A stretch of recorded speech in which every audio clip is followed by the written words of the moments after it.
Yeah, man. Guys, Magnus is playing Lazavik here in just a few minutes, half an hour or something they start. Show starts in a couple of minutes here. And I was going to go live at 7, but there's obviously a pre-show. I'm here, I'm up. I destroyed my, what little sleep schedule I have. I decimated it, and we're here. Claude, good morning, how you doing? Claude, I'm never up at this hour, unless I stayed up. I even was able to get in a little emergency about 4 to 5. I got an extra hour. I slept from about 4 to 5. But I couldn't go to sleep earlier. But I got a nap like late afternoon. The whole thing was weird. I didn't really even plan it right. I knew if I decimated my sleep schedule, I might be able to get up and do this. And I did, man. Let me turn this down. I get this in my ear a lot. So, well, are they going? No, they're not going yet. So, yeah, so there was some press conferences earlier. I think you can watch the replays of that on YouTube. It's just that Magnus and Hikaru sitting there and asking questions. Those things are always, I don't know, man. It's fun to see the guys, right? But there's never any real value in any of that stuff. I don't know. Hammer, what's up, dude? You up early, brother? Is this normal time for you?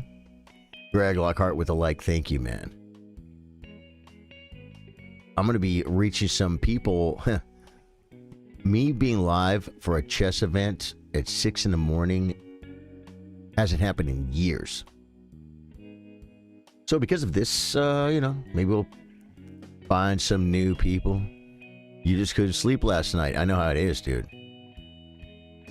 I laid down around 2:30. I meant to sleep until 6. I instead lay there till about 3:45 and just got up. You know what I mean? Yeah. Then I was able to get back to sleep. I needed coffee, so I was really waiting for the gas stations to open so I could go buy some coffee. And I got butchered too. I got butchered, man. I bought Keurigs from a freaking gas station. Way too expensive. Got it though. Oh, is the show on? Okay, I think it's on, guys. One slip is enough, and one surge can turn the whole match. Now, 4 players, 4 stars. I need to find the perfect spot live in London for my music versus their music. Generation, fearless and precise. Firouzja, And they actually say I'm supposed to have their audio quite a bit lower, but we got to be able to hear it, right? What's the point? Magnus Carlsen. There's Magnus, folks. Dennis Lazvik could win, guys. No long matches, no slow. At some point, some youngsters got to freaking start, showing Magnus that you're getting older. Well, I mean, Hans already did it, right? Magnus had a hard time with it. It's all right, though. We got past that. Many millions of dollars later and lots of problems later. They solved it. So they're in London. Hammer said, got all of Kayla done. Oh, okay. Oh, you're working through the game and going back getting those things in areas that I didn't get when you played with you guys. Oh, cool, Hammer. Out in the streets, we've had a ton of fun. We move inside here at 180 Studios for the Speed Chess Championship Finals. It's the Final Four, the fastest human chess players. Here we on go, the planet. guys. I am joined by international masters Levi Rosman and Anna Rudolph. You know him by God. Anna's cool. Levy, the last time we were in London, you were selling out crowds. Here we got sold out crowds. It's a sold out building. This is going to be nuts. How do you feel being back in the UK? I feel really good, and we did an amazing show in May of last year. I will also say that every month for the last Bow ties, 3 guys. years, London has been the #1 city in terms of viewership. I'm not down with for bow chess. ties, man. So give yourselves a round of There you applause go. in here. Got the chess fans here. And for everybody watching at home, yeah, London loves chess, so it's a Give great yourself a way to round of support applause. That's a great way to get the Yes, I crowd wrote this going. for everybody Get here them to at clap for once tomorrow, so themselves. Okay. Hey, clap for yourself. You and I have Hey. commented on speed chess matches for years. First time in front of a live crowd. This hits a little different. It hits so different, and when I think about London and when was the last time I hosted a chess event here, it was the 2018 World Chess Championship match between Magnus Carlsen and Fabiano Caruana. Very different setting, classical chess over the board. Cool, This Claude, is cool. esports, high speed, high stakes, and oh boy, I think Magnus wants to defend his title. High speed, high stakes. We're going to get into all the chess action here in a minute. We are pumped to be here. Thank you for being here, everybody. I know this is going to be absolutely lit. It wouldn't be right to not take a moment and acknowledge someone who is not here with us. It's been a hard year in the chess community. Oh, we're gonna talk about The chess Danya. community in many ways. You know him as Daniel Naroditsky. You knew him, and you will forever think of him as maybe your favorite. Oh, we're gonna get a little commentator, tribute, someone who guys? made an impact on our world, and it will be At the lasting SCC. forever. Before we dive into the chess, we're going to take a moment and throw to an acknowledgement and the best way we can at this time to celebrate the life that was Danya Naroditsky. I feel like I need to do a moment of silence, guys. Everybody, and welcome to my first video. My name is Grandmaster Daniel Naroditsky, and in this and For so many people, Daniel Naroditsky was their entry into chess. His love of the game was infectious, and he was able to teach people and make it just so fun. There's a lot of content out there, but if you truly are looking to improve at chess, Daniel was the best. oh man, now he takes. Danya loved chess. He did what he loved when he was streaming. He did what he loved in terms of content. He had something that was so approachable when it comes to a game, as unapproachable as chess, as intimidating as chess. We all love chess game, but for him it was more than just a game. Takes bishop d5, takes a bishop d5, and Gukesh will be the What a crazy thing, guys. White's king goes to c5. Losing Naroditsky this year. King goes back to Last c4. year. King goes back to e6. I don't think there was anybody that was as good in chess commentary as he was. King g7, it's winning. Oh my god. He had quite a personality, didn't he? He, like Yasser, would tell stories. Lots of stories. But may we always remember how amazing he was, how many, people he brought into Yeah, you chess, ruined whether Farm and he was Hammer, that's cool. Commentator, streamer, YouTuber, educator, player, all these things, how amazing he was. But may we also never forget what a kind human being he was. I never get to meet him. I wish I could have, man. I really do. Look at that, 95 to 2025. I think everybody was counting down 30 freaking years old. 29 or 30. Yeah, Welcome, man. everyone, Rest in to peace, the brother. Speed Chess Way too Championship, young. As Danya said, and welcome to your first ever live shot on the now forevermore Naroditsky Cup.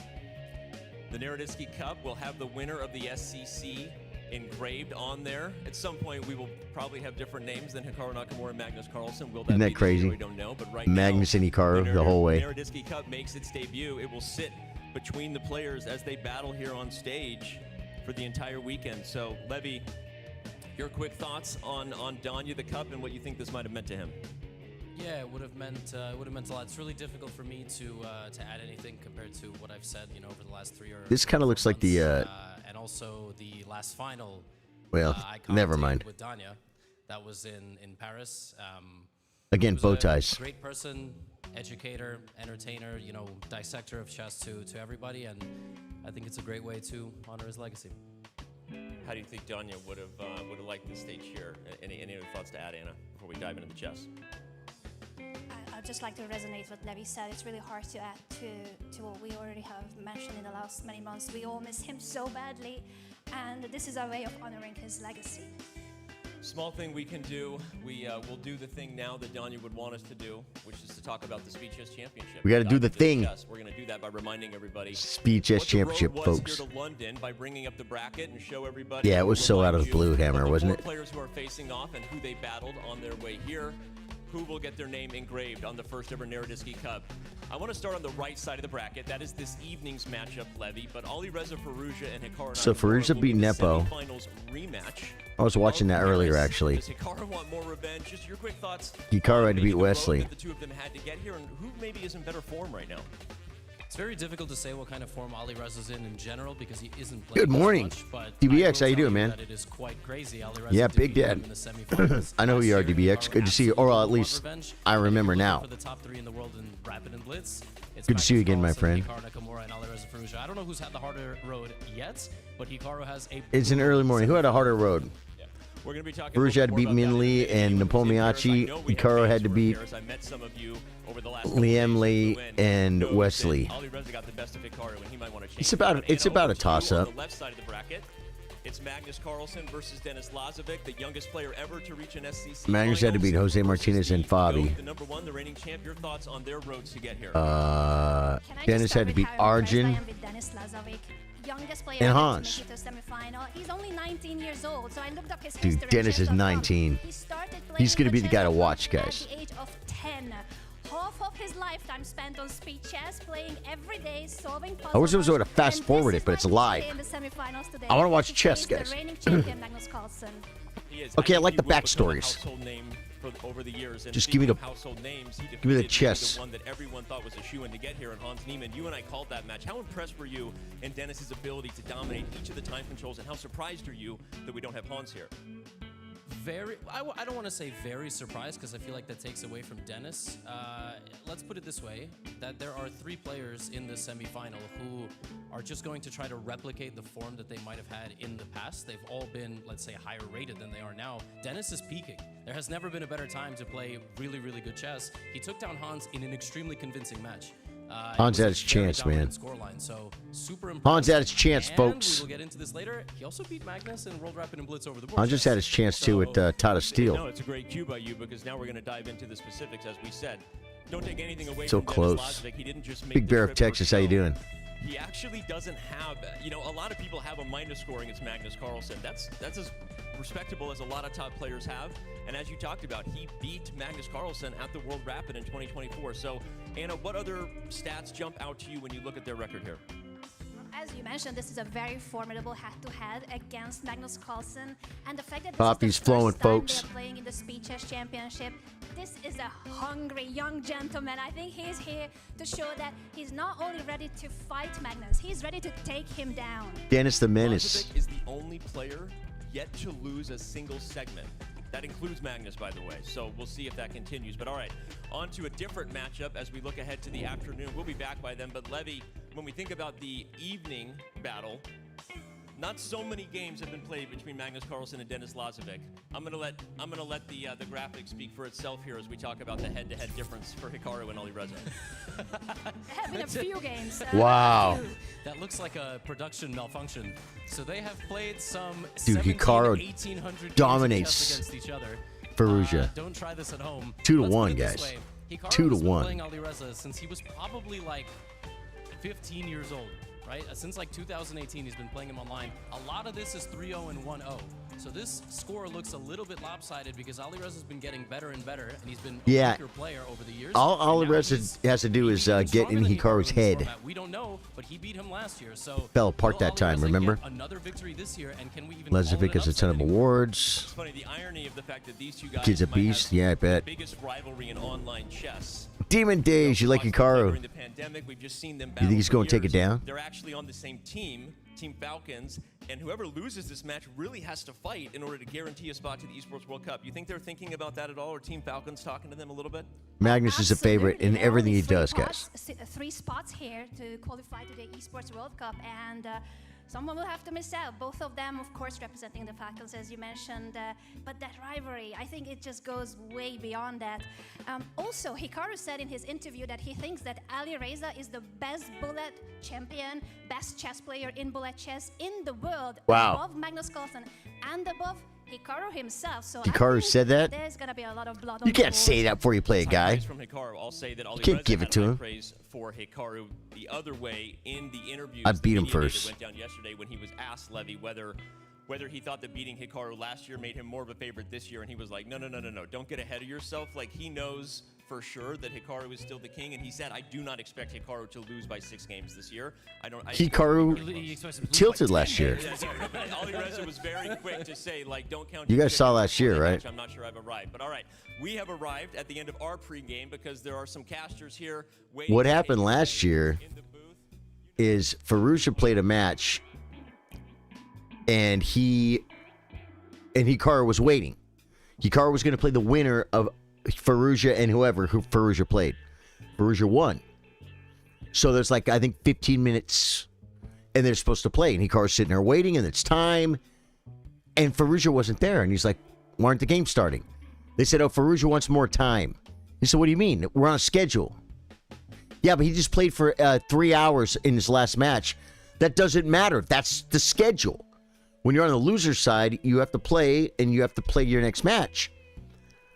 And it was wrong, and it's Hikaru let them get away with it. My first SEC live event, and with 4 of the best. And then players, Hikaru freaking tilted. I'm very excited. Do you guys remember that? It was horrible. Everybody. Hikaru was mad. Taking you through the play-by-play, but of course, before we Yeah, get Levy's there, cool. I'd like to take a look at Magnus Carlsen's journey and how he. We got both chess bras, guys.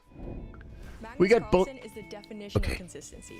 Both Year chess in and bras. year out, he's at the top of the chess world. It was no different in this year's SEC. His path to the semifinals was so consistent. The hair, he the scored Magnus hair. 14.5 points in both matches. In the first match, he got off to a 6-2 start against Jose Martinez and never looked back. Martinez is good on against his old rival Fabiano Caruana. online, but he's not 2,800. A relatively close match became a 7-point margin of victory. Yeah. During the semifinal, Carlsen understands the situation. If I show up in decent shape, then I'm a big favorite against both. But he can't look past Denis Lazavik in the semis, even with the winner of Hikaru versus Ali Reza looming in the finals. Carlsen is here in London for one thing, a three-peat. The 2023 and 2024 Speed Chess Champion has nothing to prove, just a reputation to uphold. Well, yeah.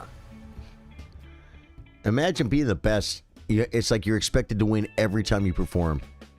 And let's take a look. Eric, It's got to be rough. Magnus Carlsen, It's a good heavy player. crown. You can see representing Team Liquid, a thunderous blitz rating, 3,300, and a more modest bullet rating at 3,179. He's a 4-time Speed Chess champion. Magnus has slipped a little bit, yeah, starting with the loss to Hans at St. Louis at the St. Phil Cup when Magnus, insinuated stuff and then withdrew from the tournament. That was kind of the field along with Hikaru, and I think that's the start of him looking human. comes in and why he's probably the favorite.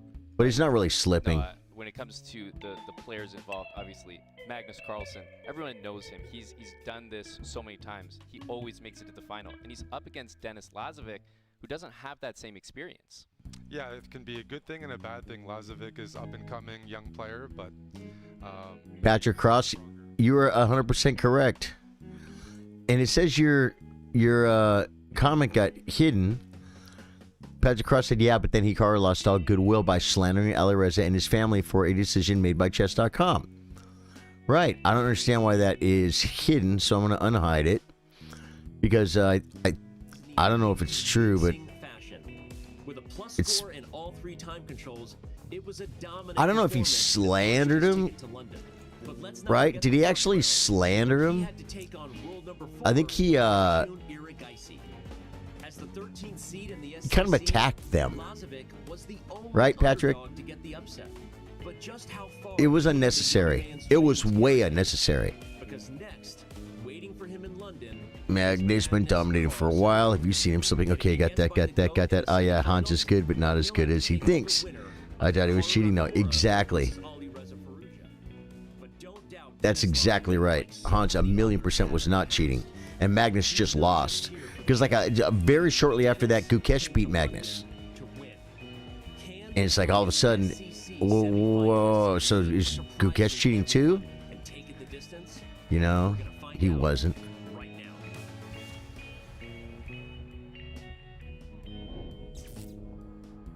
Let's talk about Denis Lazavik, coming in as the youngest SEC finalist. He's 19 years old. Those 19. ratings comparable to Magnus Carlsen. What stands out to me here is also the draw rate. He's got so many draws in so few games. What do you think?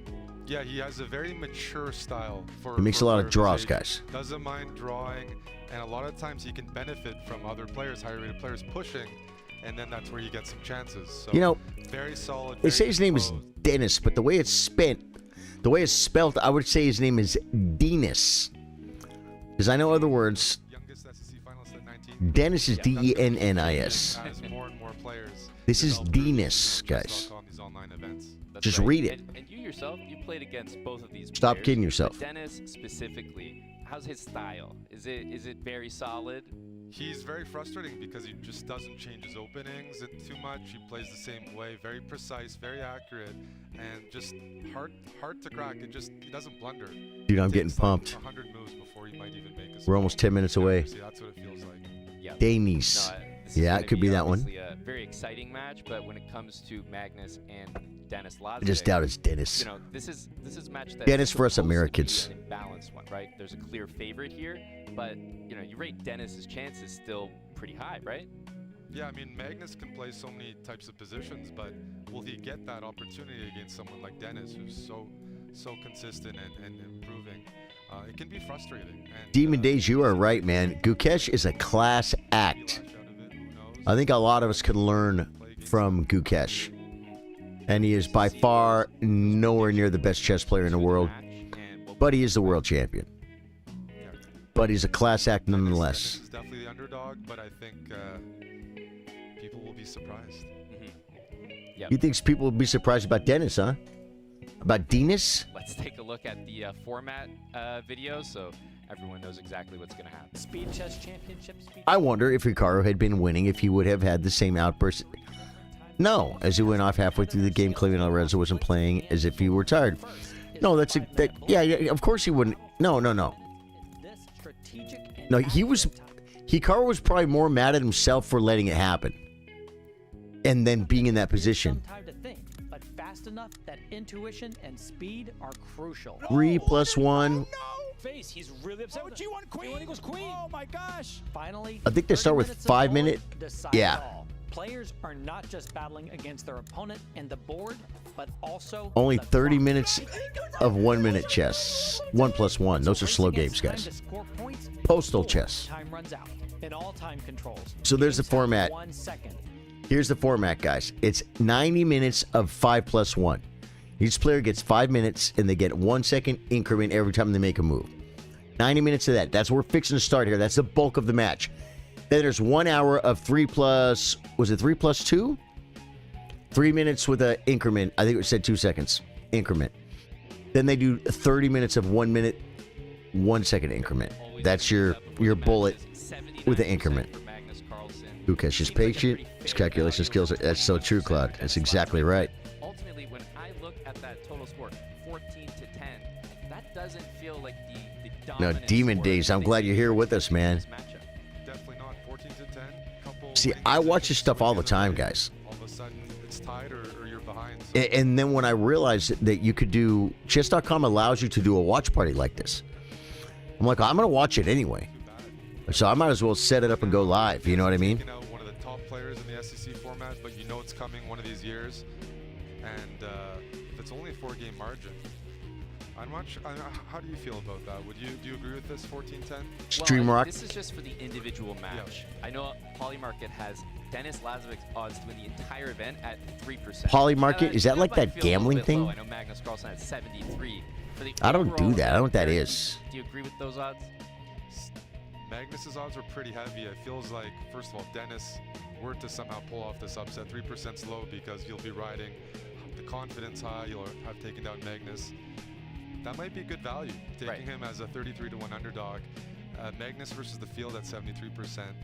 I don't know. Just takes one bad match, and I know, for example, Ali Reza is a tough match where Magnus rates him very highly as an opponent.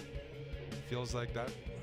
If you ask me, Ali Reza is the one I'm wondering about. Got here as well. Magnus, If he shows up like a beast, he could take it. he's really been gapping his opponents, and then you think of Dennis Lazvik. He had a really nice showing against Hans, tougher match against Arjun. So do you kind of look back at those matchups and think, you know, if you had the tougher time to get here, you've actually worked harder, you're in better form versus some of those, you know, maybe easier matchups in the end? I normally would. There's been a bit of time between the matches and now, so I think a lot of the players have had time to kind of compose themselves.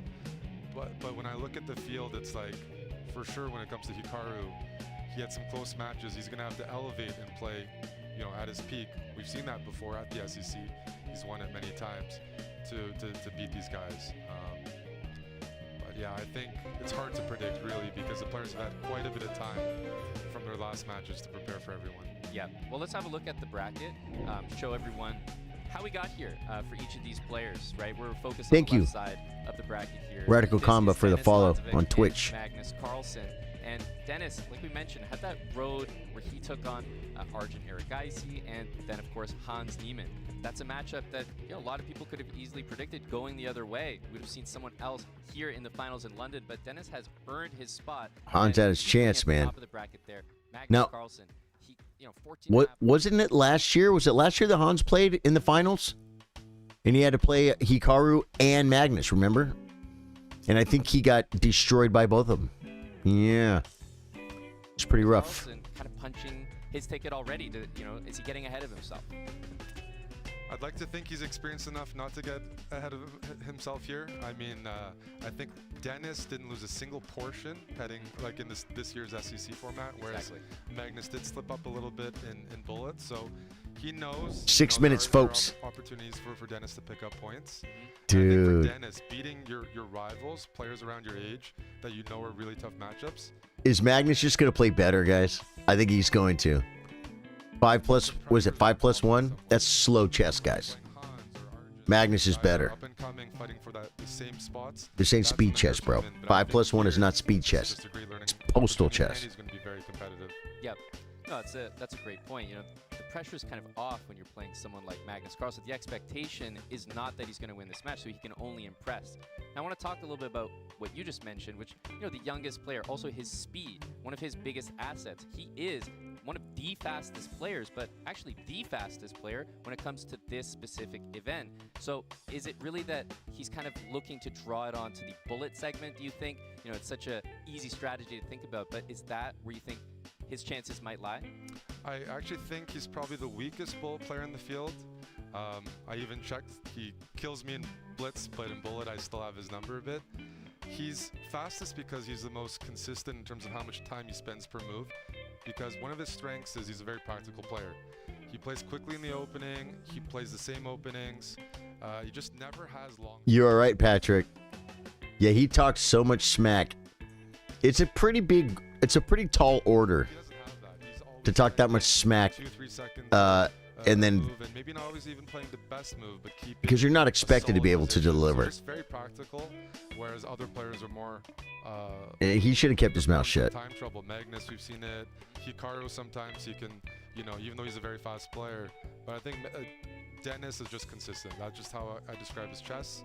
Time management, everything about it, consistent. Exactly, and that's actually a big asset as well. Dennis, consistent menace. You're not prone to the tilt as well that some of the players experience. We talk about this in chess all the time.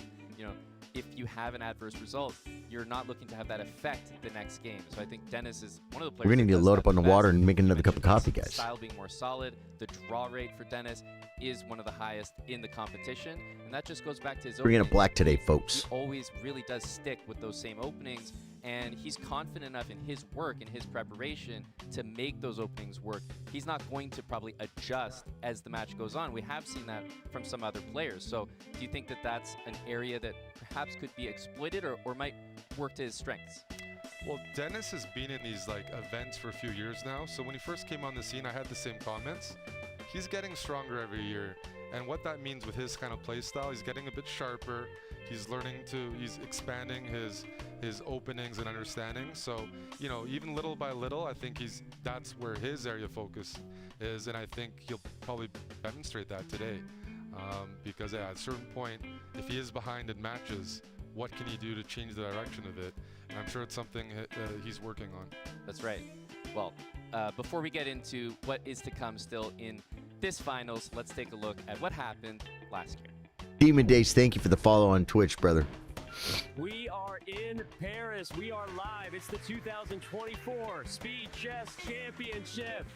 Here comes the king. It's going to d7. It goes. Rook f6 is their checkmate. Oh, it's a rook. Oh, it's the and that's it. And Alireza Firouzja wins the 6th game. It really That feels was the like blow Firouzja up. has completely seized control of the match. Yeah, it's because Hikaru was complaining in negative the entire match. Alireza wins 16 to 11. He is the first finalist. Hikaru No, will have a that's chance not to even the redeem one. himself in the consolation match. The one where he got mad, they were at home. This is the culmination. Yeah, so that wasn't the one. Oh my God, Magnus is turning this around. That's a win for Magnus Carlsen. Yeah. Hans won a game or two, didn't he? Pretty upset about something. There's some resistance on my mouse when I move it, just so you know. Do you want to change your mouse? No, I assume it's fine. No, it's not the mouse. The mouse is working. It's something with the server and the website. This is what Magnus won. Oh, knight f64. Something with the website. Game. Magnus dominated, and he will play. He's talking smack. I'm pretty excited here because Hans versus Hikaru, they're out for blood. It's actually a hard drawing. It might be getting out of hand for Hans. You know, he can take and kick. Oh, he missed it. Oh my gosh. Draw the rubber. Oh, look at Hikaru. He sees it. Wind blowing in his hair. Nothing can stop his sails. This was Hikaru Nakamura's day. He gets bronze, and we are down to 2. What an epic battle we have ahead. Magnus is finding every move instantly, like a Terminator. And Alireza's gonna zero. He's not gonna play. Magnus is strong like a bull, guys. Hikaru is such a great streamer, almost a different attitude while competing, but he's against the best of all time. Yeah, we'll see how he does today, man. These guys all have so much experience, but Well, all smiles there. like from Hikaru and Magnus have Carlsen last year, the lion's share of the winning experience. the event, but he's up against Alireza, which is a possible matchup, Eric, in the finals this year. Patrick, you're He has funny. always mentioned that that's a player that he views as tough competition. He loves matches against Alireza, but the fact of the matter is, there's only been 2 players that have won this event: Hikaru Nakamura and Magnus Carlsen. We need So, coffee, guys. Is that the matchup? That Magnus, you think expects? Oh, I should turn this into down. This one? I'm not sure he expects it. I'm trying to Hikaru, on a think if good I should day, take could you be guys with me anyone for in the world coffee or who's not. proven that. But I think the reason Yeah, I is think I he's have to, rated guys. Alireza highly. Alireza The games is aren't considered starting an yet. internet Taking you guys prodigy, with me. Hold one on. of the top players in the world, and he hasn't yet achieved what I think a lot of fans and colleagues, top players, expected of him. That he would probably have an SEC title by now, or maybe a World Blitz and Rapid, because Alireza sees tactics and is very fast. And I feel like Magnus, when he says Alireza could be a problem, he knows he's not as quick maybe as Alireza in spotting some combinations, but we just haven't seen that come together in a full maybe SEC Final Four. We saw Alireza beat Hikaru, but then Magnus had a very comfortable time. Just the potential. I think a lot of times when you talk about Alireza, that potential is like best blitz player, best bullet player. That's what a lot of people would expect of him. Yeah, and obviously with the players getting set up and soon to be getting underway, I wanted to ask you what you think of the nerves, Eric. That's an underrated part of this competition that all the players are going through. They are enduring with Dennis, maybe for the first time. But for someone like Magnus, Hikaru, very experienced. Obviously, Alireza being in the finals before. So where do you think everyone's at temperature-wise? They didn't start I'd like yet, to right? think most of them No. are pretty experienced, but we're here in London. I saw a lot of fans here. Chess is growing in that esport direction. Maybe that adds an element where once you're playing in front of, tons of people, lots of cameras, these new setups, that might add an element of nerves. Like, it's different than playing at home.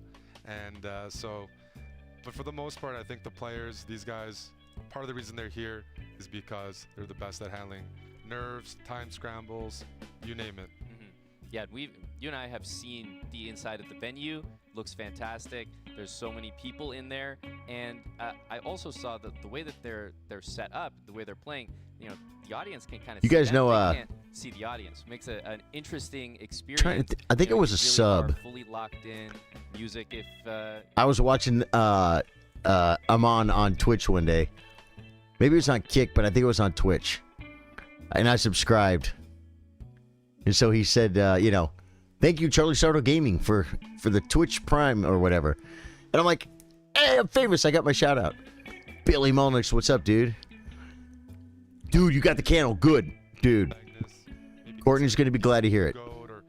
World champion in so many formats, but On the other hand, Very cool, Billy. From what I'm noticing from the young I was generation, actually they going to don't hit you up and fear ask you about it. The top players like. Did you get it yesterday? I think previous you said you should have got it yesterday. generation. They're excited to play and believe they can beat anyone, and we're seeing that more in the world of chess. So that's right. I think Dennis will be game today.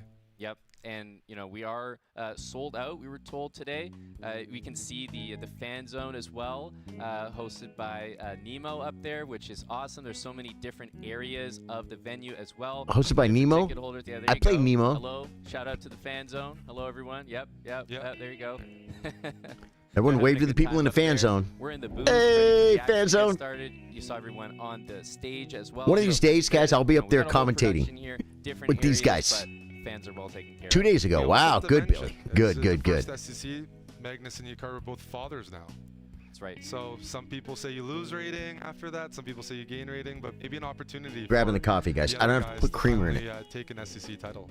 Yeah, it's interesting. I've actually heard about that almost more as a buff. You know, it actually maybe makes you play better. And I'm curious to see how that does play out now that you mention it. Because meanwhile, you've got one of the youngest players in the finals in Denis Lazavik. So many different storylines to pay attention to. Ali Reza, as you alluded to. If you're just getting here, Magnus Carlsen is getting ready to compete against Denis the Menace Lazavik.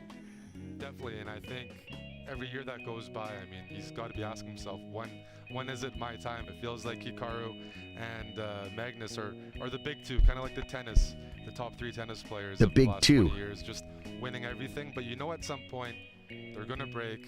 Yep. This is, every year that goes by, they got to favor. Ali Reza has to believe in himself, and I didn't stay up all night, DBX. I kind of did, but I kind of slept for a few hours, got up for a few hours, slept for an hour, and then got up. You know what I mean? More and more seriously as the years go on. This is the 10th edition of So the off and Chess on. Championship. It's starting to become a But I've had enough routine sleep. calendar, I feel something good. that players individually prepare for, whereas it probably started off as just an online speed chess event. But the prize fund is massive now. And Yeah, Billy's had never seen you up this early. Kind of weird. Still up from yesterday, or did you sleep? Dude, it's so funny, man. DBX, Big Dad was just asking the same thing. I remember commentating the first year of the SEC, second year. Yeah, what I did was, night before last, I stayed up till about 4:30. Then we got up and went and ate breakfast around like 1 or 2 or something.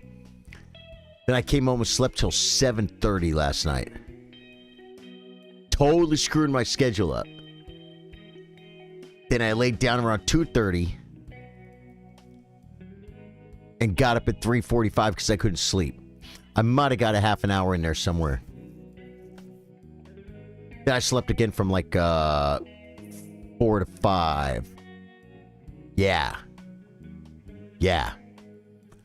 And so I'm all over the place. But I had enough sleep. leaderboard. So I'm ready for some It chess. actually really is probably the most impactful. I'm just third really place glad match, that tomorrow and I set this that all we're up gonna last night. Look, you see in the this. SEC. Yeah, There was nowhere to put my head, Other years, they guys. didn't have this, There's nowhere to I put think my the head. players are, when they look at the chess I've seen people do calendar, watch SEC, parties. EWC, these are some of the biggest prizes. And they had to make the stream you're watching, they had to make it smaller. Because anywhere I put my face on that screen, it's going to be blocking something. And I think I need to show the entire screen of what they're doing. Oh, this guy.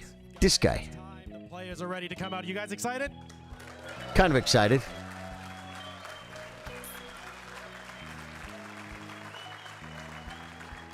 First up to the stage in London. He won title Tuesday Trey, what's up, when he was brother? 15 years old. But importantly for this competition, he is the only player remaining Here he comes. to not It's drop real, a folks. single segment.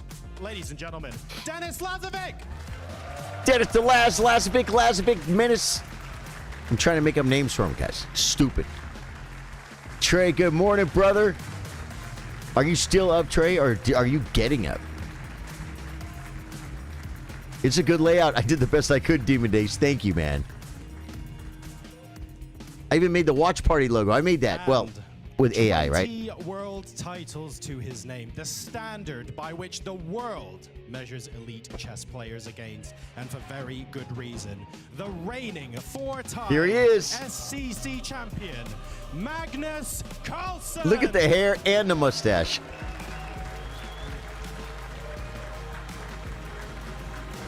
What is he, like, signing in or something?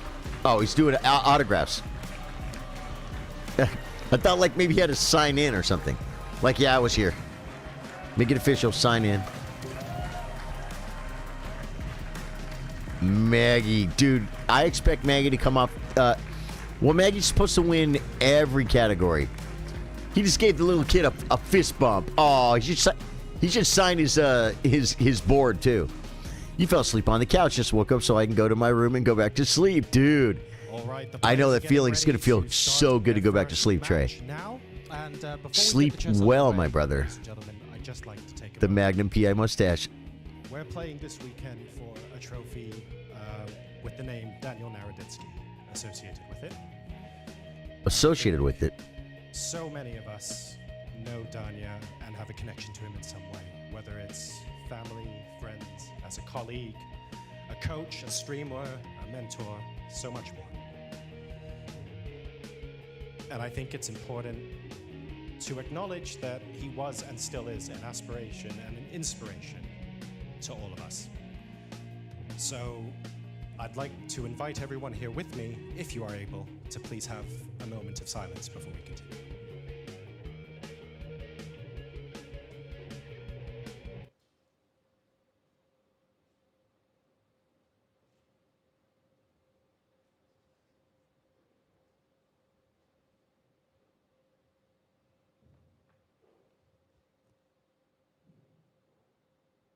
Thank you very much. Now, Danya loved speed chess Daniel more Naroditsky. than anything else in the world. The only man who could silence Stream Rock. I think the best way for us to honor him is to focus on the chess, bring his positive and infectious energy to every single corner of this arena, and have an absolutely phenomenal show this weekend. Ladies and gentlemen, are you ready for the games to begin? Yes.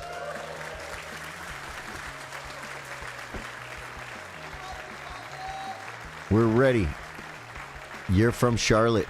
Are you? Thank you, John. Thank you, everybody. It is with a heavy heart that I'm here. I think I remember with that the person demon. that said he always wanted to commentate with me at his funeral as a pallbearer. You know, I had the weight of his life, and I was supported by the community, the chess community, his family and friends.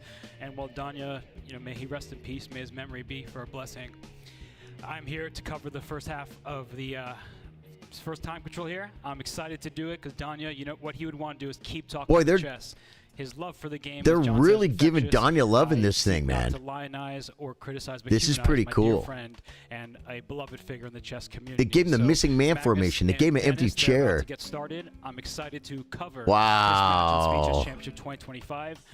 Danya, you know, he is here in spirit with all of us, and he will remain that way.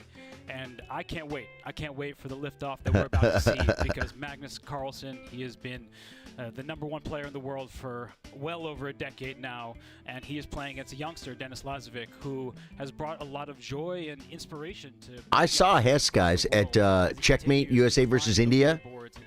He walked right by me. I could have met him, but he looked busy, so I left him alone. Exciting, and the winner will go to the finals, and of course, the Naroditsky Cup up for grabs at the end of the Speed Chess Championship. I want to meet people. I don't want to bug them. You know what I mean?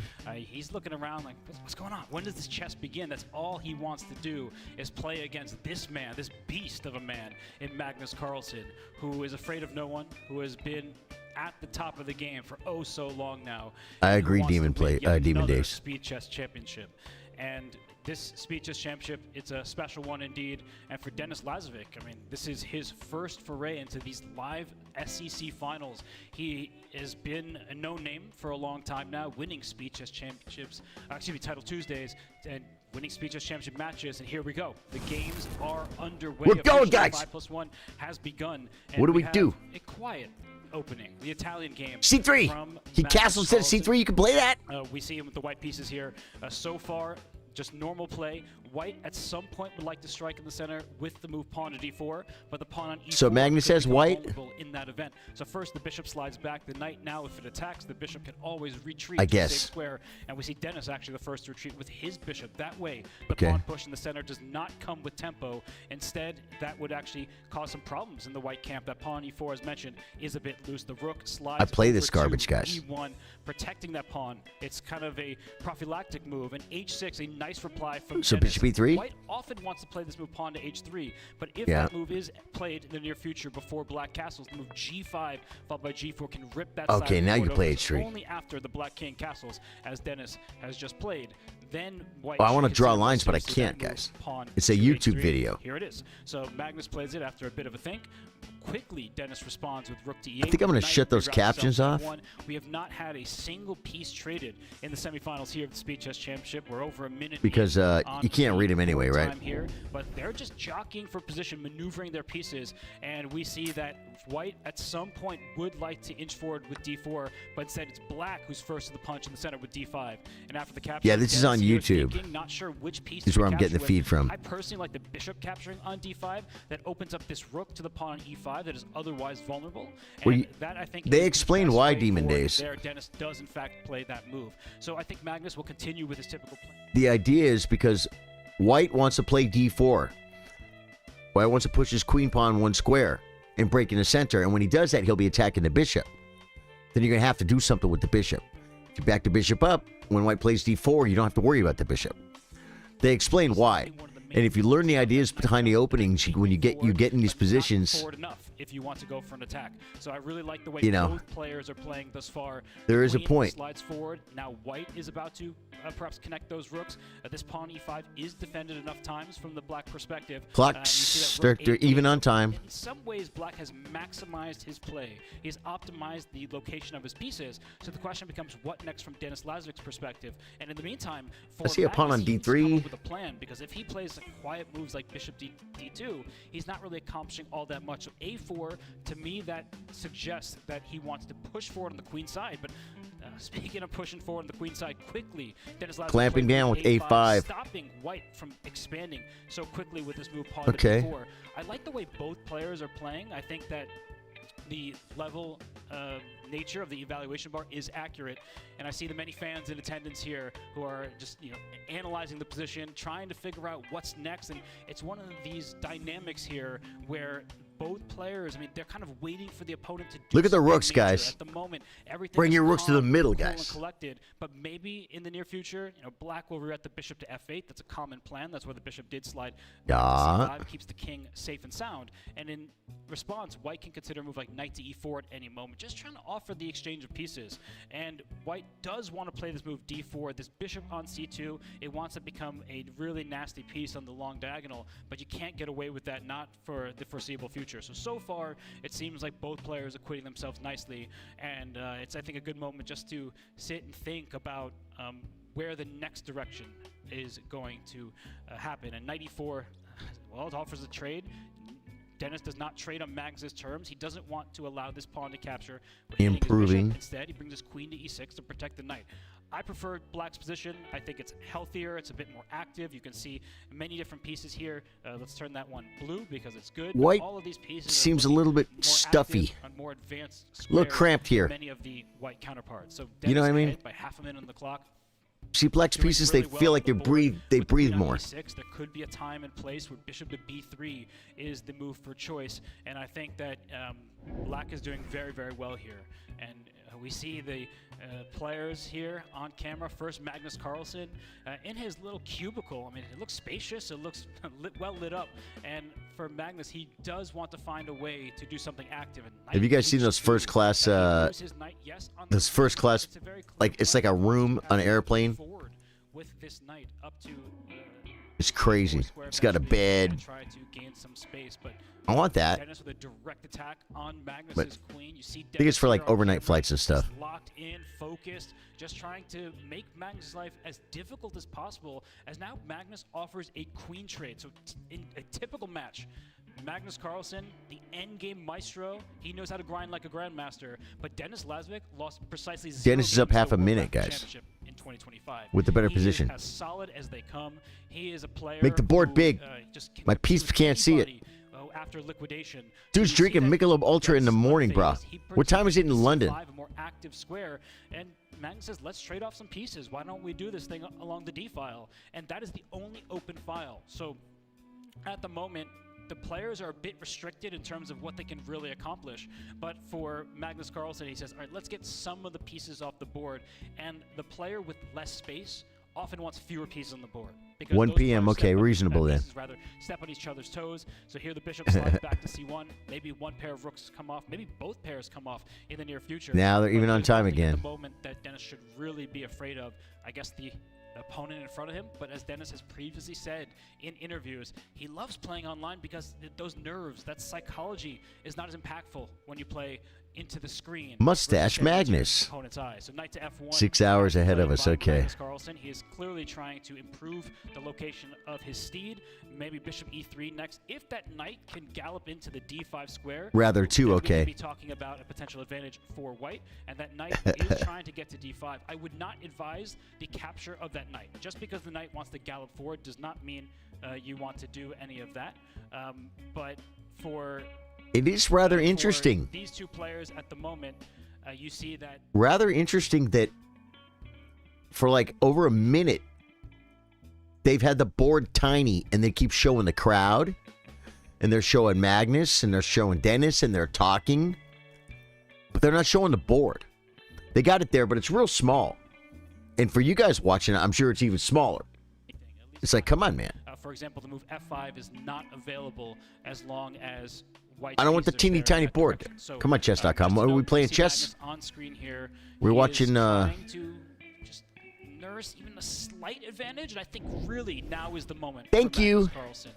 Dennis has been playing really well. They heard me, If folks. you're playing for a win, you are up 20 I'm the seconds man on the that clock. moves This is the mountains first game of the and match. You wanna influences chess.com. Put your feet down and just run with it. And Dennis quickly responds with bishop d6. Give it an exclamation mark. Taking on d5 was pretty much out of the question, giving white the two bishops on an opening board in the endgame. You can't give him the Bishop O d6, pair, guys. Do not mind backtracking if it means that everything is well defended. So bishop comes out to d3. Yeah, 97. Really like that move from Magnus. He's keeping Bring a 10 the knight second lead on back. The clock. The bishop can at some point pester this knight. 97, But like eventually, c4. White wants to play this move b2 to b4 and try to create some progress on the queen side, maybe an outside pass pawn. So the black king, it can go to e8, but that's not really making any progress. So that actually walks into some pins, and I don't think that's what Dennis would want. So his king is kind of stuck. The white king, active on e2, would love Your to maybe CST run as well, into the queen DBX, side in the cool. future. And wow, big moment now after knight to e7. I see a jump and I see the blue arrow. That is not my arrow. That's suggesting that bishop h6 check was just an annoying idea for Magnus. He missed it, and it would have put the king in some uncomfortable Ooh, look at territory. bishop So e3, instead, guys. the bishop enters along the b3 square. a4 is now targeted. Bishop And e5 hinders defending that weakness the is b4 actually push. Not sufficient. That Black would have played c6 to kick the bishop out of there. And look at Dennis, avoiding trades for the moment. But if you're Magnus Carlsen, you're definitely thinking about this move, pawn b2 to b4, hoping that there's a trade on that square, because ultimately you would love to get an outside pass pawn. Yeah. Dashing to the other side. So we have repeated moves here, and Magnus goes forward. That's actually really surprising. Wow. C6 kicks the bishop out, and then the a4 pawn drops. So maybe Magnus has found something that allows him to get away with this. No, or I think perhaps it's good just for- made a mistake, because He did to make a me, mistake. C6, that seems like a very obvious You guys think reply. Dennis draws the first game? Dennis has played it. As So black? I'm curious for Magnus's reaction here. Clocks. Bishop C4, but what is he doing? He has dropped a pawn on a4. Dennis is down a little bit. Speaking, this was just a mistake. I don't actually think that there is a reason to mince words. Like, this gave his opponent a free pawn. The next move can be bishop b5. Your bishop's not going to get trapped by the pawn push to b3, and that leaves black a healthy pawn up. And if you take, now there's just going to be an outside pass pawn. So this has been Black is better. Lazavik actually, I don't want to say outplaying Magnus, because he could have repeated moves if he wanted, but Maggie screwed up, guys. First game.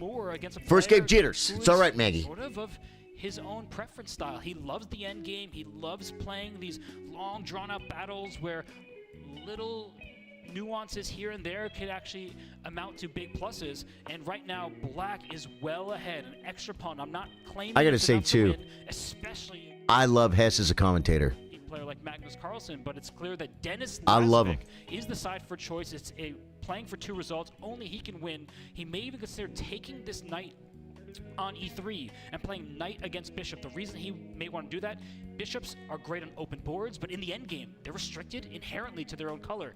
The knight can jump from dark to light squares, and it can pose some serious issues for Magnus. As Magnus drops to about 20 seconds, okay, now we're in dangerous territory for sure. The knight drops back, and where's that knight going? Out to g3, okay, if it goes there, black pushes the pawn and gets out the way. The f5 square is covered. The blue arrow appeared for knight to g3. That wasn't my arrow. It was actually suggesting that was the only move that kept white really towards equality. But now bishop f2 played. The knight, it can't get to g3 where it wants to go. The bishop could safely run around to h4, and because it goes to g1 instead, I guess that's Black is winning here, well. guys. It's a little awkward all the way on opponent's starting rank, but you see Dennis Black is Lazvik winning. locked in, Magnus in the background, and right now But I think that it's Dennis Magnus. is pushing his rook pawns on both sides of the board. Magnus desperately trying to create some play for his own pieces. Both players under 10 seconds. You see the time ticking down. Magnus, he may look calm on the surface, but I think he is nervous because it looks like Dennis Lazvik with the outside A pawn here. I mean, how do you stop that? The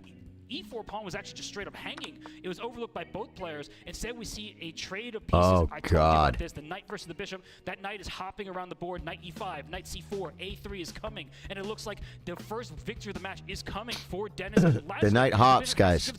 Dennis But the wins by bishop has the word resignation. hop in it. 1-0 in the young Belarusian's favor. Dennis Lazvik scores. Let's the go. first point of the match. You can call it an upset, but Dennis truly has been here for years. The He is a kid monster in all took of the these first titles. game, bro. He's recently crossed 2,600 FIDE. He doesn't play as much as some of these other players, but when he does, he leaves his mark. So Dennis Lazvik, a point ahead. I actually think he has the perfect style to bother Magnus because it's like looking in a mirror. Yeah. The mirror is a little bit further down because Dennis is younger, Biz hop. not as established, and frankly, I call them not as bee strong hoppers. as Magnus. But in a match of this kind, watch out. But they Do don't not hop. Underestimate such Unless a you're solid cheating. player like Dennis. He really has very few weaknesses in his game.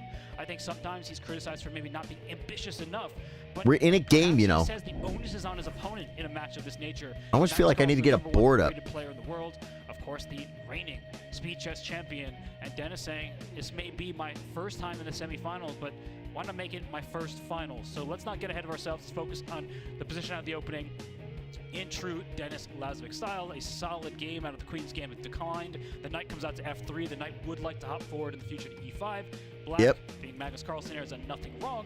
He actually can even bring his knight out to h5 if he's interested White, in going after this I bishop. think he's going to play rook c1. Some problems as well. So I Or maybe wouldn't be white surprised castle if this kingside. moment Dennis does it before I can even get my words out. Queen c2, rook The bishop on the c fc1. square on h2 to retreat And to. you shove So your now two these knight pawns, h5 the two ideas, white pawns up they're the not board dangerous and at all. In attack fact, that would just be a wasted the move. black Let's structure on say the queen side. you often see players That's what try you to see play where the white's queen pawns are side. pointing. They They're move pointing like toward the a5, queen side. b5, gaining space, Right? But that also creates some weaknesses. So Magnus Carlsen brings his bishop out to b4. Just pinning the knight castles. On c3, trying to get access to this e4 square. You note that black So queen has the c2? pawn chain No. towards the center.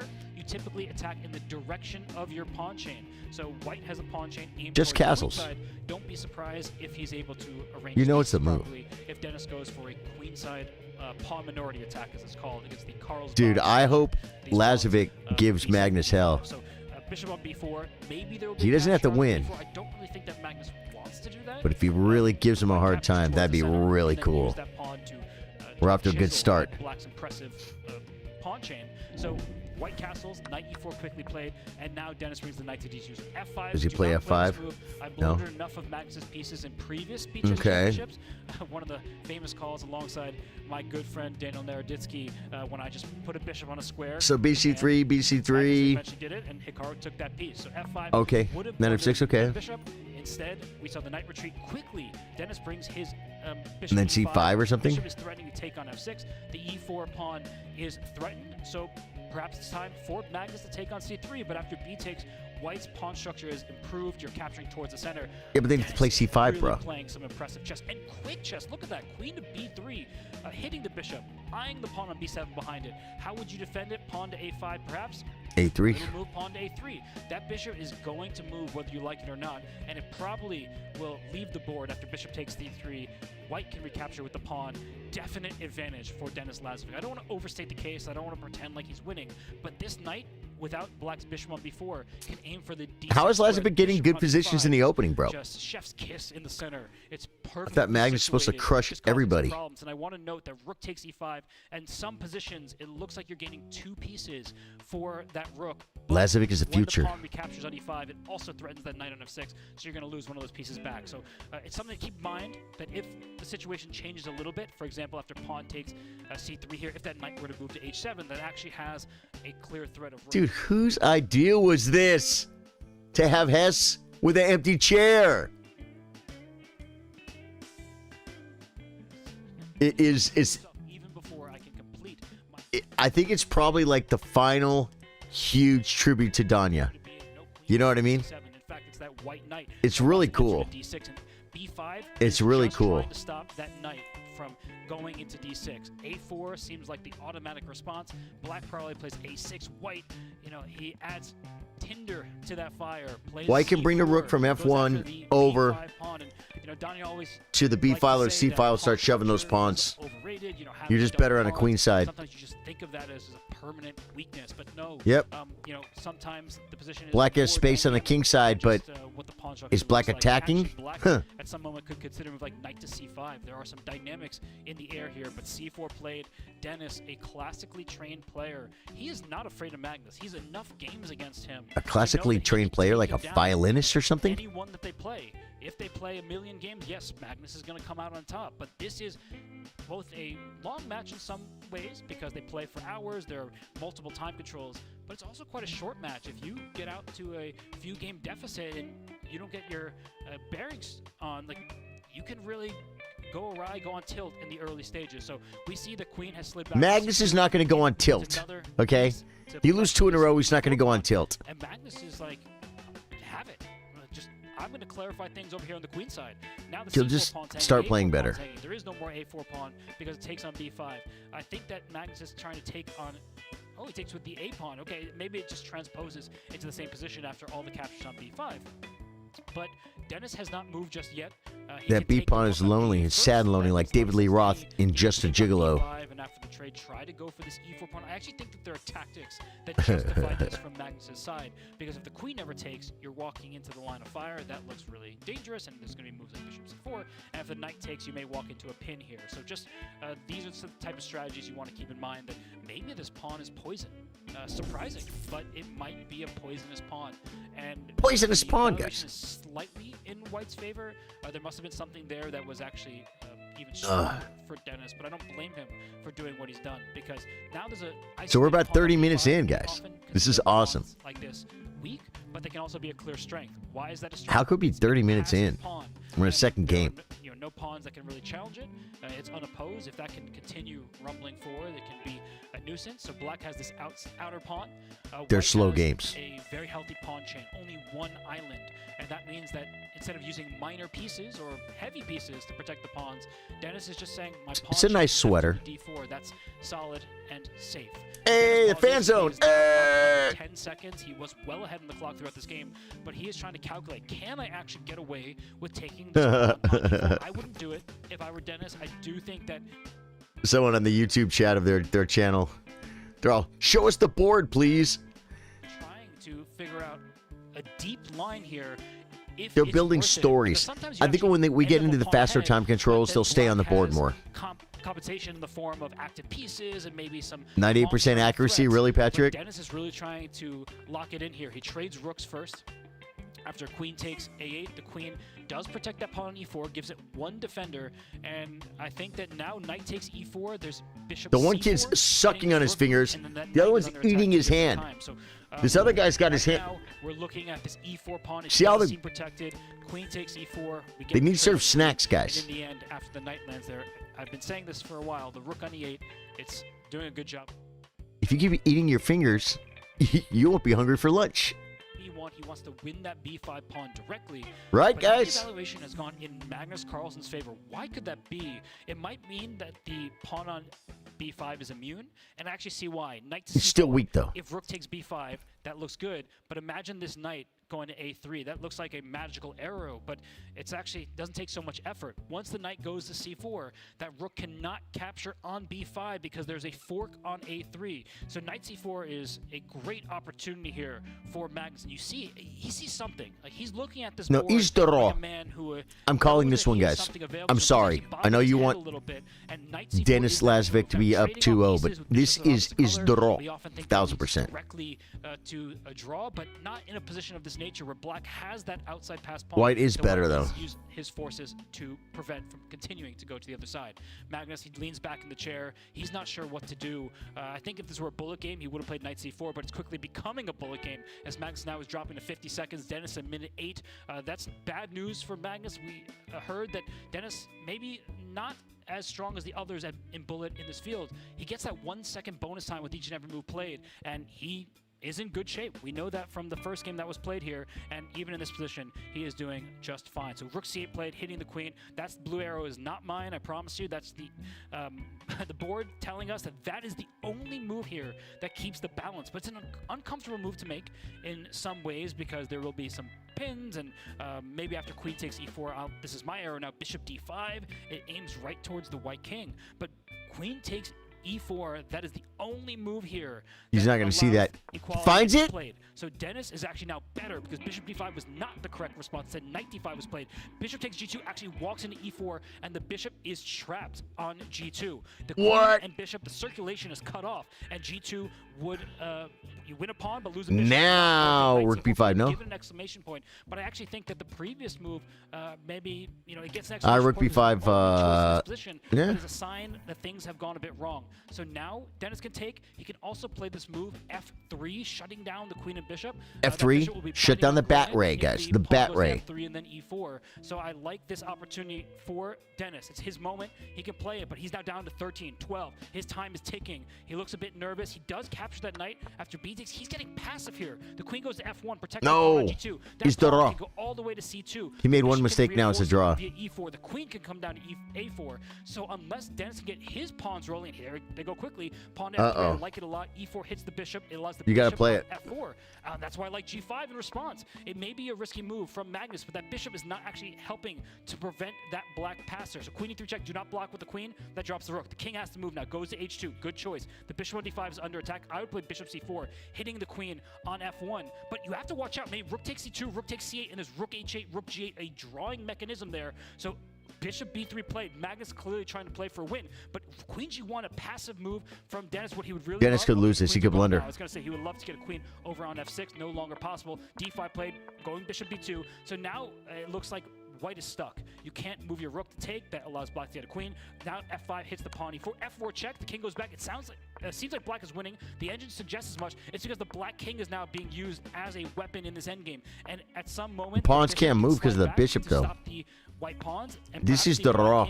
Oh, white black is winning. F5. What beautiful rerouting here by Magnus because he's able to stop the pawns. But now he goes bishop to f5, protecting the pawn. The rook covers. Now the rook can capture. The extra pawn is now for Magnus Carlsen. He is definitely going to take this game unless something goes wildly wrong. Yeah, wow. For both players. Magnus just did Magnus things, guys. Rook can come down to b1 in the near future. The king and the bishop, that's badly coordinated pieces. Rook to a1, it's very passive. The black king can come in, and this, I think, is game over. Magnus Carlsen wins game 2 by resignation. Wow. That's a problem, guys. We're playing Magnus. You can be winning, you can be drawing, getting to the end game, start moving pieces around, and you just lose. Because he's just better. Player from Norway, he has too many accolades to name, but he did find his footing. It was shaky at some points, but he was able to win game 2, even up this match, and Dennis Lazvik now has his work cut out from It's 1-1. Is there a match clock? 65 minutes. It started at 90. Okay, so we're 25 minutes in. A bit of a slower approach. Okay, so they started a few minutes late, I guess. Pawn on c5. So what black is trying to do is use all of this firepower to aim towards the white center, right? All these pieces that can't draw the arrows in time because the moves are trickling in so quickly. But now, when you have pawns 2 squares apart like that, think about the square in between. Knight comes to e3. You would love to bring a knight into d5. Black doesn't have the same access because white has a pawn on c3. So there is a potential hole in the black center. A Saturn Stream buck. You also have gained a lot of space. And I've said this before. Speed Chess Championships, Buck. We got to watch. Trade pieces, playing A4 and taking on B5 that allows white to develop his rook from the starting square. We often think of development as moving rooks towards the center and then trying to use Welcome, the middle Buck of the Wild. board. But actually, this rook is on its best square. The A file, the only open file on the board, is white's. And so with that command of the A file, now he strikes in the center. Does Magnus Carlsen? The back rank Instead of capturing defense. this bishop slides back to F8. I think it's a good choice. If this pawn gets on D5, not only does it attack a knight on C6, it actually clears the path for this bishop on C2. And in the first game of this match, I was talking about how that bishop, it would love an open diagonal. You would like to get an attack going. It's not so easy when you're playing someone. Did you see the first 2 games, Buck? Lazavik won the first game, and he was winning the second game and lost. Showing up for this event for the So they're players. tied. I assume there are many Magnus fans out there. Hopefully, many Dennis fans as well, as the youngster continues to shine on the biggest stages. And here we see, at the moment, he has no problems from the black side. I would actually say, out of the openings, throughout the first, I don't know exactly what percentage, but let's call it the first 60-70% of the games, Dennis has been playing just maybe even better than Magnus. And you can see sort of a Dennis has been playing better than Magnus' Magnus face. He's trying to figure in out, the first half of the I'm game. playing a guy who He is. rarely breaks, he also rarely bends. So like, what am I supposed to do when he plays as solidly as he does? And I think for Dennis, this is a moment to actually say, well, if Magnus is going to keep rerouting his pieces, taking his time, trying to use that D5 square, you often want to fill that square yourself. Instead, Dennis does, I think, an equally good idea. Rook to A8, trying to trade off the rooks, using the open file for himself. Queen I E2. did like the move pawn to D5. I guess there is some inherent risk there that this pawn is protecting these pawns, and so by pushing it, you actually are leaving your pawns I guess you can vulnerable. So, take the now we file see with the that queen. Magnus brings his bishop out. He's connecting his queen to his rook, so he's not blundering anything along that line. And both players, they're settling into this third game. Plenty of time on the clock. We see Bishop E3 nearly 4 maybe? minutes for both. It's the type of game where it's not about this individual moment, like unless you blunder the house, but in These guys- reality, what's happening is finding the key squares, finding the way to parry off threats. Queen to B7 says, "Are you sure you want to?" People in chat are complaining that Robert Hess talks too fast. He does not. That black knight towards that central square. He's perfect. Magnus says, "I do want that square. Please let me have it." And this is a critical moment because Dennis Lazvik has an ambitious move, a forward move here, but it's a committal move as well. And if he pushes his Oh, Buck. Buck Wild says, I didn't see the first one. I woke up to a bunch of Twitch notifications. Yours was the only one I wanted to watch. Buck, I wouldn't want to watch the SEC without you here, brother. So welcome, man. The way he's looking at this board, he looks like someone ready to pounce. And for Magnus Carlsen, I mean, he's used to being the one who's always the aggressor, always the one with the upper hand. But Dennis Position's Lazvik fairly says, equal, I folks. don't need to take that ambitious, that maybe overly committal line. I'm instead just going to reroute my own pieces. What Magnus does, I can do just as well in this game. And Black has full equality. There's no issue at the moment. They're trying to change chess or make it more about the people, which is important to have people involved in chess. People learn who the players are. But it's still a chess match, man. Not now, but in the near future to play for the move. Show us the F4. freaking board. There we go. Risky, he starts with H4, Alpha Zero style, trying to gain space. What are we doing Perhaps with tonight? this pawn on H5 because the pawn gets there. Oh, it's The black Saturday, knight huh? does not have forward Probably squares to sleeping. jump to. Yeah. That's a critical idea for many people. A key thing to take note of is that, like, it's not just about directly threatening checkmate, trying to win your opponent's queen. You actually want to clamp down on essential squares and make your opponent's life as difficult as possible. So at this moment, we see the move rook to D8. I think it's pretty clear what Dennis is drumming up. D5.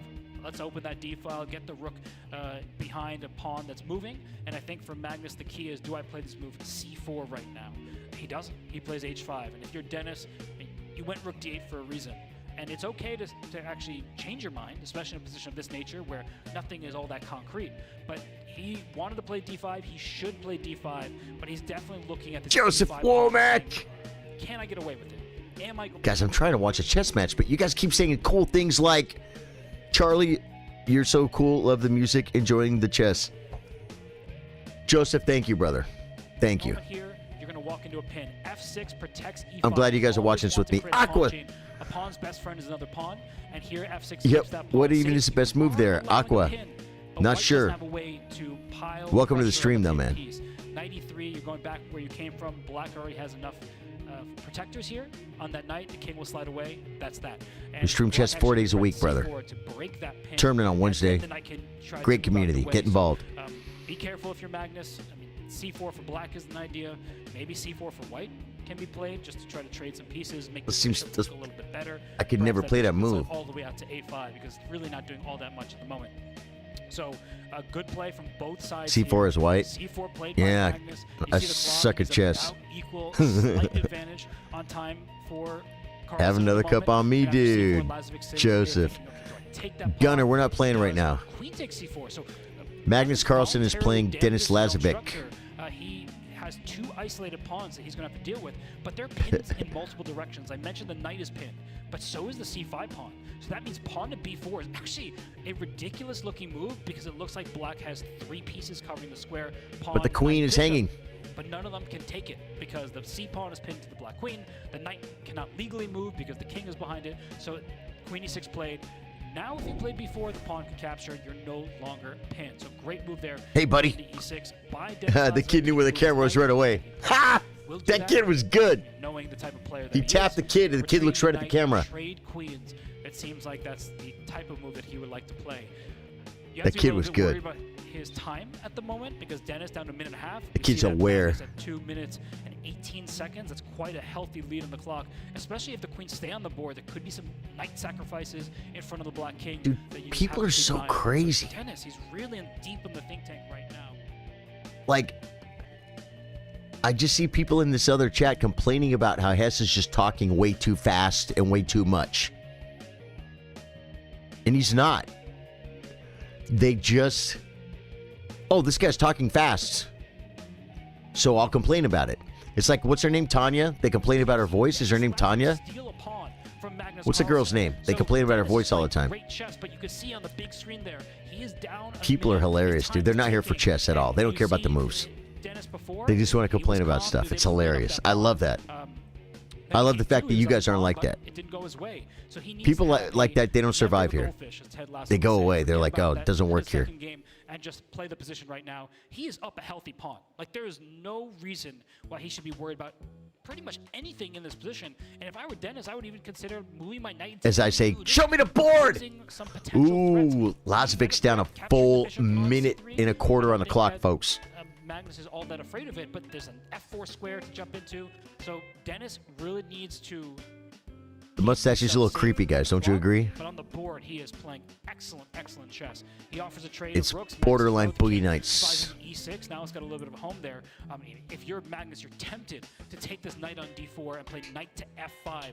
And I think Dennis overlooked this. He has to take with the rook. He wants to take with the pawn. He wants to connect his pawns, get a passer. But if he takes with the pawn, he actually loses the game on the spot. So just to be clear, the knight on e3 is jumping into a light square. I've talked about why knights can be so dangerous against bishops.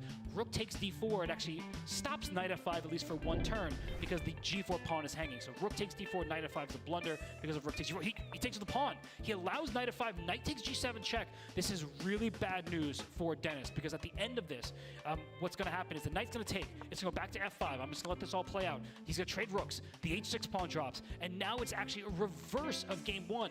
Magnus is giving Dennis a taste of his own medicine, and it was the clock that was his greatest asset, was Magnus Carlsen, because Dennis, he ran low, he ends up taking with a pawn. Oh, he takes on h6 now, and that's that. That is really that, because the king is going to stop the black passers, and then the knight will take, retreat back, the h-pawn goes, and black will have to give up the bishop, much like what happened in game one, roles reverse. So the white king, there it goes, it's stopping the c-pawn. Here, I think you can even just bring your knight back to f5, as Magnus does, because the h-pawn is so powerful. The white pawn can then slide to f3. The king can go to d3. This is it. King d3 is just over. Pawns and pieces on light squares, and yep. That should be the game. All right, Magnus says him 2-1. Game over. Magnus Carlsen. Everyone clap for Magnus. Magnus did good. Got to give it to him, folks. Of the 2025 I'm only rooting for Lazavik because I want it to be close. And I'd like to see Lazavik do good. I'm not necessarily rooting against Magnus. You know what I mean? An English opening. You were thinking the same, Joseph? Magnus has played this so many times from the white side. So cool. Both of these players very experienced in these positions. And we see the bishop for Dennis on g2. It's on the long diagonal. You want to make use of it. He plays e3 here. Now, is this an English or a Catalan? I don't know these openings, guys. I don't know names of these positions. That would be very bad. So Magnus, he's because I don't play them. All of the great contemporaries in the first game, Dennis brought his bishop back quickly to a7. Magnus cooking hard. Magnus isn't cooking hard. Magnus lost the first game and was losing the second game. Is played right now. So Dennis is thinking if this were not cooking hard. 1 minute chess, he would have just played D4. Oh, but the mustache, right? Boogie Nights. There you go. There you go. Got you. I wasn't sure. He does in fact play D4, not playing in a cagey style, playing a very direct approach, gaining space in the center. Magnus taking his time. So both players, I think that they're just each and every game, they're trying to understand the dynamics of play, the nuances, because it may look like a position you've studied before, but perhaps the bishop is better placed on b6 rather than a7. These are the little things that make up great players. And rook e8 played, given a question mark, bishop g5, the position calls for a pin of this knight. And I think the point, everyone, is that h6, that's a blunder. Why? Bishop h4 is the plan. You actually can't break the pin with pawn and g5 because there will be a knight sack and a vicious attack against the black king. Oh, knight d5. He's got a big opportunity right now. Bishop g5. LG5. For a piece sacrifice. Play it, Denny. It just feels like it's going to be Venus. At the very least. He plays bishop e3. Speaking of chess, bishop e3 is that type of move. He doesn't want Magnus knew it. A piece sacrifice, but it was there. It was in there. And Magnus knew it. Dennis, I mean, maybe it's worth just exploring that just a little bit because I think Dennis might regret that slip. I mean, I don't want to be harsh, but if we can sort of analyze. Joseph uses the Roy Lopez, man. That's cool. Yes, I might have played Roy Lopez's like. Given up, but just to show you that bishop g5, h6. Yes, the bishop slides back, and g5. Like when I very started playing chess. Black can do this, but after the trade of pieces here, like this is really dangerous. That's a pin that's not going anywhere. The king is open. If you Blunder from Down Under said it's the English opening for Knights Fianchetto line to be specific. Okay. Thank you for that. So we'll go back to the game. I don't know the difference between that and a Catalan. Really, really dangerous because the black king is going to be ripped open, and instead we have. I think some of those things are similar, right? We see that now Magnus doesn't have to worry about that pin. He didn't like where his knight was placed. He would prefer to go to f5, hitting this bishop on e3, again applying pressure on this pawn on d4. And Dennis says, I see what you're doing. I'll play knight to h4. I just talked about g5. Even winning a piece wasn't the type of move you want to play. So at the moment, I think Magnus is saying, that's too much. Why expose my king to such serious problems when I can play a safe move like c6, maybe play d5 in the near future, shutting down this bishop on g2. It was once a powerful piece. Now it's kind of a little stuck. d5 allows black to take on e3 at some moment. So yeah, white just allows black to press forward. Magnus is clearly better now, because white's pieces are passive and or awkward. The knight on h4 okay, Joseph. is really just trying to stop. You're just getting started online. F5. It's not an attacking piece. Snaz, what's up, man? Inside here, this pawn on c4 is now directly threatened. You do not want to take on d5 and give yourself an isolated pawn. Jose Raul Capablanca would look at this position from the black side and say, let's just sign those score sheets. I'm going to take this one home. And we see that Dennis says not one knight, but both knights on the rim are. Those knights are on the rim. Are they grim? I don't really know what to make of them right now. Maybe this knight can go to c5, and that perhaps encourages or strongly suggests that this bishop has to come off the board. White will get the bishop pair on an opening board, but for the meantime, we see the bishop does attack the white queen. Slide out the way. Don't blunder that piece. That would. It's a nice diagonally too. If you're Magnus, look out for a sack on h6. I don't believe it works here. Magnus doesn't believe it works here. It doesn't work. Just trying to coordinate his pieces as best as possible. Rook to e1. There's no follow-up. There's only one fully open file. That's that e file here. So you should, in fact, place this rook here. But if the bishop moves, the d4 pawn is loose. So it's not easy to figure out how to make these trades work. And for Magnus, huge lead on the clock right now. We see 3 minutes, 30 seconds for him, 2:17 for Dennis. Bishop e4, I really like those type of moves because you're trying to exchange that fianchetto bishop. The fianchetto piece is such an important defender of the white king. So f3 played, making this bishop look a bit silly. I mean, that bishop is staring into a brick wall, its own pawn on f3, but what he can do is now move his bishop back along this dark square. Can you play 93, 95? Doing so, the bishop keeps the center defended. Is that the point? It allows white to trade rooks, and it means that maybe worse will be behind Dennis, because he has finally activated his knight over there on the queen side.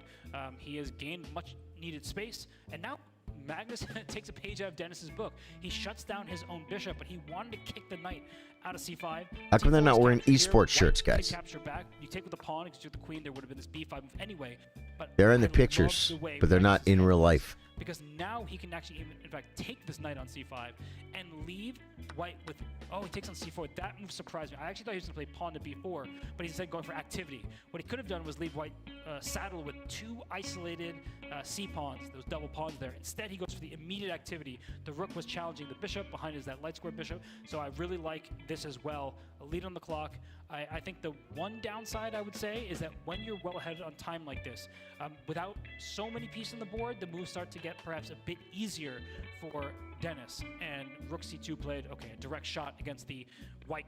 That queen should slide over 2 squares to the left.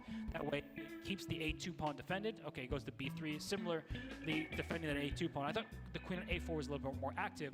The queen on b3 is trying to use an open file. And don't be surprised if Dennis goes for queen to b6 at some moment. I wouldn't do that right now because Magnus's last move, I think he's strongly hinting that his queen wants to join the party and go for an attack.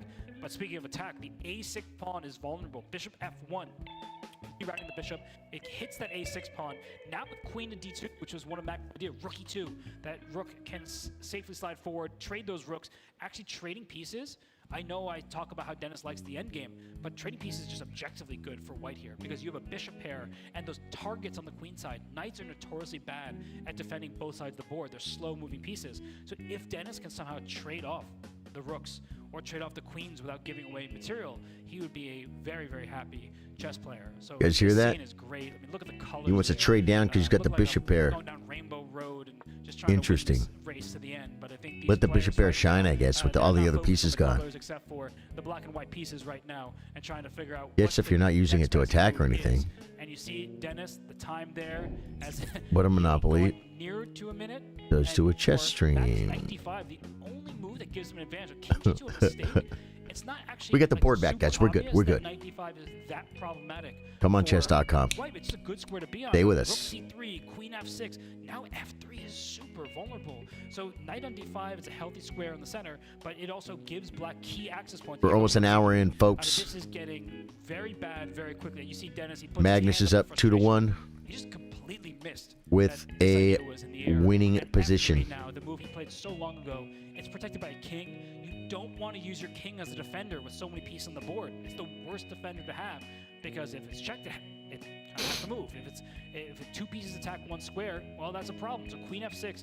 I think that Dennis will have to push his pawn to f4 after queen to f6, and that opens up the light square diagonal. You don't really want to push pawns in front of your own king. It gives key points of access to your opponent. It makes it easier to attack.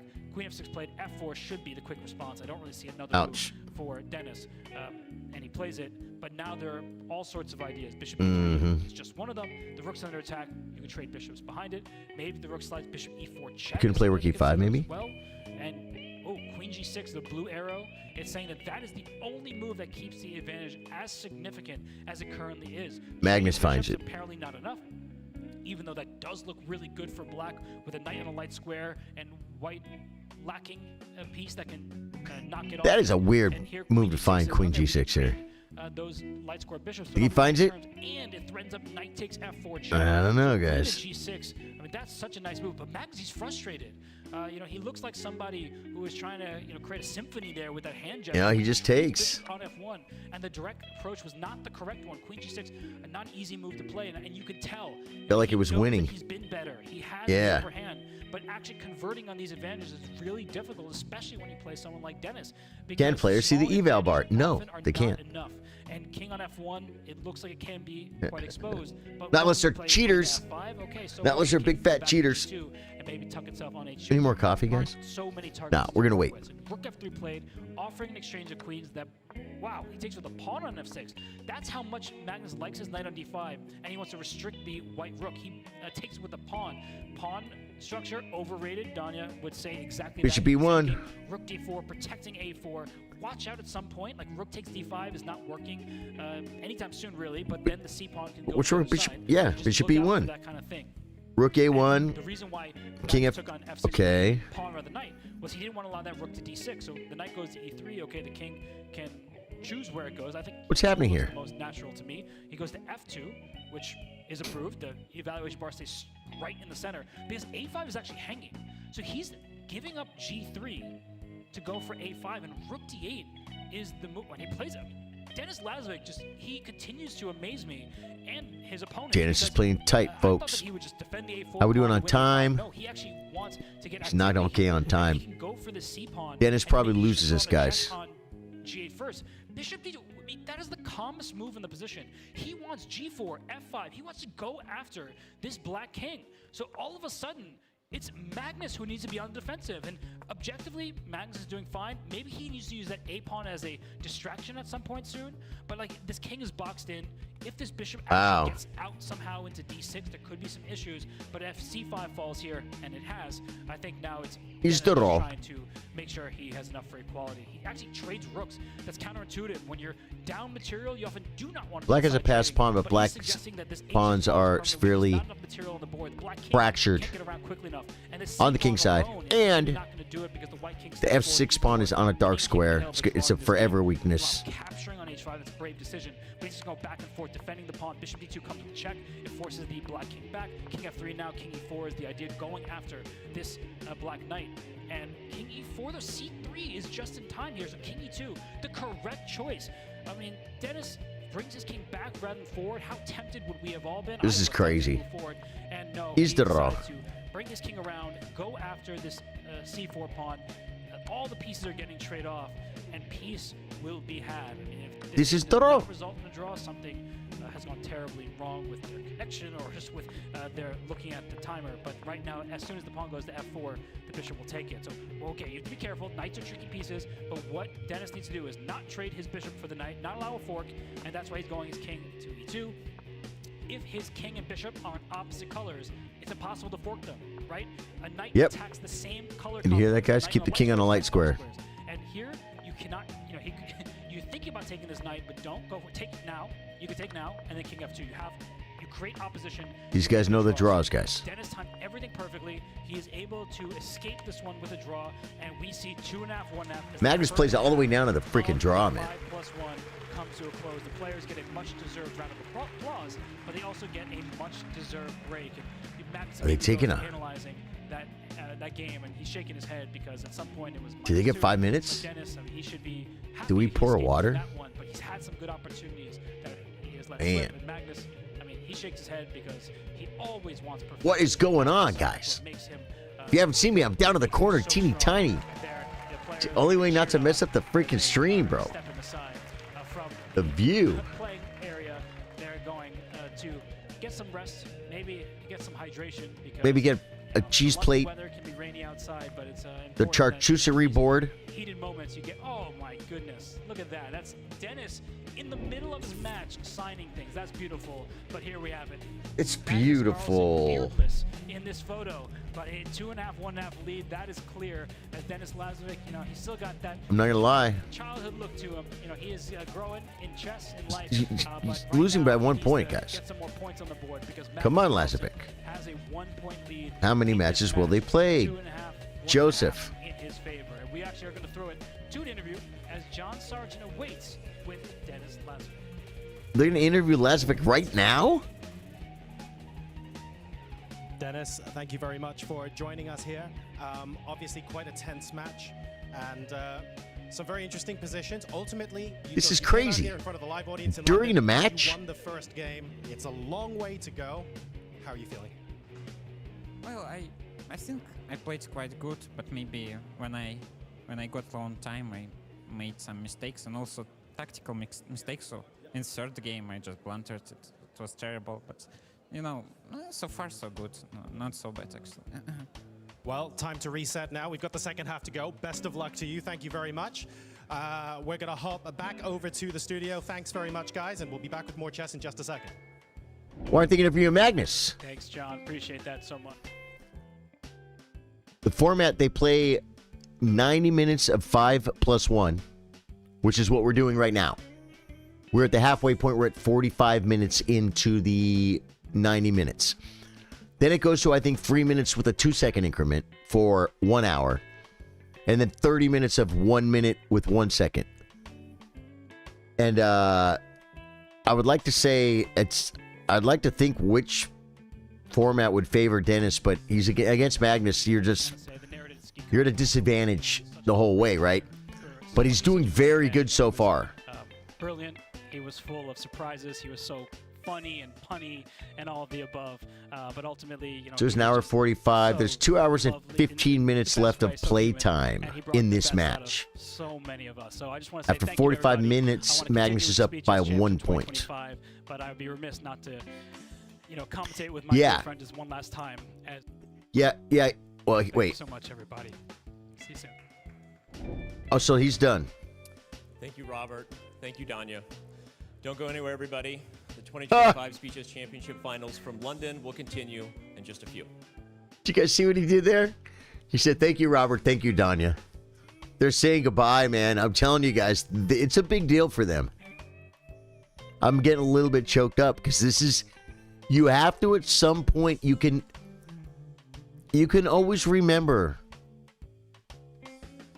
people that pass away. And you can always honor them. But the living have to go on living. And at some point, you got to stop celebrating them every time you do something. You know what I'm saying? And that's what they're doing right now, I think.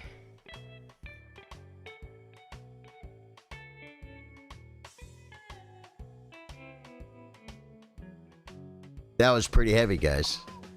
Thank you, Robert. Thank you, Danya. Oh my gosh, she's getting a queen! But knight takes a2. That, I think, was Danny's last. You know what I'm saying? Yeah. Usually play 2 or 3 games at a time, and I'm good. Breaking down very high-level, complex concepts in a very understandable way for the general audience. Hey, Eric, I know Eric, guys. They have to make these matches substantial. So you know who's playing better at least that day. If they just had them play 1 minute chess for a half an hour, you'd never really get it just wouldn't be very accurate. You know what I'm saying? My phone's got a little twist in them.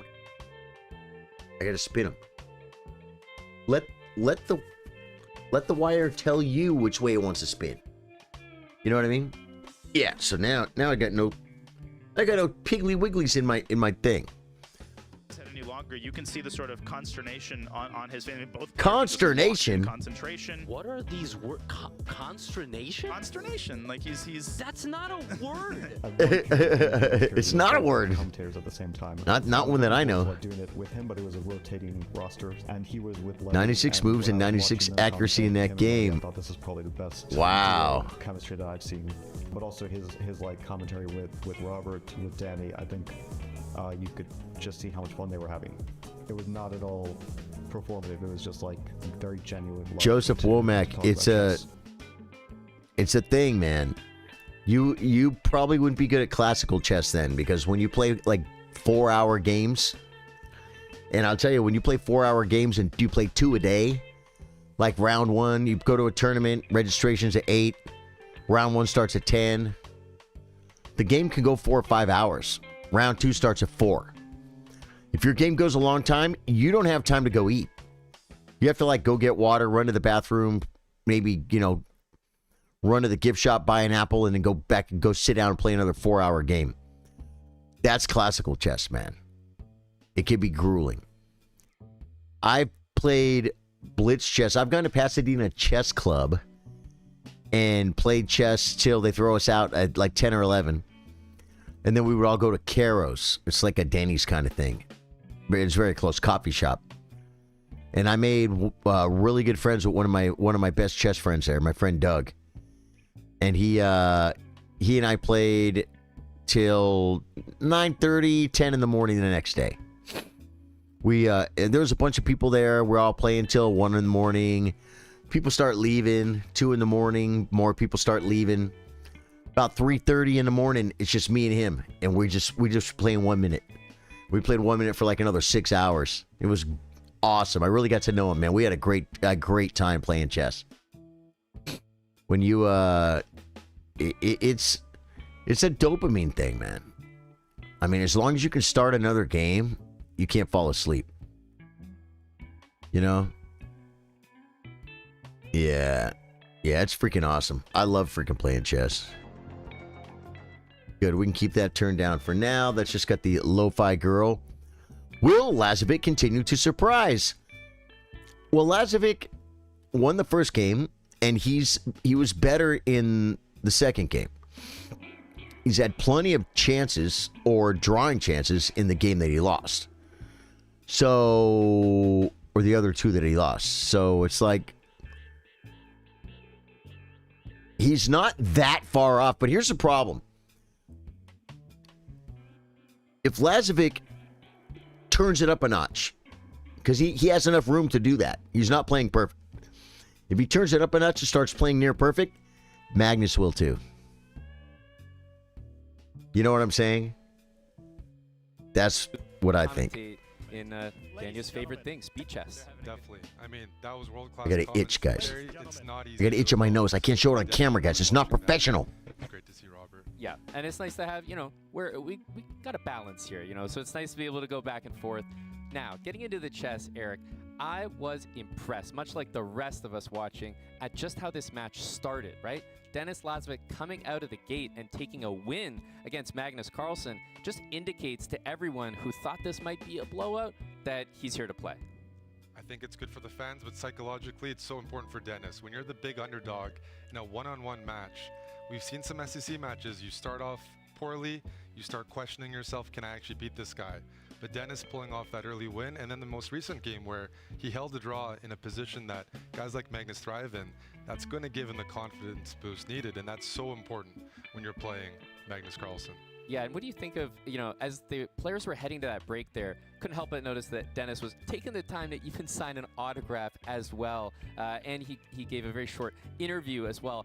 Eric, what do you make of that? You know, can you really remove yourself from... It was crazy. Lazvik's giving that? interviews. I don't know that I could. It just speaks to his maturity. I think that's very tough, but it shows that probably he is more relaxed, and that's it. That's Guys, I very good for a absolutely young have to hit the player bio. Playing on such a big stage like Be this. back in 1 second. I'm going to leave you with Part of this. The maturity of him as he's an elite speed chess player online, getting better year by year. He feels more comfortable, and it's going to pay off. That's right, and here he is. Did he just sign another one on the way back to his seat? That's Denis Lazavik, ladies and gentlemen, as there he is taking his seat to continue this 5-minute section. Would you say, Eric, that at the moment, more or less, is he in a spot that he'd be happy with, you know, thinking before the match started? I mean, I'm not sure you want to be down, you know, a point against Magnus, but you know that it might happen. Yeah. Having that win under his belt, also holding that tough position, I think he's okay. He's good at every time control, and there's no margin right now that's intimidating or that can cause second, you know, doubting yourself, tilt. No, right now he has all the reason to be optimistic. Exactly right. Grandmaster Magnus Carlsen taking his seat as well, and you know what was obviously a rocky start. I think same can be said for Magnus, that he's held his composure and he didn't let that first result really change how this 5+1 portion has gone thus far. Yeah, What I think miss- he knows that Denis is, What I miss- you know, on paper, Magnus being the big favorite, but he knows it's going into today. It wasn't going to be easy, and he's ready for it. At what point do we start calling him Mustache Magnus? This is a Mustache this Magnus. is a trial of his new look as well. It is. We'll be obviously paying close attention to the results that imagine he's scoring with this look, because you know maybe people we're being wondering so if it's worried gonna about the way you disappear look. If he doesn't win the I'll match tell you for something. tomorrow. When I first came to Texas and I started playing gigs at nightclubs, I wore a straw cowboy hat. I have it in the back room. Like just a white hat, like a George Strait hat, but not as fancy. And then at one point, I stopped wearing the hat. And they wouldn't leave me alone. They wouldn't leave me alone. Everyone I see, they're all, where's your hat? Where's your hat? It's like, you know, I wasn't born with the hat.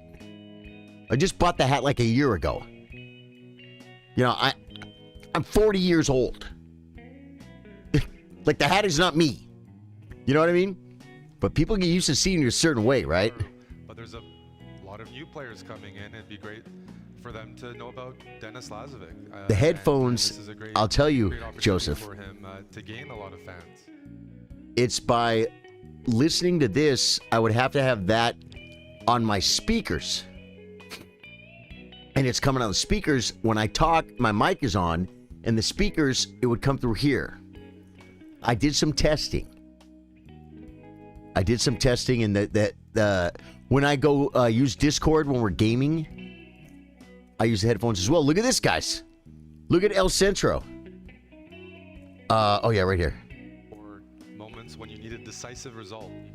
Yep, and one thing I've noticed already about the position is the rook has slid to the e8 square. It's a and King's then Indian, we guys. saw the position close with the move d5. That's something that usually you want to time when the black rook moves over. King's Indian defense by Magnus. Big El Centro with spatulas for Denis. Oh, no, Magnus is... On that f8 square. So Magnus is playing white. Okay, Lazavik is playing the King's Indian. Problem is, everything you do is against Magnus. Striving for a close position against Magnus. Oh, the headphones, the players. When you look at the styles, Probably a couple of things. The players are using headphones probably for a couple of reasons. One is to make it quiet because there's a live audience. And the live audience might make noise. And it could be distracting. Another thing is, what, maybe to hear the sounds? Hear the sounds of the pieces moving? I mean, they could have speakers, I guess, if you wanted not to wear headphones. I don't know if they have to wear the headphones. But I think they had headphones at Checkmate, USA versus India. I think they had isolation headphones that they could use. They could wear if they wanted to, but they didn't have to, or something. Or no, maybe that was in Vegas. Freestyle. One of those tournaments, they had headphones. You can wear them if you wanted to. You didn't have to. Before at all, I have to be honest. I'm interested in this position here. Playing a3, b4. Look at the knights on c3 and d3. Look at the bishop on e3. They're ready to support this b4, c5. Yeah, white is attacking on the queen side. Generally, the King's Indian, Black needs to get and you need knight h5. Push your pawns forward. Here, even if white prepares b4 in the future, And f4, f5, f4, or even knight g8, f5, f4. Yeah, that seems unusual. King h8 might feel unusual as well, but connected with that idea of knight g8, bishop h6, for the moment, it looks like white's going to play queen d2, and it's just been played on the board. That prevents that knight g8 move for the moment from having an impact with bishop h6, but you can still achieve it. h5, king h7, bishop h6 if you want to go for that plan, or rook f8. What I tell you guys, I called it before they said it. I mean, it's Black's plan. When it comes to the king. It's okay. F5. Yeah, I'm really curious what Magnus is striving for here, because once f5 is played, I mean, even this rook on a3, I'm not exactly sure where it's headed. Investing some time with moves like that, it feels like a good King's Indian. Black's plan is clear, and sometimes that's a huge advantage in blitz. This time controls, we've moved to the 3-1 portion, so having a clear plan where you know your next 3-4 moves, you want to pressure the king side, that should probably manifest into a time advantage for Lazavik. Yeah, now pay attention to the maneuvering here. The rook on a3 now comes alive to perhaps go over to the g3 square in the future, or at least exert some support along the third rank. The bishop is Right, I saw them put in earplugs first. You're highlighting that knight on f2, multi-purpose. You can bring it to d1 and to e3. Joseph, I think if you're seeing earplugs and then phones, it's 2 layers. The earplugs to get to mute sound, and then sound canceling earphones, headphones for more layers, right?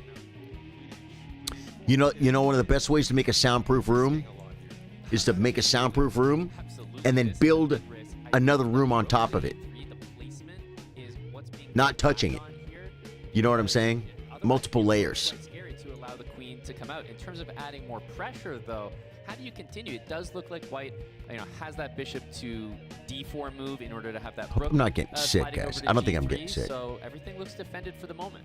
Well, I think it's clear for black. The queen looks nice on h4 and it can't be harassed easily, but you need more pieces. So knight e7, the knight might join on g6, and then on g6 it supports h4, also pressures f4. Is Maggie flipping the script? I'm curious what Magnus is going to decide. Do you play g5 at some point? Are you worried about the g-file opening up? But it's a very risky approach, and it's at some point the position's going to open up, and then clock will be a big factor. You don't want a position like this when you're under a minute. Exactly right.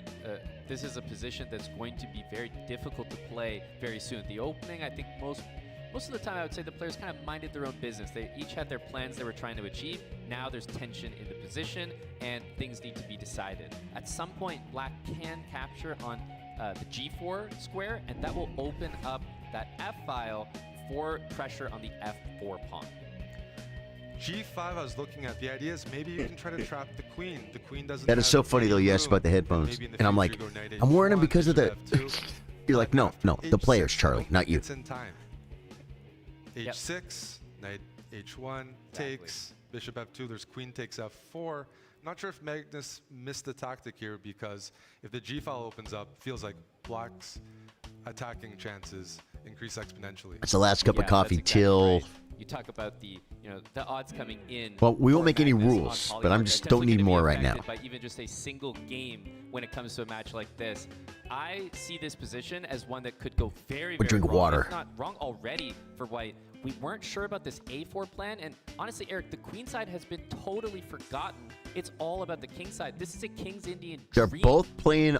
Yeah. You want to look at imbalances. The knight on b5. They're both playing on the nice king there, side. The knight on a6 defends c7. So then we have to look at the rest of the pieces. And black's Rook g8 goal is to use every other piece, the bishop, the knight, the rooks, transfer them over to the king side and attack this weak king on g2. So expecting to see knight g6, rook g8. The f4 pawn's also pretty loose.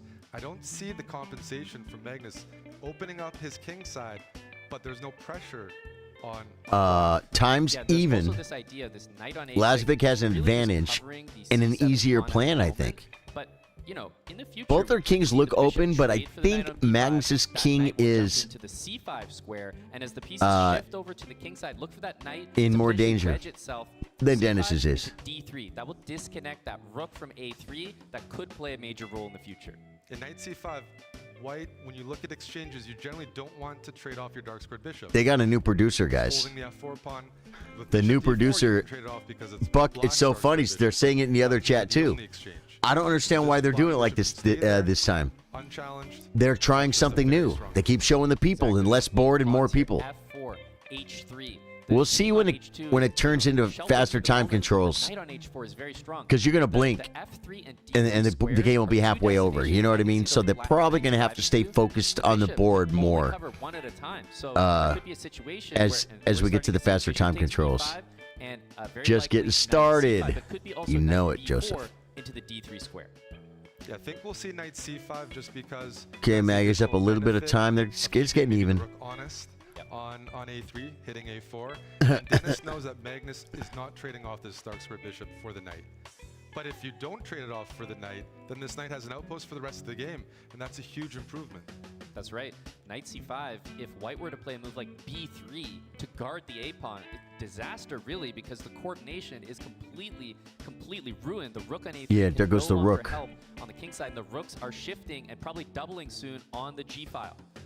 I love black's position here. When I compare the pieces, once the knight reaches the c5, Yeah. as an outpost, the bishop on e2 is blocked by white's own pawns. The knight on h4 is better than knight on g3.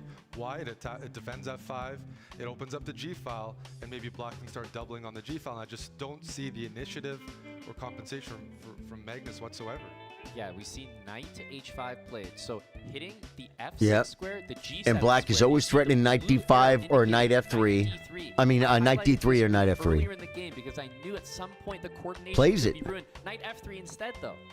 Rook e4, that's an exchange Whoa. sacrifice.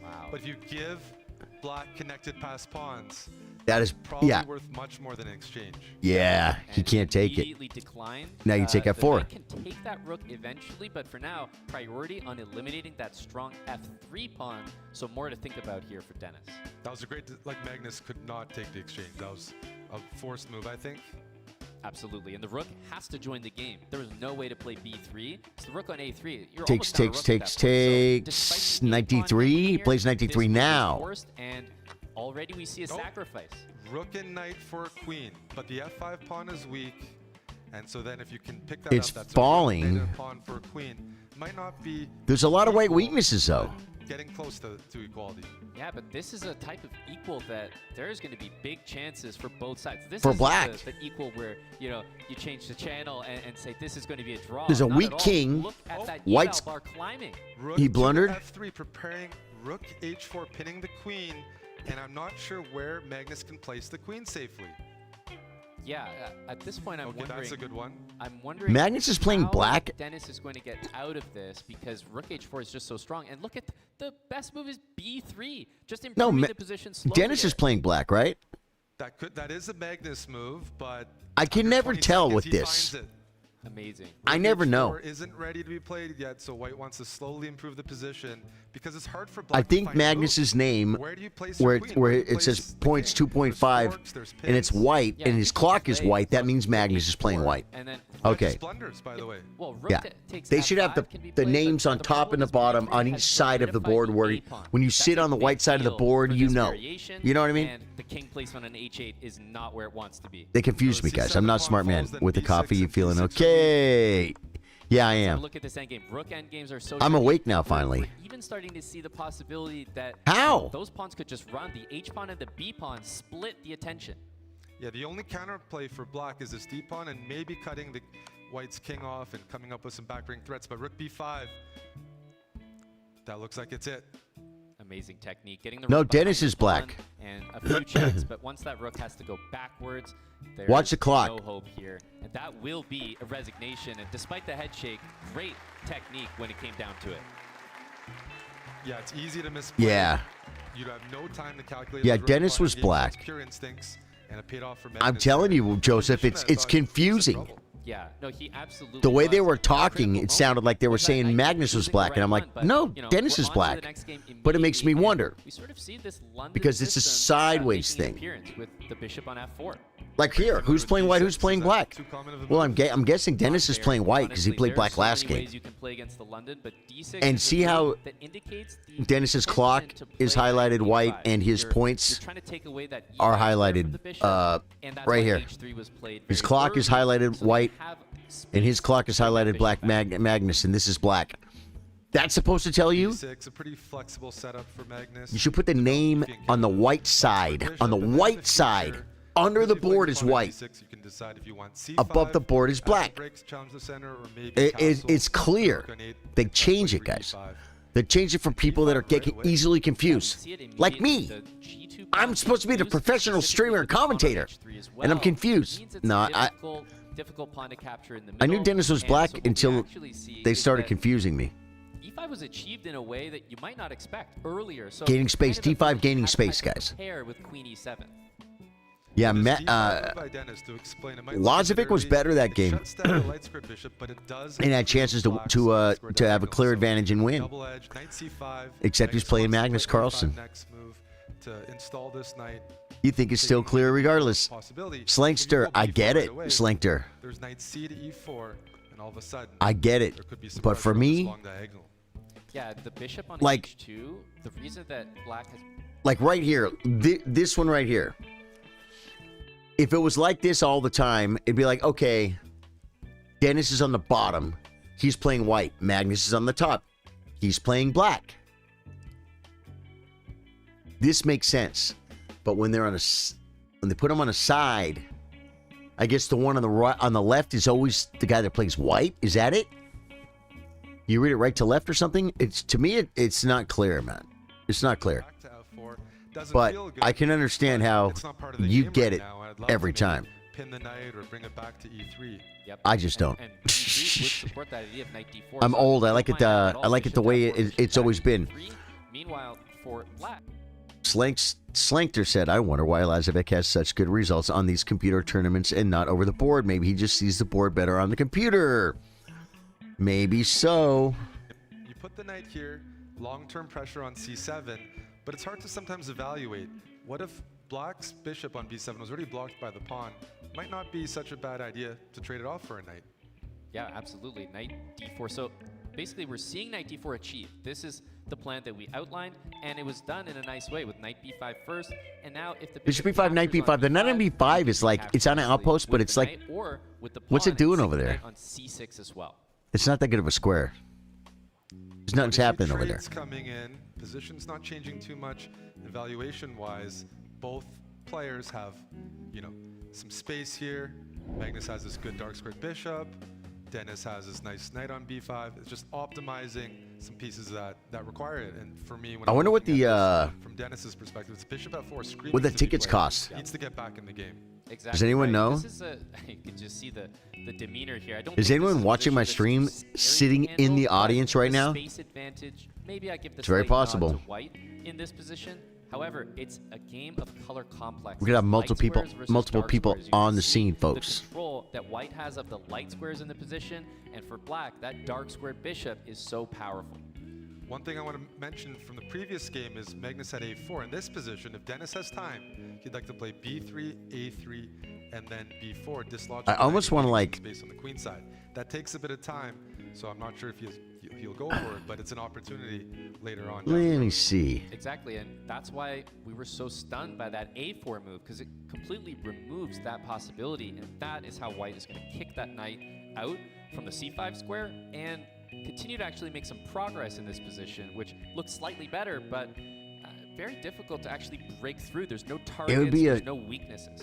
I really like this maneuver from Dennis, though. It'd be a little bit of a trick to do right now. Control of the e file. Like this layout, just leave it like this. Well, they left it. Yeah, right.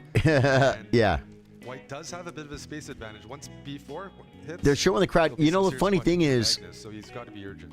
I'm not knocking it. And speaking of urgent, knight into e4. They got to turn out. b4 would be a challenging move, but If you expect this to be like, you know, like baseball or football or soccer or freaking hockey, this is a dismal turnout.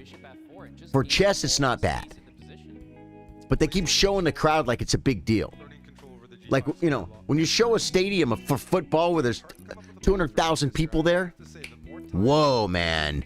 Wow. There's 180 people in the room, and they keep showing the crowd. I don't know. How about showing the chess game? There's more people at home watching. What about us? As well. One thing about this position is No, dude, I got to tell you guys something.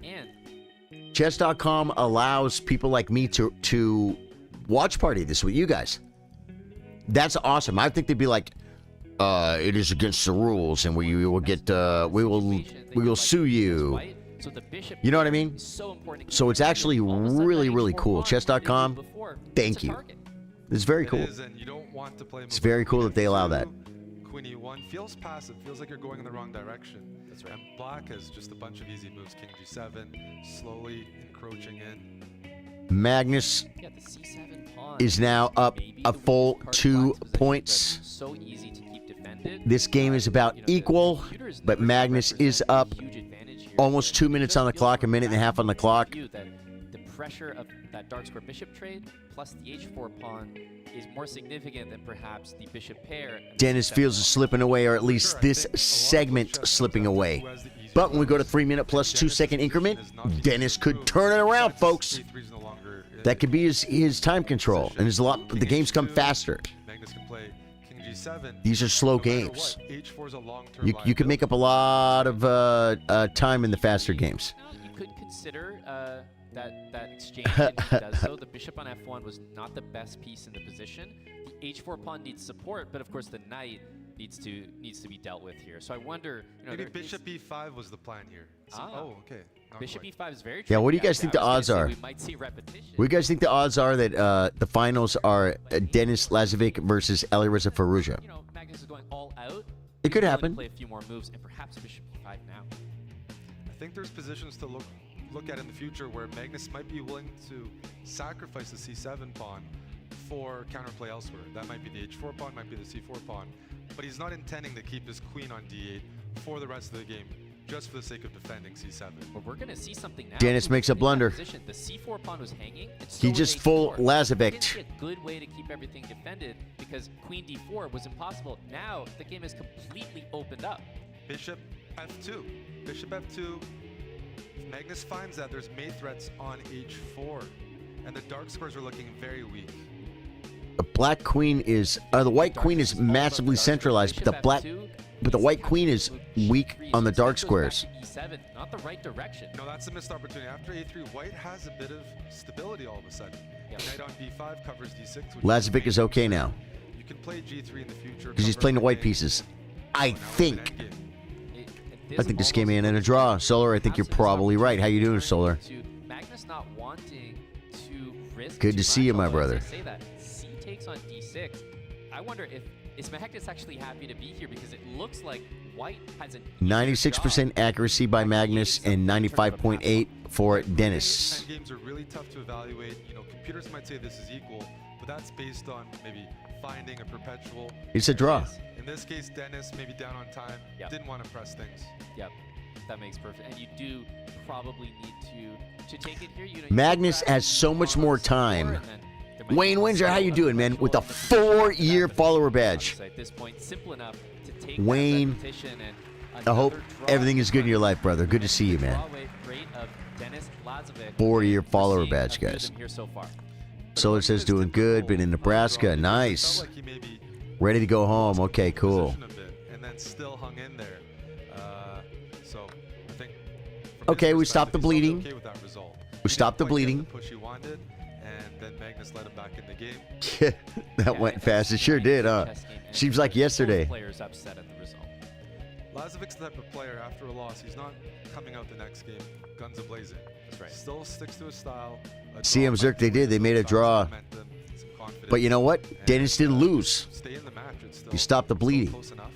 Yeah, Now, he needs to win and bring it within one game. Dennis is, and that is what you have to do in the speech. And make Magnus scared. Center moved over to Facebook. Cool. Oh, you wanted to flex your 4-year badge as well, huh, Dave Center? As Magnus with the white pieces. How about me? Have I been Solar? I've been really good, man. Things are good over here. Joseph's happy with for 70%. I get it, man. These guys are the best in the world, right? Yeah, things are good. We've been having fun with the gaming streams at night, guys. The chess streams are absolutely crushing it. Prevent black from being solid with a move like b6. New video up on YouTube, Glintstone Pebble only. Check it out. Queenside push. Both opportunities. I actually played Magnus recently on the white side of this, and I can say it didn't end very well. These are some slow positions. Facebook. From both sides. Black would like They have not been pushing me to new people very much. That means the only way we're going to get new people on Facebook is sharing. So if you haven't shared the stream, you guys like the stream, please hit the share button. Also, hitting the like button, follow button, and commenting won't hurt either. But shares, we're going to start pushing shares on Facebook, man. It's the only way, folks. Good to hear, yeah.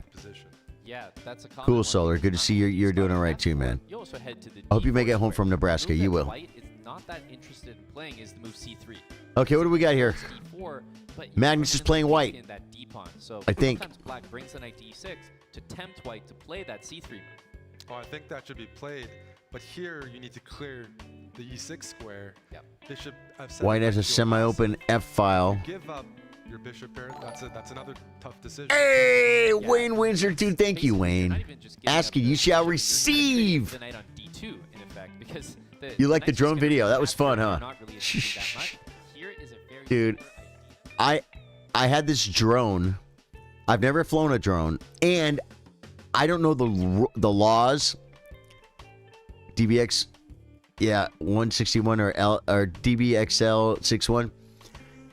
I don't know laws either, guys. So I was flying my drone like a little, like a 3-year-old girl might fly it. Very squeamish, but I don't know what the rules were. So I was just trying to get some air on the porch. You know what I mean? It was fun, man. It was fun. We did that when we were iced in too. It was activities to do when we couldn't go anywhere. The roads were impassable. which makes the move e5 a little more desirable. And also after e5, should black capture or maybe push, there was bishop g5 in the position. So that's why black has also sidestepped with queen d7.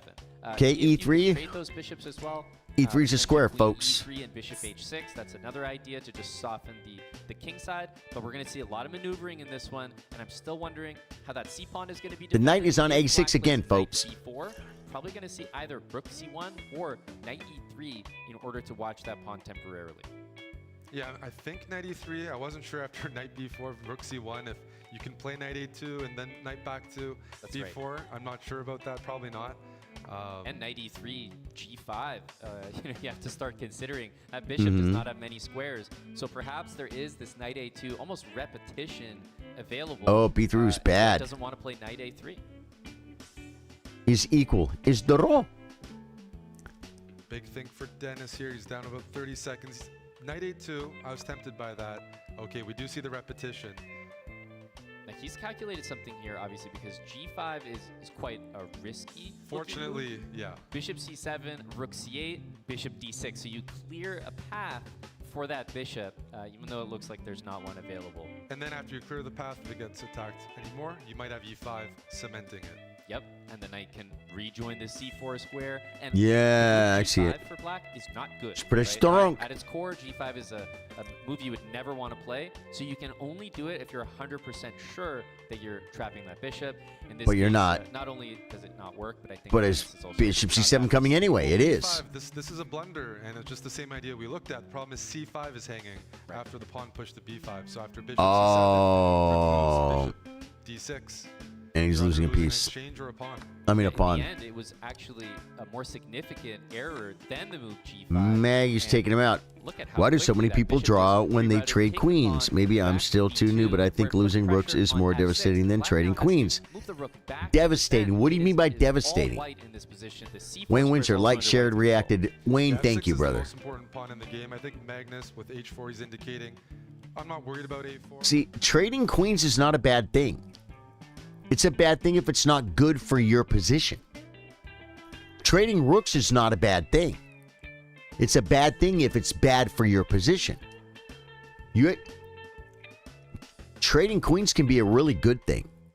Trading rooks can be a really good thing. It depends on the position. You know what I'm saying? Maybe his king is not It's in a all good about the position, man. I'm going to trade and play an endgame. You got to ask yourself, do I want to trade queens or not? G4 is permanently stopping all f5 ideas. Some people Also never has want to this trade queens, plan of playing even when they're G5 for losing. white. You play that, you get that Devastating bishop means trade hindering that a you're potential looking to get, checkmate. and perhaps control of some dark squares. So let's say how he handles Oh, you this mean like if position. there's an Honestly, attack Eric, going on? There's no rush. Everything is defended. That knight on e3 is a hero at the moment. Yeah, everything's defended, and it feels like Magnus has a few moves ready to be played. Like rook Yeah, if you're E2, attacking and your opponent's king is weak, at some point, he wants to trade queens. d2 to c4. Right? Ways to improve the position. So it's bad for the attacker if he's using the queen to attack. E3 knight is everything. If that It's a great way to stop an attack, is trade off the So attackers. you have to keep a knight on e3. So that's why knight c4 was played. Should the bishop capture on c4, look at how the rook on e2 now defends the c pawn. You can recapture nicely with the knight. So really great maneuvering, getting the pieces to the right squares. Look at him, we look at this bishops. position, what can Dennis attack? Everything is nicely covered, and under a minute, there's a 2-minute time advantage. This is close to being lost. It is. F6 is hanging in this position. One of the reasons that I think Dennis has gone for this is because bishop takes on e3, puts us in an opposite bishop situation. But Eric, we're not close to a draw just yet. It is all Magnus. He lost the In other terms of the opposite color current position bishops that on F6 is game hanging, 2, you can right, even guys? Push forward with d4 and d5. Do you guys have a record? But I like the Do you counterplay remember? with c4. I think this is a good practical attempt. Yeah, if you don't play c4, you're just permanently defending f6. That's passive. It's not going to work. c4, make things a bit... Solar says, I think I can checkmate easier with 2 rooks than 1 queen. Do you mean against a lone king? Or do you mean in a middle game attacking a king? Dennis, something like bishop a3, but... I'm not sure what... I'm not sure I understand that exactly what you're saying there. c4, how you react to a move like this. If the knights Because get rooks traded, we almost get never closer to those, draw checkmate a king in the middle positions game. with opposite colored bishops on the board. Queens So you need to know do. what's coming next. So if d4, And if you're in an end game, it kind of depends. I mean, yeah, okay. Knight on the side of the board that. But see, your opponent has rooks too. You know what I mean? Rooks get traded for rooks. That's pretty safe. Probably a 2-result game. D4. Probably. So I don't know. But the position gets a bit sharper. He's using the brown board, folks. The brown board. Look at that. You can see his pieces. And at some point wants to target the A4 pawn. Those keyboards look cheesy, bro. They can't give him a nice mechanical keyboard with a nice click to it. Capture, just so there's no Maybe they don't want the audio. which might win that night. And instead, we're getting a very similar position, but I think Magnus didn't want the risk of a black pawn on c3. So just Tiny went into board, c folks. pawns first, or chose a Magnus variation still has and his then- advantage for those of you at home who can't see the board. Yeah. Not going to complain. Chess.com, God bless him. Trying to target the A4 pawn. There's nothing else that's loose right now.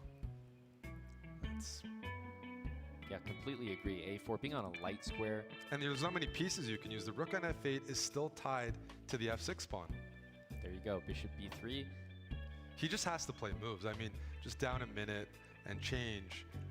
Can't afford to get under a few seconds. And Dennis always plays well against Magnus. I mean, he's not getting thrown. He's not getting blown away. He's only getting beat 2-1 against the best chess player that's ever touched a chess piece. So you could actually say Dennis is doing very well I think you can double the rooks here. because he's kind of supposed to lose, right? Rook e8. There's an f5 move if you move your king up. We got 12 minutes left on this time format. Then we're going to 3 minutes plus 2 seconds, I think, right? Is it 3 plus 2 or 3 plus 1? Does anyone know? I'm going to check it right now, guys. His hand is in the air. He can't believe what he's just allowed because Chess.com. first of all, he and not end up worse. But this is And just then watch Speed Chess Championship. Takes b4, rook takes d5. We should be headed towards a drop. That outside a pawn, Eric. And better Not king is it placement for schedule white, or still a little home? bit tricky. Format. This is a theoretical draw. There's no You might form. be between 2 or 3 moves, and you Why is there don't no have time format? to actually Why didn't it tell me format? Which one it is? It's gonna be right here. Play with black's f pawn is going to be really helpful. 90 minutes of 5 plus 1, 60 minutes of 3 plus 1, 30 minutes of 1 plus 1. Okay, so it was 3 plus 1. Get to this position. Got it. Mistake before and turned it into a win. So let's see if he can do it. So in 11 minutes, they'll take a short break. They'll come back for 60 minutes of 3 plus 1. Those games are going to be a lot more exciting. And I would think Lazavik may have a chance to win a game or two in a row and narrow. Magnus Carlsen now has the pawn all the way on h7, and if you bring the The king deficit. to g6, it's no help, Eric. You can't capture the pawn because the a pawn goes all the way, and Magnus wins that game after initially making. Do you guys know why?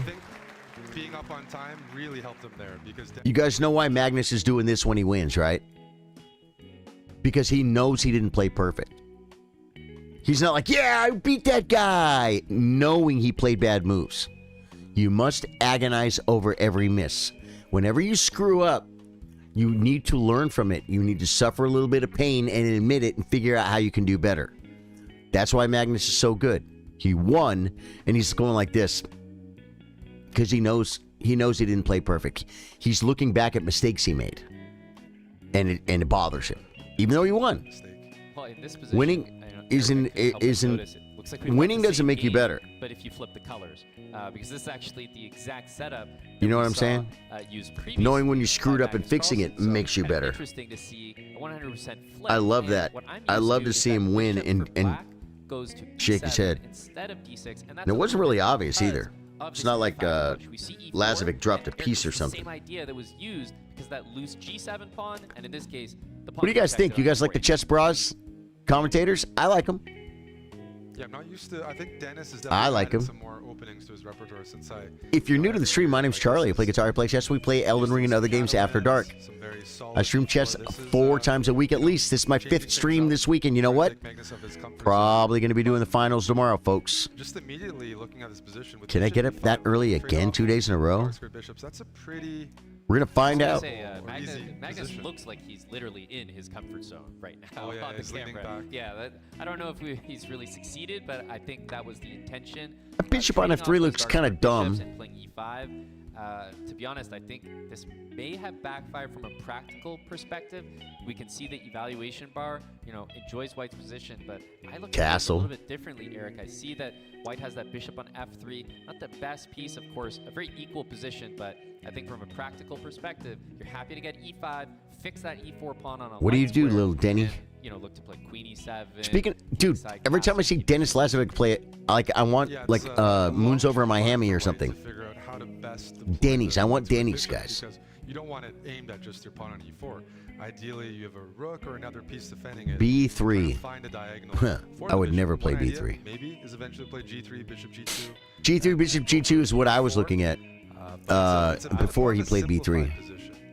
Long castle, Eric, what do you make Or B3 is maybe already in. Long castle's weird. Immediately by White, which makes perfect sense. Yeah, but I was King surprised B2. that Black didn't go king side. It did not look that dangerous on the king side. No, I think Magnus was just like, I'm just going to symmetrical castle queen side. Doesn't see much danger in this, which makes sense. There's nothing. There's not a bunch of weak squares. There's a square in F4, but like I said, G3 is no big deal. G3, Bishop G2, with ideas of F4 later if you want to. E5 real. Can you actually turn that into, can you create a weakness? The knight looks good on C4. The queen looks good on C3, but what's The knight is good on C4. It's the best knight on the board, guys. If you just play natural moves, I mean, I guess there's an issue here, right? This knight on D7, when it moves, there's rook takes D8 and E5 falls. So is Dennis just arguing Black's running out of natural moves? Exactly. Yeah, the knight on D7 can't move currently unless there's a well-calculated line that also wins the E4 pawn back. Streamrock comes in, does folks. Not look easy to do. And benefit for White is that while you've both castled, White's king has an escape square. So Black has to spend that extra time to maybe play a6, and I know you mentioned it's probably unlikely, but a good waiting move for White almost seems like a4, a5, or maybe your idea of g3, bishop back to g2. You could even consider h4 and bishop h3, a piercing pin on that long diagonal area. Yeah, the more I look at this position, I think I underestimated White's setup. It's hard for Magnus to trade off or challenge the position. Just this long-term pressure. No, White is clearly better here. White. Wow. Black's not in a position to get a pawn on f6, and even He says, hey, my bishop on F3 sucks. you have just some Trade it. free space on the queen side to play a5, maybe hint at a6, grab a little bit of space. You also have the d file. It might be somewhat of a symmetrical position, but where White has all the advantages. You hear that? They're clapping in the crowd. The d file. Did you hear that? D2. If I'm just going to play simple chess, rook d2, And rook Eric, e I think d1. I can hear that there's a "Let's Go Dennis" chant live in the audience right now. We get a glimpse of that on the cam there. So They're trying to concentrate. behind Dennis. Also It's a because chess of the tournament. situation in the match and with the time taken. It's never going to be exciting. The fans know how important this game is, and you've seen. How I mean, Dennis it's has been exciting, playing but it it's so exciting far. You mentioned on a chess level. I feel the same way. Perhaps Not a- Magnus also did. They're trying to play chess. Magnus is definitely down a few moves in what looks to be a normal position, but knight c5. The question still Okay, I is, think they how heard does Streamrock. White They got a break little through? excited. said before, I it doesn't can seem like feel he's that. attacking There's queen side. definitely a vibe going on here. Magnus is just a couple moves away from maybe getting a setup. Knight to e6, rook to d8.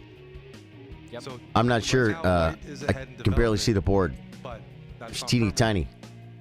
And the move c6 for Magnus to kick that rook out of d5 is not a desirable move. You give up the b6 square, you give up the d6 square. So he's looking to hold steady, and while this gives up d7, it's only momentary. Because that knight can jump into the d4 square. Can't you it's just not click like that this and rook's say staying on D7 duplicate? forever. Definitely not. And I want to say long-term plan, if White doesn't get pressure, look for Magnus to maybe consider h4 as a move. Yep. Fix these pawns. The knight will be able to slide into I'm gonna try something, f4 guys. and put long-term pressure on g2. I think I can do this pretty right now, quick. though, Magnus has to find a safe As place. long as Queen. nope. I gotta wait till they go to that. I might play h4. When they go to that scene again, might want to play h4. I'm gonna try and steal that little board and make it That's bigger. a long-term problem. If you don't make something happen as With our White, own it'll production be value here at Charlie Black plays h4, Sardo knight f4. Gaming. You could be in some trouble in Because some of those endgames. you absolutely love to see it, I folks. want to play h4 Mon, but there's rook d8, and again, too many trades. There's no edge for White. Yeah, White's advantage has gone away a little bit. Magnus is you know, he's still kind of in his chair looking comfortable. I think he's had to do more work than he expected, but what The rook is strong like bull, but tons of pressure in the position has the turned knight into the E5 pawn fully E6 defended, the knight on E6 heading to F4 D4 and rook D8 supported by the queen, the knight. I mean, what do you do other than come to acquiesce on all F4, these it come to I D4. guess with knight E3, the knight's good on D5 in some positions without the rooks. You can target F6, but also frees up the queen for this queen C4 move. And the point is just to prevent Magnus from being able to play rook D7, trade off the rooks, and bring another rook behind. That's right. Now, wow, there's White a is line winning. Here. No. You see these arrows, Amon. Oh, that's my easy to goodness. miss. Okay, yeah. I was He had about queen to say, takes? That is crazy. Queen takes E6, everybody. Would have been a pure sacrifice. And Show you us. have to show that, Eric, on the Check. board. King to A7. And Knight the problem D5. is if you play C6 in a position like this, there's a mating net on A8 with knight B6, with knight C7. This is an unbelievable concept, and honestly, no wonder it wasn't spotted. It's a nasty concept, and we can go even further. Like B5, you find rook A8 check. Oh my goodness. Rook takes A6. Very hard to find. That's insane. People will analyze that after the match. But Wow. that's a remarkable chance. He had a queen sack, And guys. They back didn't to see the it. live position here. That would have been a crazy way for this game to end. But honestly, much more expected is what we see on the board here. In terms of The other day when we were doing our Trap the Queen challenge, I'm starting to edit the stream to make it into a video, and I saw a shot, man, that I missed. He's generally okay with Kind of like that. I mean, there's still time in the match. He doesn't have to go for a win here. And Oh my God, tactics, guys. Tactics. We need to work on our tactics. No weak pawns. Can they dunk the pieces they take? Like in a mini hoop. Well, Hikaru did at chess at Checkmate USA versus India. He took Gukesh's king and he threw it into the crowd. E5 is the weakness, but Magnus is baiting it. It seems like. Yep. Exactly. That's about as dunky as it gets. After king to F2, now you have Did to I- think about the E5 pawn. But I think Where'd I put my- That was the moment. Are we Huh. going to see king C5 and maybe play for something more? No, king E6, of course. Magnus with the lead in the match. No need to do anything crazy. I think Magnus probably knew that move was there too. Yeah, that's right. B7 could be weak. Knight A4, Knight C5 is an idea. Magnus. It's almost 9 o'clock, folks. For white. You don't want to have 3 hours, I think, till Hikaru starts. Oh, I was going to keep that window open, and I didn't. It's not necessarily the best situation because What time does the Hikaru match start? If you capture on H4, I mean, okay, we're still in this one. One thing at a time, guys, but I'm just saying. So I don't think you want Let to me play see. E3, which is why we might sort of see the Sked deadlock here with Jewel. King E3 and King E7. But you have to be careful if you just keep pushing your pawns. At some point, Magnus might Oh, switch. yeah, no, yeah. 2 hours after the Exactly. This PST. right here locks up the So king at side noon, completely. at noon is the H4 Hikaru solidifies match. that despite I'm just the gonna minimize amazing that. Outside pass pawn, which is protected on H4, by the way. There's simply no progress for the king. Is the draw? And that game ends in a draw. Look at that match clock, 40 seconds. We are going to get one more game, Eric. One more game. Yeah, as we mentioned, Dennis needs to win this game, guys. Set the tone for the 3+2. Yeah. Or 3+1. Most of these blitz games. Yeah, and in a lot of positions where you feel that Magnus excels, thrives, like he's going toe-to-toe in positions that, at the young age of 19, you might not expect. More in Italiano, his guys. Game, but we're seeing it here on the board. Ooh. Yeah, in terms of those technical positions, I think he's always been really strong. Knight G4? And he's just trying to add a bit of pop to his chess. Yep. You know, those critical moments, those like more tactical. Now Knight G4? Yeah, we saw a crazy possible sacrifice in that last game, which I'm sure we're going to be talking about after the match. But right now, we're focused No on more this Knight one right G4. here. H3 has just been played. Such So, a crucial square. Magnus is playing- Full of in this opening here. Knight G4, Bishop G4. I don't understand what's happening here. 5 here. Question is after Bishop C2. On my will we see screen- Bishop E7, and we do. Targeting the E4 pawn. All the way This is a over. very sharp opening. White has I think they're pawn fixing it. center, but black Because it is very said active. Magnus Carlsen, but Bishop's developed. Dennis's picture was in it, right? So it requires quite a Did bit it of not patience just, for was that white not backwards to right there, hold on. guys? Did you guys see That's it? a space advantage. Oh, here's where I was going to fix my thing. Well, I'm going to try and do something here, Just guys. gonna talk about on the board. Paste. That's still a more unusual move. It's a way of defending E4, and we might need to see Knight D2 now in order to keep that E pawn supported. Black kind of going for an all-in approach. Knight C4, Okay. trying to undermine the support. Now of that this E one. pawn and White's just maintaining it, hanging on.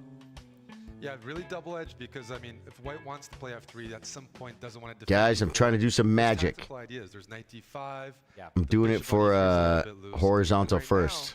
C4, is it hanging? Well, you can take it, but then you lose e4, and then White's stuck with an isolated pawn on d4, which definitely means Black's doing okay.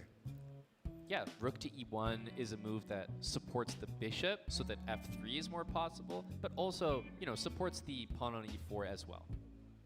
Is that a little bit better? Rook e1, maybe long-term preparing f3, bishop f2. At some point, The thing is, I'm gonna have to like, I'm gonna have to mute it every time. not a good move, But because after e5, your we can bishop see the is board blocked, now. and it's opening up You know what I'm bishop saying? and queen. Can I do that for Another move that I was thinking of is bishop to a5. Sort of a weird way. It's to gonna put be pressure hard on though, the man. e4 pawn, 'cause that bishop cannot really It's gonna be help hard. attacking e4, but on I'm, a5, I don't think I'm gonna be able to do it for vert. it just somehow looks like an annoying square for White. Now I can It come is back like annoying. this. I actually don't see a move right now. I mean, it's White's move. Yeah, Bishop man. a5 would be, Is that a so move, Magnus guys? taking on c4 feels like Although that's a it concession. appears that there's no one watching on YouTube horizontal, Yes, and that makes me wonder knights on why. c4, but d4 is weak. And, But that's okay. People come and go. d5 square also People could come be and go, something with folks. this knight It's jump like Black Karma Chameleon, like Boy George. They come and go. They come and go.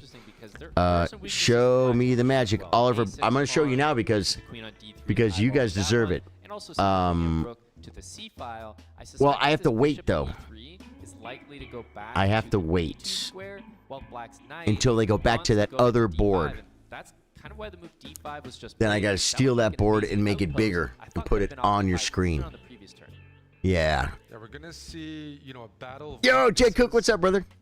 A6 is what Magnus is targeting. C7 maybe in the future, and D5. We're having a watch is party. Target for Black. This D5 pawn, long term, doesn't have support with any other pawns, and so Magnus is arguing, you know what, we can trade. I can. What's going on, defend Jay? D5, put a rook I hope on your life is C1, good. And slowly, maybe get Bonus up to C6. Friday stream started at 5:45. No, 6:45 a.m. Something about this position that I feel great right now. I'm gonna be exhausted later. equal, it seems like there's almost more pressure. I should on like Black make because lunch of the dual after weakness Hikaru of plays C7 Firouzja. and A6. And so there's this idea Make of some like lunch. H5 and A5, Take a or walk. perhaps A5 Walk off my first, lunch. and Get a little cement exercise. the knight there because you're controlling Come back the and E4 just lay down and I sleep, like A5 a lot, as you said, cementing it. and then stay up all night again tonight And you're not in time for the finals bring that tomorrow. knight over unless you give up the D5 square. So It's fun, but guys. these are positions where Dennis does do very well in. I mean, just technical. Yeah, the position's very equal here. Problem. Magnus is leading At some point, he does have 3 to start points, thinking folks. about where am I going to get my win?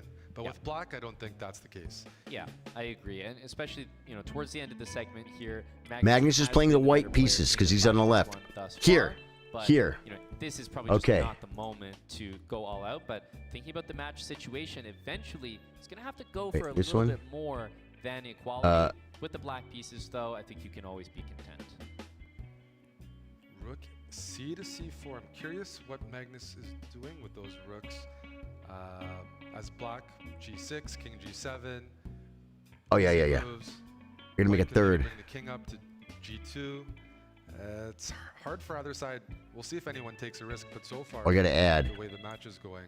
Add Headed towards, window capture. another draw. Yeah, SEC certainly looks full like it. vert shot. However, a result here for either Here side we would go. be monumental for the match. And given how equal and drawn the position is at the moment, it would be a big blow to either player. They can see the match. Here's your draw. magic, brother. In front of them is at 0-0-0, which means this is the Oh, wait, final here's your game, magic. for them to focus on.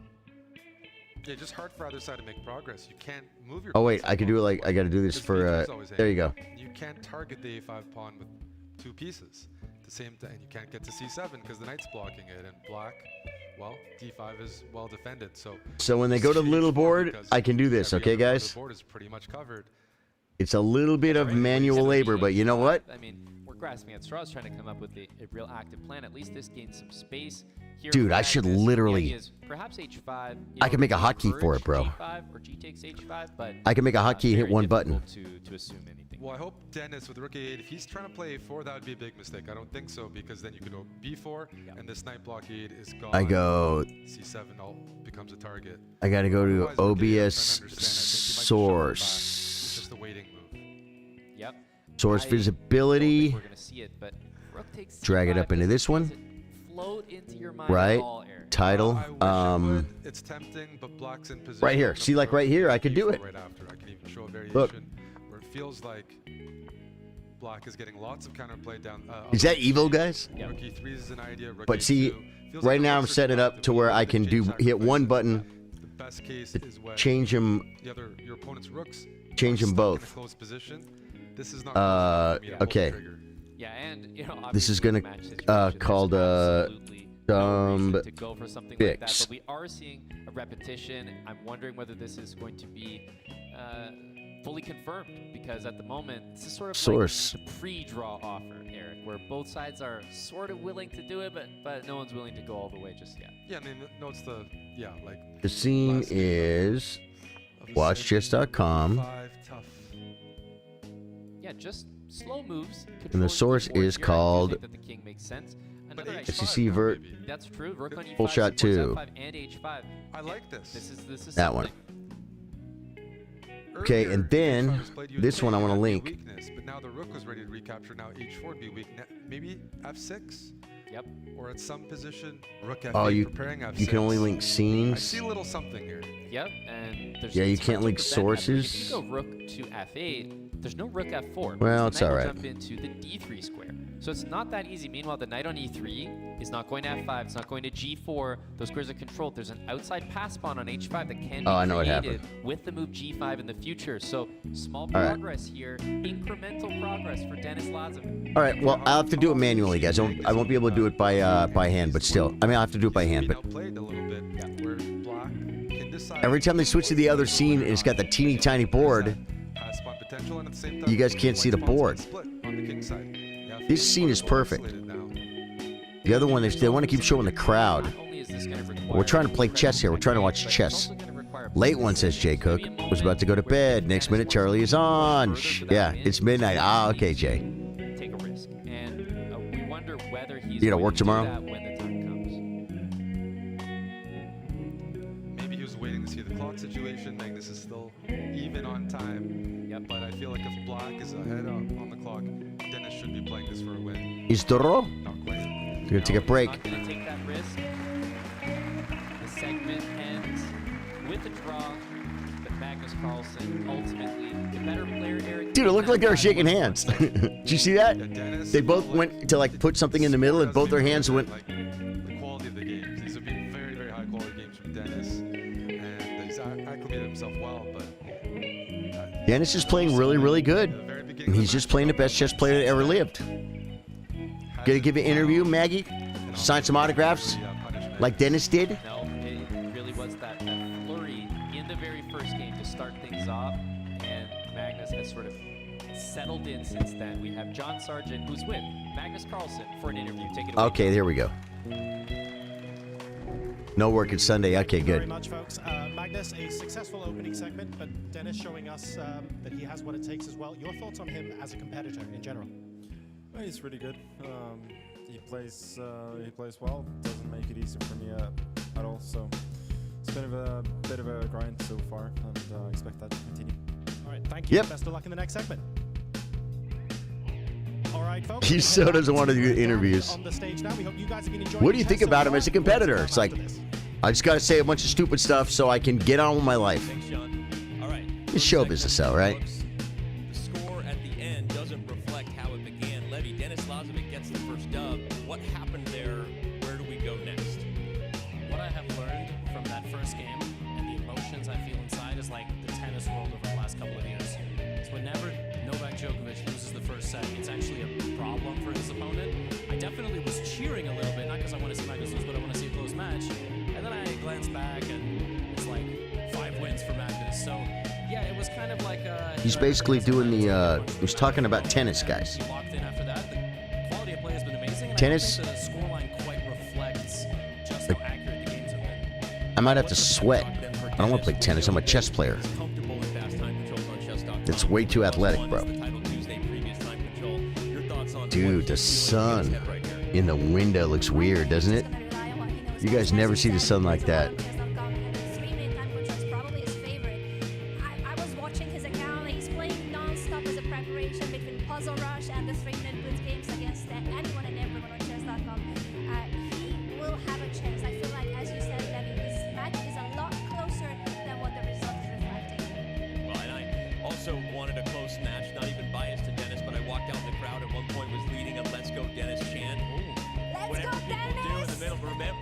really can't hear you. We'll see what happens as it goes. Oh, that's what that was.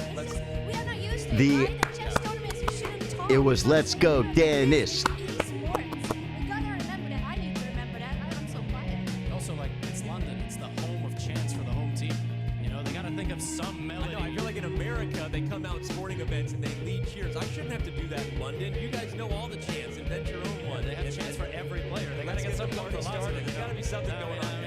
I don't want to get copyright struck. So it might take a little more than a chant to help Dennis and his chances against the #1 player in the world. We understand that, but we'll see what the 3-1 has in store. Anyway, all right. Well, now Dennis, I heard it. I heard it. there you go. Well, we've got something coming up right now, which What do we got coming up? they can't hear you anymore. Too late. No, I'm kidding. All right. Well, we've got a lot of chess to get to. Of course, this is just the first match of the day. You all know that, but before we even get to the 3-1, we want to give you one of the best moments of the 5-1 segment, which Levy. What'd you guys eat for breakfast? Right now on. Oh, never mind. Okay, we're not gonna do the breakdown right now. It's not happening. It was going to be great, I promise. It was going to be really good. It's gonna be great. It's gonna be awesome when it happens. You're gonna be like, that was worth the wait. Better than the bow tie even. All right, keep it on. All right. Well, we are gonna then throw to a break. Before we do, I want to remind everybody, fans. They can take a break. What'd you guys have for breakfast, man? Like I said, I've been up on. It's been really weird. I've been kind of up almost all night with little naps here and there. Is anyone to play Judith Polgar versus the world? You can go on chess.com. You join. You vote. If your vote move wins, then it gets played against Judith. I had a 2 fried egg sandwich, non-toasted bread, very, very light mayonnaise, couple of fried eggs, drop them on some bread, little salt and pepper. Well, not exactly real salt, but pretend salt and pepper, some spices. And yeah, so that was my breakfast. It was really good. I knew I was going to have to go buy coffee, so I thought maybe I'll just buy something while I'm out to eat, but it's like, that's just, if I have food here, I should just eat here, right, guys? Yeah, so I did. I do have leftover dinner in the fridge, but it's still early, man. Maybe like when the Hikaru match starts, I'll nuke some of that and chomp on that. It's rice, black beans, tomatoes, chilies, chicken, and a bunch of hot stuff, red peppers and hot sauce and stuff like that. Chili powder. It's pretty spicy, guys. So, okay, little 5-minute break. I'm cool with that.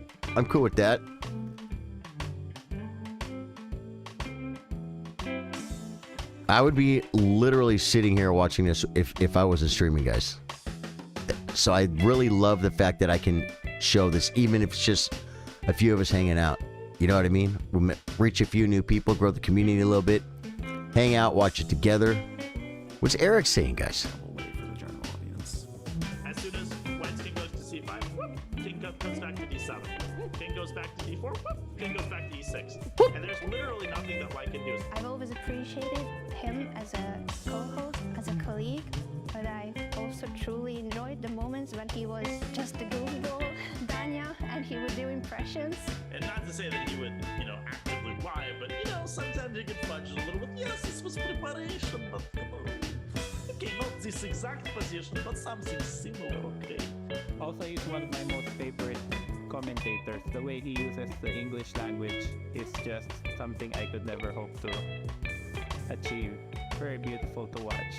He's not bobbing his head any longer. You can see the sort of consternation on his face. Both players are just locked in concentration. Consternation clip. Consternation? Consternation. Like he's. That's not a word. At one period, only for one period, they were both commentators at the same time. I was looking forward to doing it with him, but it was a rotating roster, and he was with Levy. And when I was watching them commentate, him and Levy, I thought this is probably the best duo chemistry that I've seen. But also his commentary with Robert, with Danny, I think you could just see how much fun they were having. It was not at all performative. It was just like very genuine love to talk. Yeah, him and Robert, great together.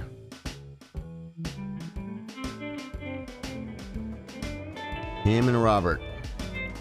I think I bought a board See the guy in the front with the roll on? He's got the board because he wants to get signatures. You buy a board, you bring a Sharpie, and you say, Magnus, can you sign this? And sometimes you get it signed. And then what do you do with it? I don't know, but you got it signed though, so that's cool. That'll be cool. You're not you can play on it because then it will wear off, right? You could frame it, I guess, put it in your chess room if you have a chess room. I want a chess room.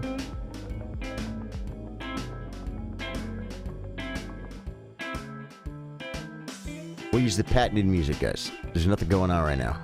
3 minutes left. Guys, it's going to get exciting because 3 minute with a 1 second increment is insanely faster than the 5+. Was that 5+1 or 5+2? Does anyone have a record?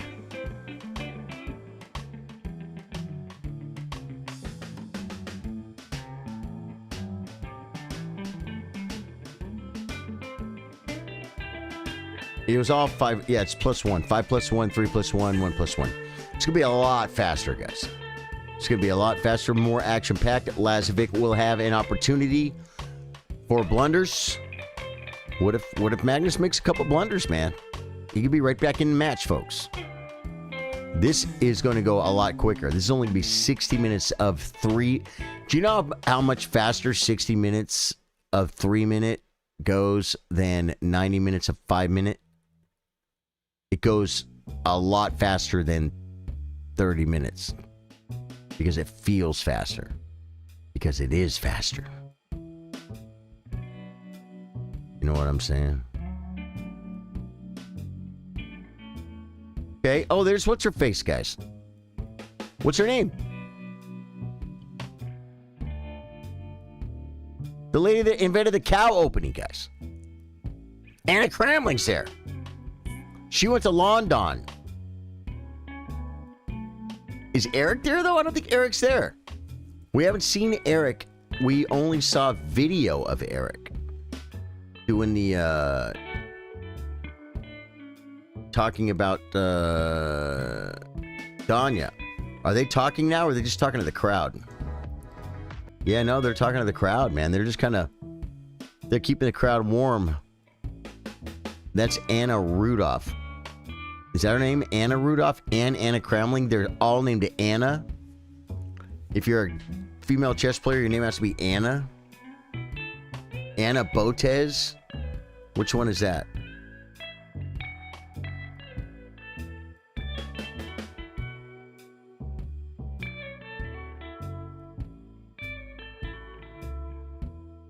You think you gotta admit, Hikaru has a tougher road to the finals than Magnus does, because Hikaru gets to play Alireza Gucci Firouzja.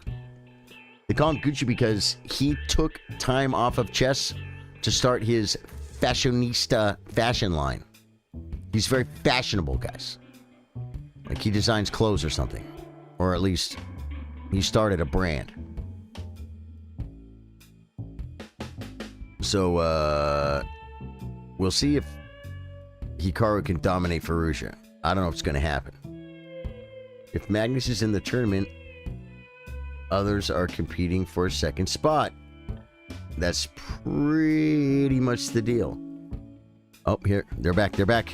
Finals. This is the first match of the day between Magnus Carlsen and Denis Lazavik. But before we continue with the chess on the Who's board, nervous guy? I do want to introduce Lauren DeCosta to everyone, because Lauren, you are doing something incredible here in London and in England, and I would like you to talk about it, please, for everyone to know. What is your charitable project about? He looks nervous, My folks. name's Lauren DeCosta, international master. Born and raised here in London, live in North London. So glad to see this tournament here. Yesterday we were invited by chess.com as part of their Chess is for Everyone project. They're trying to promote chess for all, basically everybody, right? And we were very happy to be invited yesterday. I brought 20 girls as part of my chess charity. We're called She Plays to Win. So the idea is we're trying to promote more girls into chess. You know, it's about 8% participation, not just in the UK, but in most countries in the world. So how can we get more girls into chess? And being inspired by other females like Anna. And the other Anna, where are you, and the other Anna, actually. Although still have yet to see the other runner. Actually, I started the charity about 6 years ago.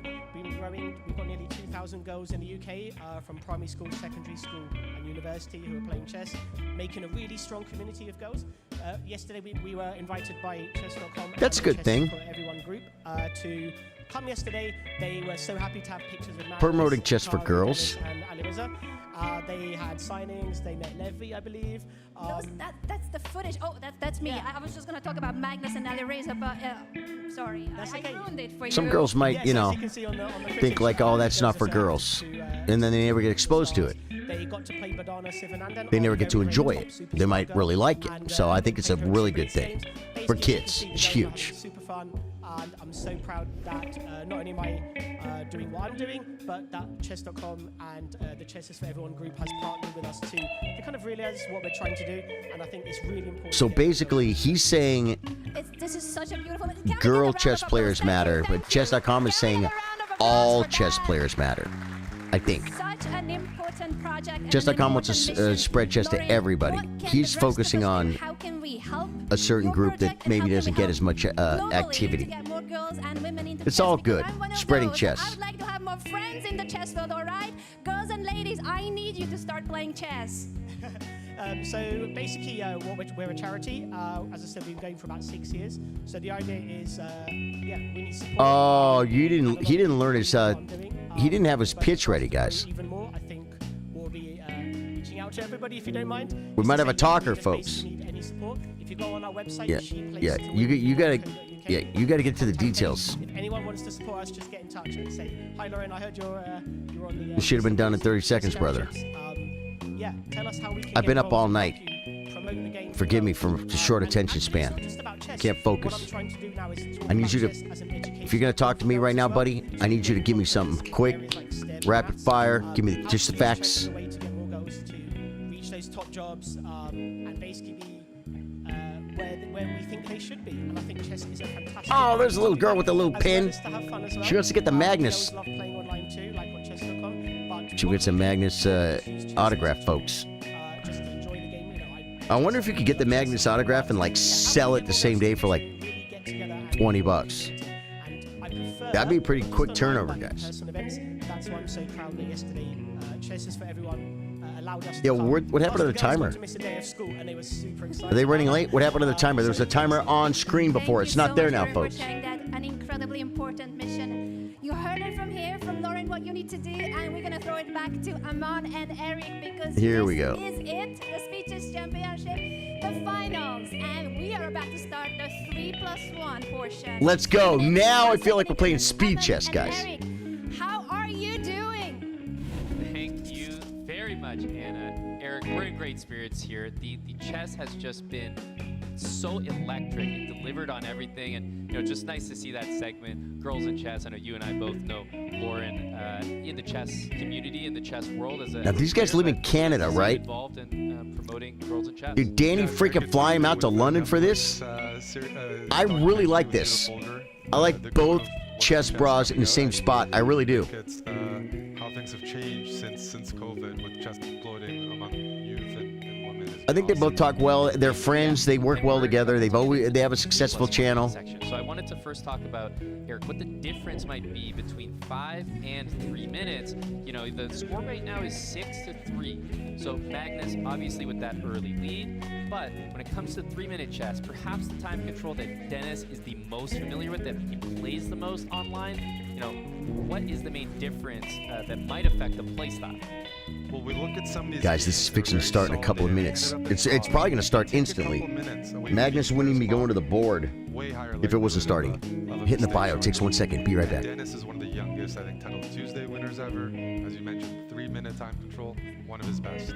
Exactly right. We looked at the difference in some of those positions. You mentioned take 2 minutes off the clock, it completely changes. Now, that might mean that perhaps Magnus wins a lot of those positions, but I think the extra risk involved, given that the match is the way it is with a lead for Magnus Carlsen, I think you want more risk involved and more unpredictability from Dennis's perspective. Yeah, no, variance is definitely good when you're trying to come back.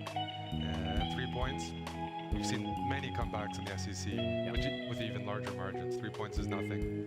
Absolutely right. I mean, things are going to be moving a lot quicker here as we get into the 3+1 portion. We've got a full hour of 3-minute chess, and of course, always Eric in the Speed Chess Championship with that 1 second increment. Yeah, we haven't seen too many games where it came down to players trying to flag each other. I mean, that one end game that Magnus won, time was a factor, but for the most part, the players have done a very good job of, I mean, they're just playing strong chess and keeping, avoiding time trouble. Exactly right. I wonder what Magnus is asking about here.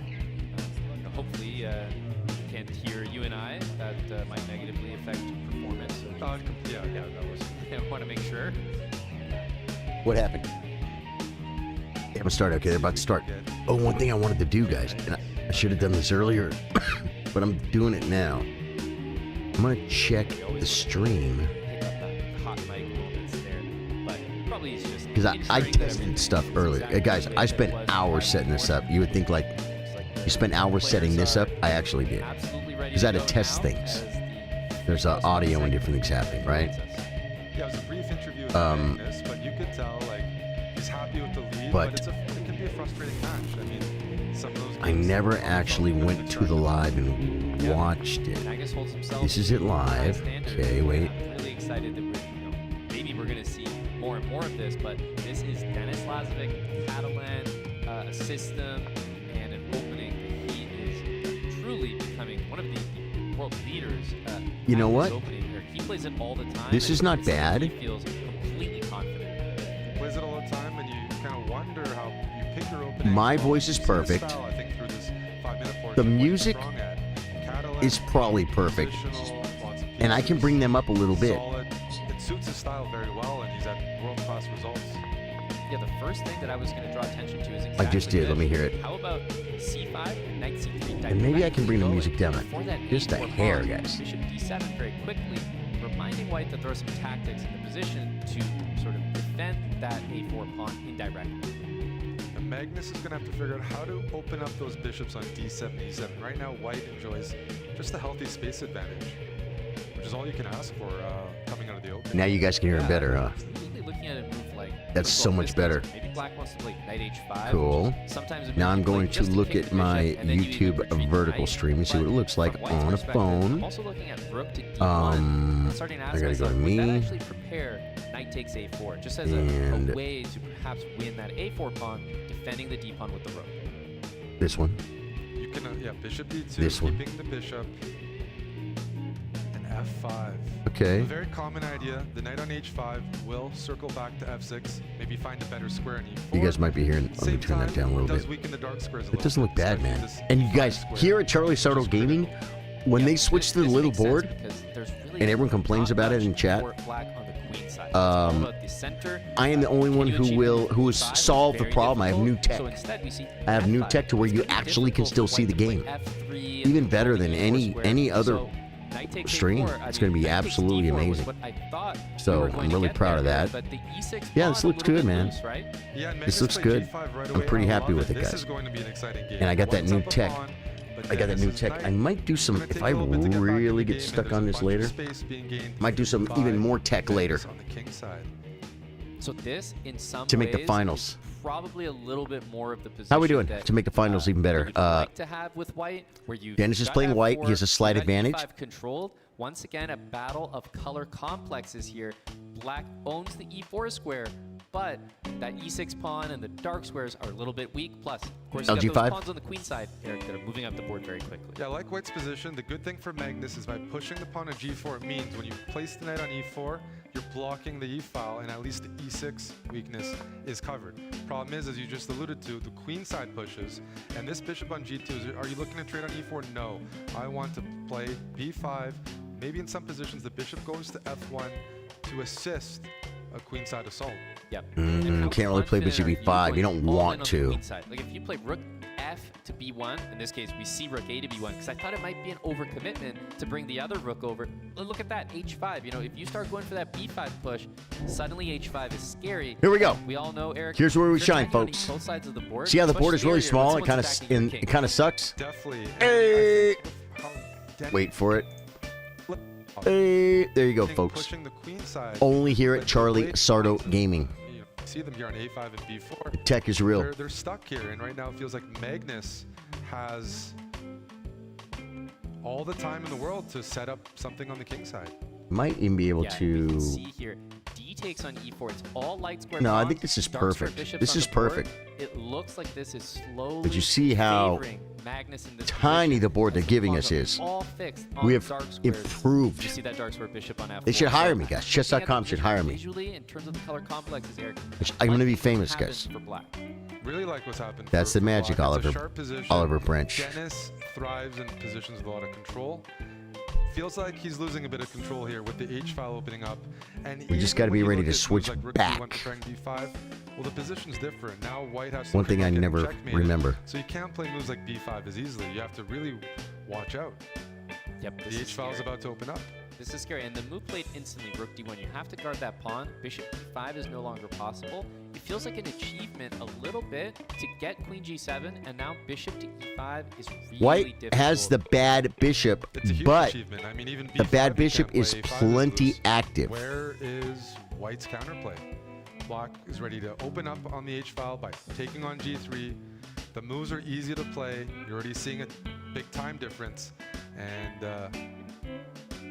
And I think at this point, after taking on g3, now we're going to see things double, perhaps triple even, on the H file. You're looking at moves like swinging the rook from A8 all the way over to H8. The queen, although it's just moved to D7, that was to defend the E6 pawn, and at any point, that queen can slide back over to H7, but no. the massive queen D5, centralization. this will Black undouble is the pawn clearly if better. this happens. Dennis So is queen not takes D5, look at that. okay. He takes D5. There's a lot of pressure in this position, and most importantly, And he's down on the time. F5 can now. Lazvik's starting to get really be outplayed, guys. There's a lot to watch out for. That bishop on G3, Eric, could be trapped soon. The King G5 supporting F4.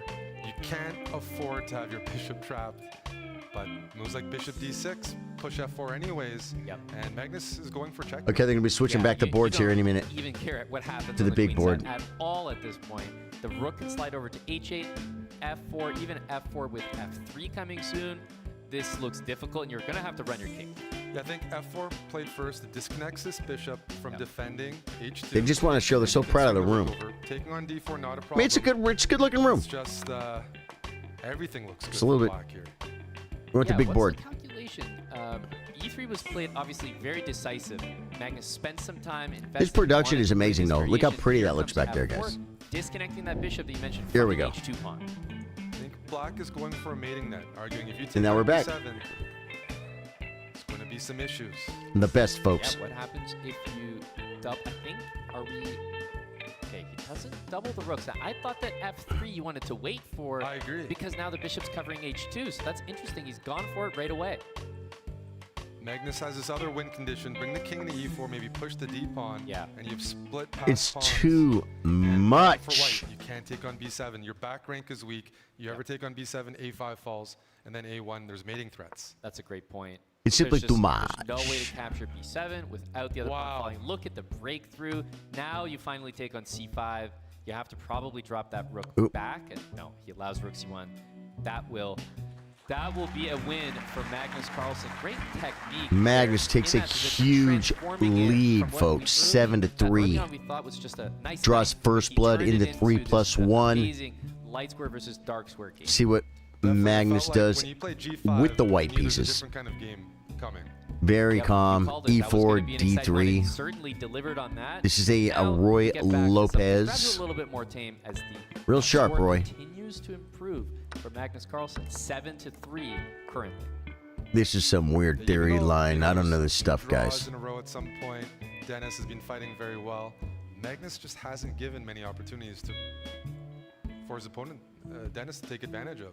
He's been playing very well, and when Magnus is playing at his best, tough to take anyone. I would be else. crying Playing your being best, down but 4 Magnus is games. playing his best, it's often just not good enough.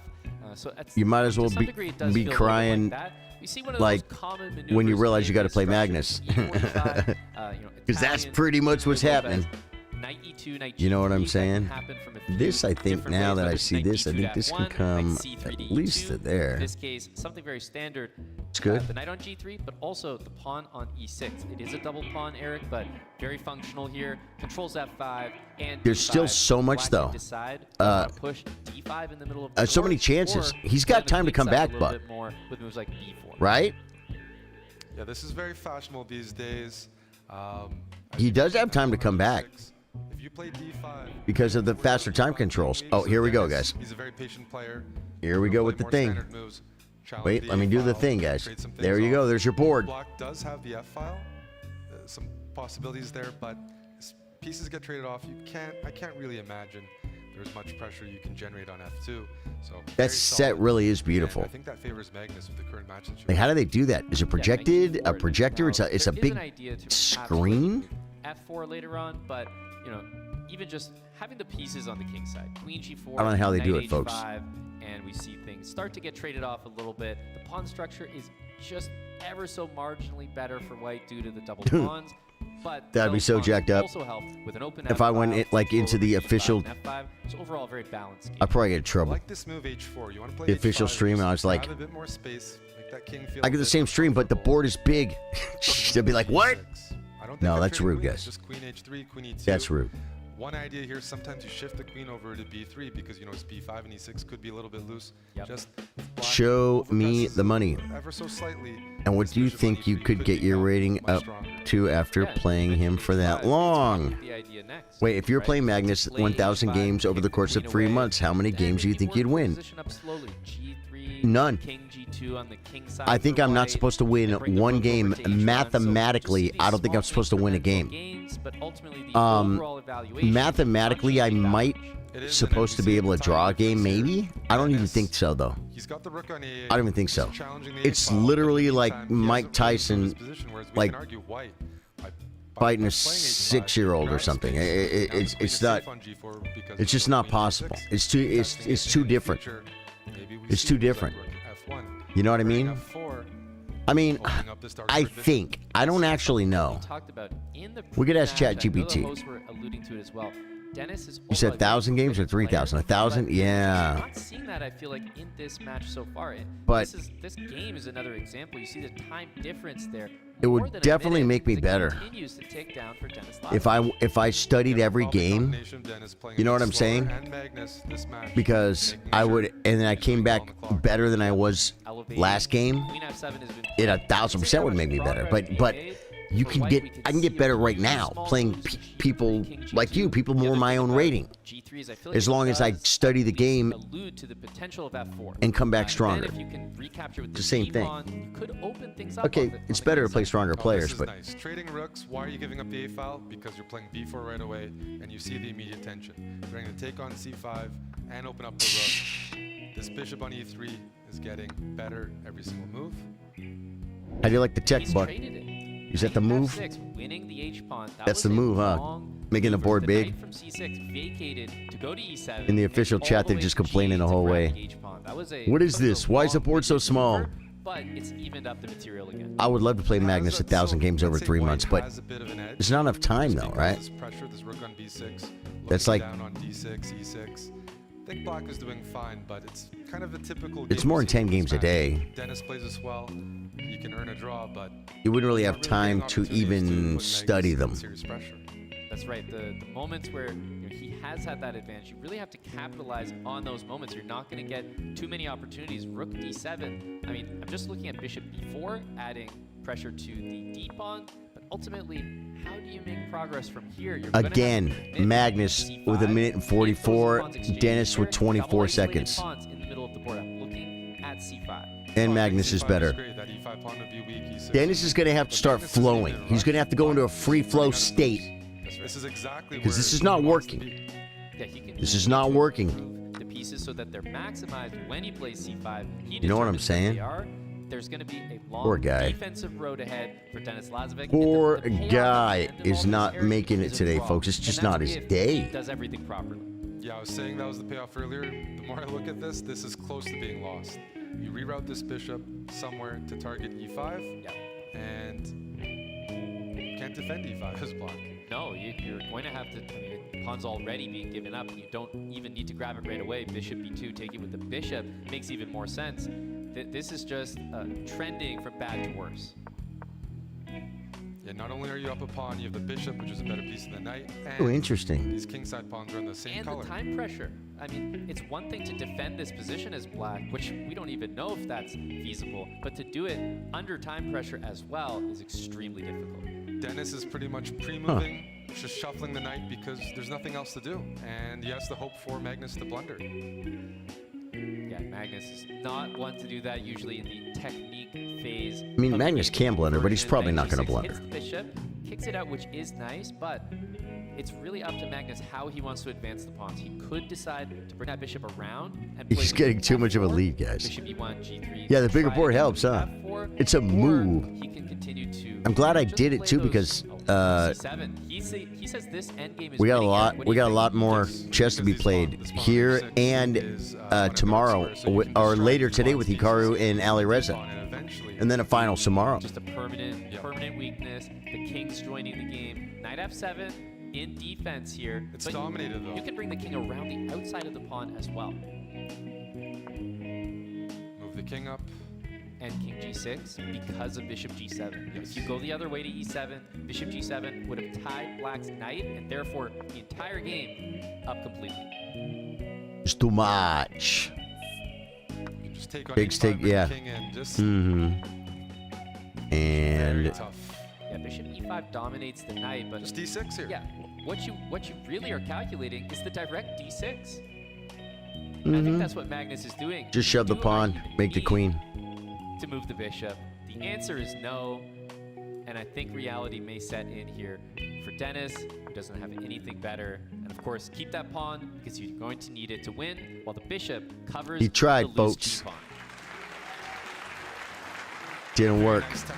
I think Magnus may win. Going out on a limb, huh? Huh, Fur? Really, really nice game. And he's now built that Firouzja. 8-3 lead, a 5 FYI. for Magnus Carlsen. Dennis is going to need some support right now. You know, I feel like this is the moment. bold. I heard those It's a Let's Go Dennis bold chants prediction, in the audience friend. before. I feel like Hot if take, there's if you ever a will. time, it's now. He needs the support from the fans because I was hoping he's out it there was gonna be playing the closer. chess, Eric, but I Dennis just could feel rip like off 3 in a Magnus row, has man. got Him, he's just at one level up right I now. mean, probably not. Conversion, he's always, But he could. always pushing. Then what? Yeah, he hasn't found himself in much trouble. Then what? The clock situation, looking like going into the tournament, Dennis was maybe the fastest player. Yep. That's not clear in this match, for sure. And in No, terms no, of he- move quality, He needs a flow. He needs to get in a flow state. He needs to say, I'm better. I'm just going to flow and flow. And if you're better, you'll win. And if you're not, you'll lose. But This opening is trying to outplay something that's Magnus kind of slowly risen and being down on time the whole game, recently, Eric. is not working. Barrage system and these But the thing double is, B-pawns here, so we've kind of nothing is going to work jumped against right Magnus. into the middle game He's phase because just both of the better. players play the opening The only way extremely you can beat quickly. Magnus This is if all very Magnus known. beats Magnus. He's got But the Magnus territory, isn't beating uses Magnus today. H5, which might, You know what I'm as best as saying? me, look a If little Magnus unusual, allowing bishop G5, but was playing tilting, H5 against that G3 fianchetto then structure, when there's no you have a knight chance to beat on him. that side of the board, no knight But on if that Magnus side, shows up, usually a good which he idea. has, he usually does, by the way. I don't want to insinuate. You never know with Magnus. Some days he plays horrible. No, he doesn't. He shows up pretty much every time he shows up, and he just plays better. compensation in terms of It's very rough. active counterplay, but I'm looking for that right now. I don't quite see it. If this feels like this looks very good, knight to Ian Matza with the like. Ian, I didn't see you, brother. Exactly. Oh, he didn't say hi. He just did a drive-by. It feels so much better if He did a was drive-by there like. back Thank you, on Ian E6. Matza. Love you, brother. That way the bishop would be forced to take on f6. And just to highlight, for those watching, you might think, well, the bishop is pinning the knight on f6. Why wouldn't I just take it and grab the d5 pawn? Well, the b2 pawn would be hanging after that. The rook on a8 also pressures a2. So you don't really want to trade that. What you'd love to do, Eric, is more what AI contact lenses. They'll have that at some point. occupy and control the center and take that They pawn. will. Well, that's the thing. These weaknesses are long-term weaknesses, so you don't need to be in a rush. Hikaru versus Alireza coming up later today, guys. Strategically, the long-term In about 2 hours, 20 minutes. making sure this H-pawn It's after doesn't this harass match. The light squared bishop, making sure you don't lose your queen That's side pawn. probably. Like, I still think I shouldn't have coffee now, though. Because my tummy feels a little bit tummied. I can feel my tummy, if you know what I mean. That's right. Now, I'm curious to see how. So I'm thinking Because if black takes on d4, eat lunch before more coffee. Does that make sense? I think it's a good move. But that doesn't matter. That's okay for white to take. When did I have my egg sandwich? Was it Very, very strong. We see h4 played about in order to 5:30 finally prevent a.m.? black from ever thinking of h4 themselves. Yeah, and 6:30, 7:30, 8:30. Is it about 4 hours ago? the bishop on g2. Is it time to eat after 4 hours? You eat every 4 hours. Does one eat every 4 hours? I mean, kind of. Breakfast at 8. Lunch. Yeah, so I mean, I'm within the eating range, but I can wait. I'm gonna wait. I'm gonna wait till like probably maybe wait till this match is over. Then I'm gonna throw my lunch together. I'll take you guys with me with the cam. It's quick and easy, guys. This is a microwave situation. It's beans and rice and chicken and tomatoes. So good. White's offering this trade on d4. I think we're going to see exchanges and Okay. the drop to Dennis has a superior position. Magnus has the doubled pawns on the queen side. In a long time. So I'd almost say this is like must-win territory. It's got the bishop pair and plenty of weaknesses. Yep, that bishop is a monster, guys. Say it. Monster. Very good, class. And not much counterplay. Yeah. What about the initial pawn on d5? I mean, it's just a pawn that you can start thinking about just grabbing. If you play queen d8 to guard the pawn, you can throw in rook takes on c8 and then bishop takes on d5. So you're starting to think about just picking up material at this point. Very tempted, but he might think Magnus has something. Well, rook over. I do too, but Rook d1. At some point, you do have to make those decisions. We haven't seen Dennis maybe do it enough in this match. Doesn't really do it, At but some point, cash something in. Take that risk. There's some stress. You know, play for the advantage, even if it takes more risk. Play for that. Yeah, listen, what are you saying? But most importantly, too, do it fast. Do it to where you're not losing on time every game. Hey! Aragami, thank you for the follow, man. Might feel that you're sort of detaching. Aragami, is that like folding paper into shapes? Which makes me much more comfortable. Dude, my nose itches. That's right. Second, guys. Can't be rude. Dude, I am so small in this camera, I think when I leave, you can't even tell I'm gone. Queen b3 being a very effective move. Hitting e6 and d5. Exactly right. At some point, though, this is going to build up. I'm looking at also a move like rook f3. Hits the queen, perhaps forces an exchange. That could be a very annoying move to me.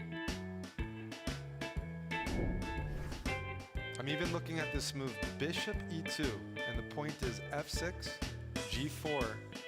Okay. And is that a queen trap?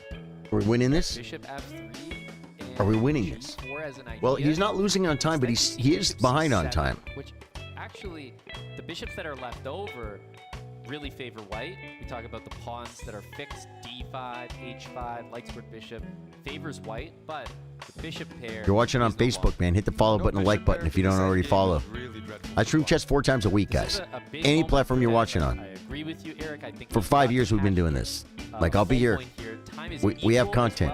We got a great community. Get involved. Queen e7, force the rook. Get involved, Queen folks. e3 also safe, but Oh, we were trying to look for we're at the positions where dumb we don't board. give up any material, and this is traded off weaknesses, which favors black. There's the bigger board, The guys. quality of the pawns is now kind of equal, whereas previously it definitely favored white. We're into the time scramble phase of the game, but the advantage is definitely There we go. dwindling. Back to the normal board, folks. With materials equal, and black managed to get rid of their double d-pawns. Huge accomplishment for Magnus. You know what I think I might be able to do for Vert? Everything is solid now. Because I feel maybe like a slight I could be a little smaller on Vert. meaningless at this point here. Whoa. So I could come down a little bit. Down to 3 seconds. He's got to start. We don't need much. Moving. I don't need much room. Here, but Build up some time. Rook d6. Not sure that you could take that. That might have And been, then I think I can make this potentially board losing edge. bigger. Whoa. Where do you place the king here? Magnus is looking to be tricky. When you see your opponent down that much on the clock, you got to make them earn the draw. Right? Like this. Rook d7, is that a repetition? Oh no, I did it like this so you get clocks too. More than this, but he's considering it. Yeah, it's that side for a reason, guys. Did he win? Another really missed opportunity by Dennis. I mean, that one has to sting. He knew he was much, much better. makes it a lot worse. Dennis gave up the draw. Magnus without much I'm over here counterplay, trying to do some production value, and Dennis can't even win a one game. inaccuracy. That's all. He didn't lose. Those are the moments that are going to add up that you look back on. You know, should the match not Buck. go his way, those are the moments you think. I'm rooting for Dennis. I want him to work here, That one, ultimately, but I want him to show me something. You know what I mean? the games are ending in draws. Give me a reason to root for you, young man. So Magnus is doing a good job at neutralizing. He's strong like bull, but he's got to just go and play more confidently. Capitalizing on his own. Magnus isn't playing perfect. He's not. I think Magnus is also thinking on Dennis's time. Game, I think he has to And feel Magnus very is good just about better, where though. he's That's the positioning problem. but He's just better. That was a, you know, What do game you with do? white pieces. He's gotta What do play you do black when the guy's in just between better? now You and know what I then. mean? Make You sure do the best not you to let can. that deficit grow. Learn. Hold things with Do the black, best you get can. Another chance like that. That's the best opportunity because we haven't seen him with black have much counterplay since that King's Indian game. I think Exactly. in the first segment. It makes you think, you know, this is the part of the match where the players have to be thinking about what. See, we're already almost halfway done with this segment, guys. The best result. You kind of This goes quick. The 1-1 segment is going to go so fast because they're 1 minute games, and it's only 30 minutes. This match is over. Magnus can coast. No, not really. He actually can't coast yet. Comes to your attention. He has a very, very, very comfortable lead. D4 square is something that white But it's not controls, over. and it's not going to be a pawn that's that weak. Yeah, Bishop F6 stopping maybe white from playing D4 in certain positions. Bit Magnus double-edged broke here his because little you get Dennis control Lazavik hard, I of the think, D6 guys. Square. I'm not sure if there's any tactics. Magnus says maybe there are, or I can put my knight on D6 and cause some chaos. And that question is, where do you place the rook? Rook C7. Is there any discovered attack that's effective here? Oh, the board. Immediately you start calculating every single one of them. Magnus, no doubt, doing that right now. The board. Once the rook moved, what was interesting is that there may be a move that takes advantage of that bishop on C6, that loose bishop, such as a move like potentially E5 or maybe D4 in the center.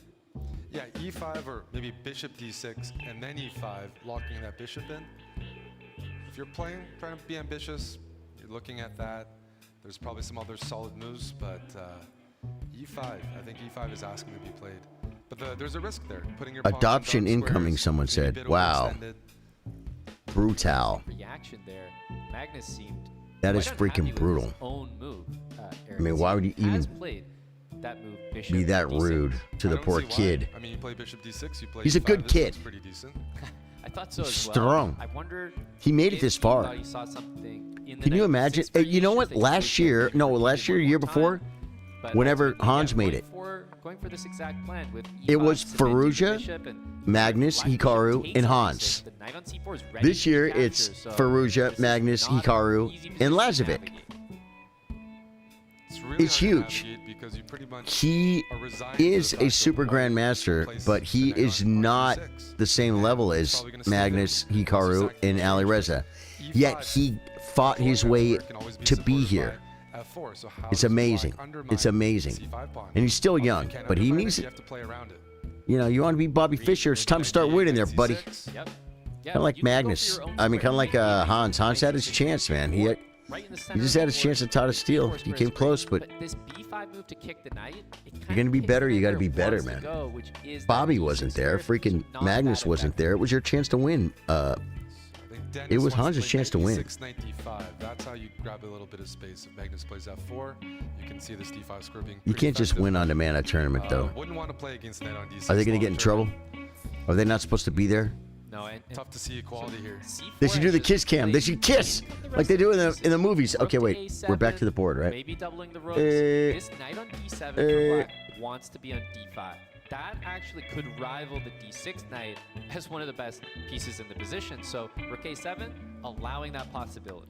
I'm not sure if I like what Magnus has done. Okay, taking on B5 makes sense because if you didn't take on D5, black would put the knight on D5 and maybe start pushing the queen Magnus side is rocking a slight advantage, folks. pass pawn. Yeah, this is obviously what black had to give up in order to achieve this, but still, I do think this is some sort of progress here for Dennis. But you know, at the end of the day, if you start trading so many pieces, the best result you really are going to get with I mean, the black knight's on pieces D6, is, but what's it again, doing? Probably just a draw. You're going to win B2 and lose C4, even though white's up a pawn, black has a strong knight on D5. But as you mentioned, a 2-result game in the wrong direction. Yeah, you do have to be careful of knight I like the black knight better than the white knight. At the moment. The white knight on d6 is, I mean, okay, it looks at f7, but Over that, and if we saw rook to c2, is it, so maybe it is better. I don't be know. able to create a back rank threat. Oh, you could just move f7. We're pretty deep in the match, and the players aren't blundering much, right? We can talk about that. This has been a high level, like no forks, nothing, even in time pressure. So Right. that makes it pretty hard. For He's right. Dennis, 'cause he's wondering. There haven't been a whole bunch of blunders. Yeah, he makes blunders. He's made one-move blunders before, but today it's been very rare. It is, and we're again in those positions where the evaluation bar might be hovering around equal, but I would not take that as gospel, right? Because you're undermining the knight with knight e3. All of a sudden, you trade into these endgames. Wow. He doesn't, because he's been beat so many times in this match in those endgames. Perhaps he's starting to lose some confidence here. For sure, but by moving Lose some confidence? Perhaps? And now the knight on e3 takes away d5, supports f5. Were they talking about Dennis? And where's this knight going? You lost your best square. And They're talking about and Magnus? So now white's up a pawn. He's not falling apart. Pieces, better rook, better knight, and Yeah. has the tension. Yeah, at There you go. That's concerning. This is almost impossible to react to. If you take it, it's just and that is it actually. If you take that pawn, it may lead to a checkmate. Drink that soda, Denny. This has gone from bad to worse. Dude, they pulled the label off of that drink. Play the best Why? Knight takes on e3 there. Because they're not a sponsor. It's just not there for Dennis. I think so. I think you're right about the confidence, both based on the move and the time situation. More and more, we're seeing Dennis in severe time trouble, and you're not going to beat Magnus from behind playing with 10 seconds on the clock.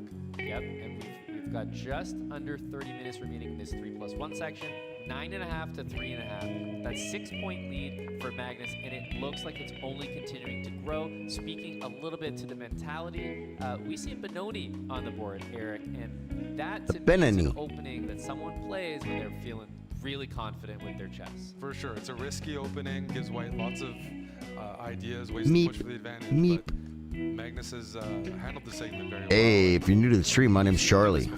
We stream chess at least 4 times a week, Monday through Thursday at 3 p.m. Yeah, man, this is, For the last this 5 is a years. position where, Best community in the world. Get involved. Hit the like button, follow That button, is the basis subscribe of the button, all those opening. You get buttons. A lot of counterplay, and there's a reason that this didn't come out, I think, in the 5-minute. It's something If I that feel like I don't have becomes more energy, I've been playable up all with night the clock. There's going to be counterplay. to be here for this. You can even leave this knight on h5 to be captured. I'm actually feeling pretty good. We're gonna have more coffee here. But knight h2, Maybe I'll make coffee when this segment's over. How's that? h5 is the threat, That'll work. And usually that d6 pawn comes under some fire. Yeah, in this position, Dennis, I think, is playing it slow. Someone on the YouTube vert make a comment. There's not been a comment on that channel for freaking Quite problematic. literally an hour or more. It's weird. We had Joseph was in there, Solar was in there, Oliver Brent was in there. A whole bunch of people were in there chatting. And we got plenty of people in there watching, but no one's even saying hi. Someone say hi to me, make me know it's alive. Demon Days was there. He went over to Twitch. Feel. Hey, Charlie. Willie, thank you, brother. Hey, Willie, how you doing, dude? Good to see you, man. Magnus is playing in a way that I love you, brother. Magnus is kind of running away with it.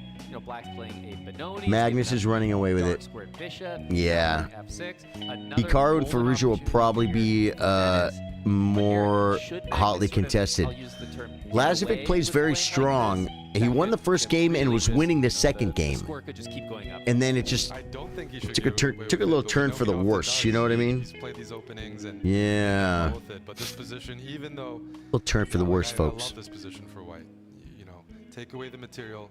Like Black is up a pawn, but look at the pieces. On c8, on g7, White can play c4, White can play rook b1, just put long-term pressure on b6. Feels like the attacking chances are with White, and there's not much fun to be had for Black. Okay. Even with that extra pawn. Yeah, just point out, you're not supposed to have your You knights feel bad for poor Dennis. He's playing it great, This knight on e5, I don't know if it's a threat to play knight takes but he d3, keeps I losing would his prevent confidence. it. And now after bishop to f1, it's actually been Magnus the GOAT, yeah. He's just the greatest of all time. a little bit harsh to me, but What do yes, you do? tactically rooted. He is the unstoppable force. And if you're not the immovable object, then And it good seems luck. like Magnus is not really on the lookout. The move that I'm kind of looking to play here is f4 to remove that knight. The problem is, as soon as you do that, you really blunt your own bishop on e3. Suddenly it's not really part of the game anymore. And again, It was weird mentioned going a out lot, this but morning probably when it was not still as dark. good now. That's why these moves are being flagged.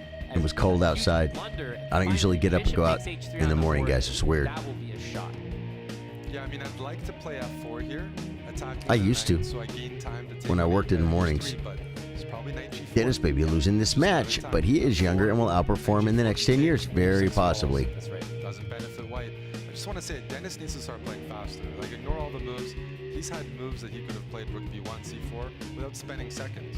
Yep. It's a more natural position. Agreed, and now he's sort of pivoted to playing on the queen side, which is not what you'd expect. Given that the dark square bishop has been given away, this is not exactly what you'd like to do. It's funny just leaving that bishop hanging on h3. You know, rook takes c5, and look at the moves that you need to find. He's found it, though. In order to play this position. Whoa. That is a huge moment here, and after rook e7, he needs another one. Is he going to find this, Eric? Rook takes e5 is incredible. It is, and I think what you then bring the queen in after, this is his chance. Rook e5. This is going to be a masterpiece. I mean, but does he? But he needs to find. He finds it. Queen g5. He finds it, guys. And there's also queen takes c5 after knight h5. If knight h5, queen e5, the rook spin, you're threatening queen h8 mate. Is this Magnus Here we getting go. punished? Queen e5 played. Magnus has missed that. The look of shock and Ha! almost admiration. He likes it. Yeah. No, he's winning enough to appreciate it. Everyone can appreciate that.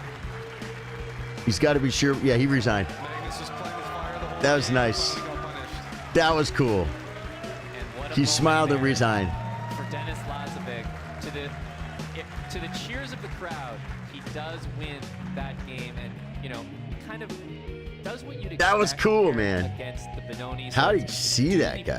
Punished, and perhaps a reminder to Magnus Carlsen that this match is not over. For sure. I think Magnus was just feeling so comfortable. He's done it before, but Dennis, first win in a long time. That was a shot, huh? Perhaps since the very beginning of the match.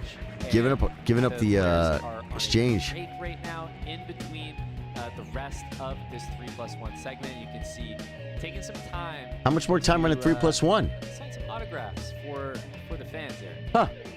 Yeah, was he doing that earlier? I think I did see him do one, but he's clearly feeling comfortable right now and comfortable enough to spend some He's time getting invaded by reporters, Channel some 2. autographs, and just love to see that interaction in the arena. Yeah, I mean, for those that are attending the event, they can probably attest to how close you are to the players. And this is where chess is headed. And I think for a lot of people, maybe the first time they've seen Magnus in that capacity, just being a I wish. Well, we're down with John Sargent, with Dennis I think I learned how to play chess when I was like some of these little boys' ages, 10, 9. Thank you very much, I don't folks. remember exactly how old, guys. The energy in the room, the crowd when you played. But I wish not only did I know how to play chess, but I wish my parents would have taken me to events like this. You know what I mean? Unfortunately, My mom would have if she would have known. I can hear the crowd, She would have. So I will be. My mom would support big time. My dad supports big time too, actually. When they started to screaming or was die, I understood that there were something. So I mean, it's a bit unfair, but even with headphones, I can feel it, I can hear it. So that's. Look, the headphones are doing their job, but you can feel the energy in the room. Obviously, there's some scoreboard pressure against you at the moment, but you've had some Is he complaining about the noise, guys? so far. Talk me through your strategy for the rest of the match. I don't know, finally I won the game, but it felt like Magnus decided to even play the Benoni, so well, it's very hard to win against him, but I will try to continue to play somehow. Probably, I wish I will improve my game, but we'll see. Amazing. Thank you very much, Dennis. Good luck. Let's go. All right, Mhm. folks. Back to the desk now before we head to a break. This was Dennis Lazavik. We'll see you for more chess in a second. Usually, when you're people that are winning don't John, usually it's nice complain. to hear the very candid thoughts, Eric, from Dennis, who's alluding to the fact that Listen. you can actually feel not just the energy, but almost like the crowd is literally in your ear sometimes. It's that loud, and that's the excitement, but also the duality of having these live finals. Yeah, that was a very good interview, but trying these new formats, he gave some feedback, and I'm sure people on the internet are reacting to that because, Mhm. you know, I just he did. did mention. He did help mention. him find that combination, which we'll see. We'll see. Honestly, he'll take it. Exactly, he'll take it. And you know, well, that combination for Dennis was probably second nature. You know, everyone else at home can practice finding their combinations on the Chess Up board, which is sponsoring the event. Play on chess.com. You can take 10% off your smart chess, or use that code CHESS. I gotta be honest And of about this course, whole Chess Up thing. I have also tried this board. It is something we brought live I don't to get it. Vegas for F1. I mean, I people get who it, but I passed don't by get it. absolutely loved it, and honestly, it was a hit. So go .chessup.com/. Just play on chess.com. Get 10% If you off. want a real Take board, advantage just of play that on a as real we board. Head to a break before we continue with this 3+1 segment. What's the board cost? $200-300? Give it to a charity and let some starving people eat food. Or take your girlfriend out to a very expensive dinner instead. Or invest it in Microsoft. Or I just don't see the value.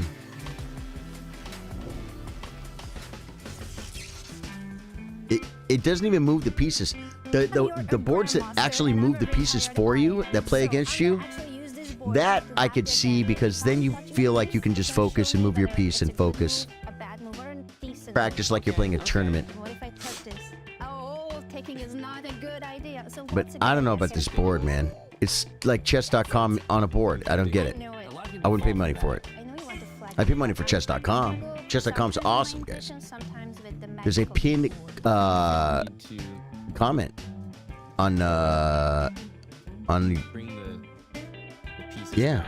Oh, I didn't pin it on Twitch. Let's do this here. There's just no way. Bada bing. Pin. I mean, I have to, you know. Manually or end of stream. There we go, folks. Of course I knew it. I don't know how I stop this. I've got nothing here. I can't even move. Anna. Thank you, Mom. I got nothing here. I can't even move. Good game. It's the best game of my life. You are actually now 1-0 But against me lifetime. even if it was Make me a cheaper, grandmaster. if that was $50, I wouldn't want it. Why? Hello, everyone. This is Grandmaster Naroditsky. Play online. You should have It's more convenient. Their sound just dropped out. I didn't turn it down. Pretty close. Yeah, it might even be a win for White. Oh my goodness! He runs the king. He wins. How did he do that? Unbelievable. And you saw that little encouragement, the little ooh, he gave himself after that win. That meant a lot. Look at that, guys. Danya was 4-4 with Hikaru after 8 games. Very high level move. That's a very high level move because it. Okay, well, what's interesting is that's actually a blunder. I did that deliberately. Both rooks are staring at the rook on d6. All of this should lead you to the very pretty tactic, knight takes e5. And if the knight recaptures on d4, I think there's this move knight d7 to c5, exploiting a tactical foible, which is that queen takes a7, rook a8. What? Foible? I don't know. I just wanted to use a fancy word. How do you spell that? F-O-I-B-L-E, foible. Foible? When'd you learn that word? I mean, I've got a lot of foibles, including liking fancy words for no reason. Black will be losing if this bishop can somehow get it. Oh, and I just thinking of any way in Bishop takes g5. Danny, the idea is HG. Bishop takes g5. Holy smokes, my brain is exploding. FG, F6. He's not bobbing his head any longer. You can see the sort of consternation on his face. Both players are just locked in concentration. What are these words? Consternation? Consternation. Like he's. That's not a word. He goes queen winning. Consternation. I know it's a word, but I'll be honest, I don't really know what it means or how to use it in a sentence. What would XQC do in this? I think we position? should- Bing, bang, boom. Bing, bang. Let's make a check and make a mate. Make a check, make a mate. Takes. Well, then I play rook f7, knight f7, rook f7. King g8, rook g7, king g7. Oh, okay, here's not GG. Oh, GG. Good. In modern chess, this is the reason I quit chess in 2005, because when I played Corpo, there was a certain romantic, charm to the game. Now it's just kids with computers. Now I have 3.5 points out of 5. I'm playing quite well, but so far I'm getting quite lucky on it. He sounds so much. He does really good. Good luck. in your chess career. He did so good with those impressions, man. He really did. He was good at it, guys. He was talented in that aspect. I mean, he was talented in a lot of aspects, but people that are like really smart, a lot of times, some people that are like really good at baseball, they're also really good at playing pool or something else that's not exactly related. You know what I mean? Denis Lazavik, the first semifinal of today's matchups. And Eric, an early they're doing all these little shots. Give me the pensive. What do you make? Give me this. Give me the final result going into the break. We don't want to make too much of it, but we also don't want to gloss over what a beautiful combination that was. I love it. Might be doing for Denis's confidence. The production rate is awesome on this. The only thing I think they dropped the ball is that small board. That doesn't bother me personally that much because I'm watching on a 27-inch monitor and I can just like, oh, they made the board small. I can look at it. Completely ruins the stream. A lot of people looking on their phone, it makes it useless. It makes it useless. They dropped the ball a little bit with that. They're probably going to learn. But I'll tell you this, this production is top notch, guys. Absolutely amazing. And I think we can say Magnus Carlsen, not likely to play that. I need a open bite, guys. Again. I need a bite. I gotta grab a cracker. Probably no more I gotta grab a cracker, guys. I feel like I can feel my stomach. It's not that interesting. I need a cracker. I'm grabbing it. 1 second. He's advertising the Benoni very well. We're not going to have new Benoni players. You know, oftentimes you follow the world, follow the top players. I don't think that opening looked very fun. No, I could see Denis bringing more Catalan players than perhaps Magnus Benoni players from this match right here, as it looks like we're getting set. The players are getting settled in for the second half of the 3+1 section, which has there it is, folks. dominantly gone the way Told you. of Magnus Carlsen. Yeah, we're seeing also the tournament director there. I'm not sure if they're making any tweaks or something. But one cracker can settle your stomach. We're very close Weird. to games beginning Weird. here as things are underway, folks, as we're back in with what looks like One cracker, I'm back in business. System to start things off here as we are live in London as well. So obviously nice to see this opening make an appearance. I do think it's odd the way they're doing. You see the picture of Magnus and the picture of Denis? Oh, it certainly is. Yes. They have like a filter making him really dark. A very dangerous line. I don't understand why. In terms of Why don't they just show the chosen here by black? And that's because you can include a move like knight h5. Is it from the glass as early as barrier now. they have up or something? Why the move knight f3? It honestly does. I don't understand. The move knight h5. Curious if we're going to see. That's a pretty poor quality thing too, if you think about it. This early, it's not one Is that? I Are would they being recommend artistic? Instead of playing the move h3. I don't understand secure it. The bishop, because in this case, sometimes you'll see a variation, knight to f4. It doesn't make Another sense. One, you'll see this knight drop back. I don't think you'll actually. I mean, look at me. On h4 here, You can see me. But strangely enough, knight to f4. Hey, right? I'm clean. I'm here. What? How come they're like darked out? Pawn will take. Now you take. That's like what like a cheap camera would look like. Like there's no lighting. They couldn't afford lights. Of course they can. I don't understand what what we're looking at here. by even allowing this variation? Yeah. I look at it and like I have to struggle. My brain has to like look hard to discern the shapes. Any imbalanced position, in my opinion, given the match situation. I mean, I'm not trying to tear this thing apart, guys. I'm very positive about this. I freaking love this. I love this. But you see it? Good for black. I mean, it's queen e5 the only move. How do you defend f4 and d4? But queen e5 allows a queen trade. The bishops are open. Rook g8 is a move. g2 is weak. d6, it feels like just two bishops. Yeah, steady advantage. I'm concerned about h3 as well. Black has a slight advantage. What? H3, taking advantage of that diagonal. That's why we see d5, which might be the best move, that being considered. However, you're opening that diagonal for the dark square bishop on g7. If you're going to castle queenside, it's going to come under a lot of fire. Not to mention, we dropped a pawn here. This is not the way that you wanted to come out of that break, Eric. I don't think wow. so, but you shouldn't have snacked the made that choice or not. Did F2. he allow this line on purpose or maybe misremember? Just take F2 and laughing. What? Take F2, rook F1. just a good position. Queen C5, like 94, no. Bishop C4, look, at this point, the knight on C3, there's nothing you can do. Black wants to take it, the pawns have to be double. There's no way you can just allow that pawn on D5 to fall. This move, not what I was expecting. I kind of thought that we might see the knight. Well, I don't know if knight A6 was the right move right away, but queenside castling. That felt like the move that you wanted to play, but D takes E6 was a threat in that previous position, so you can understand why he wanted to get the king out. Yeah, I wasn't sure if Dennis should have given up his Get the king out of dodge. He wants to trade queens. Wow.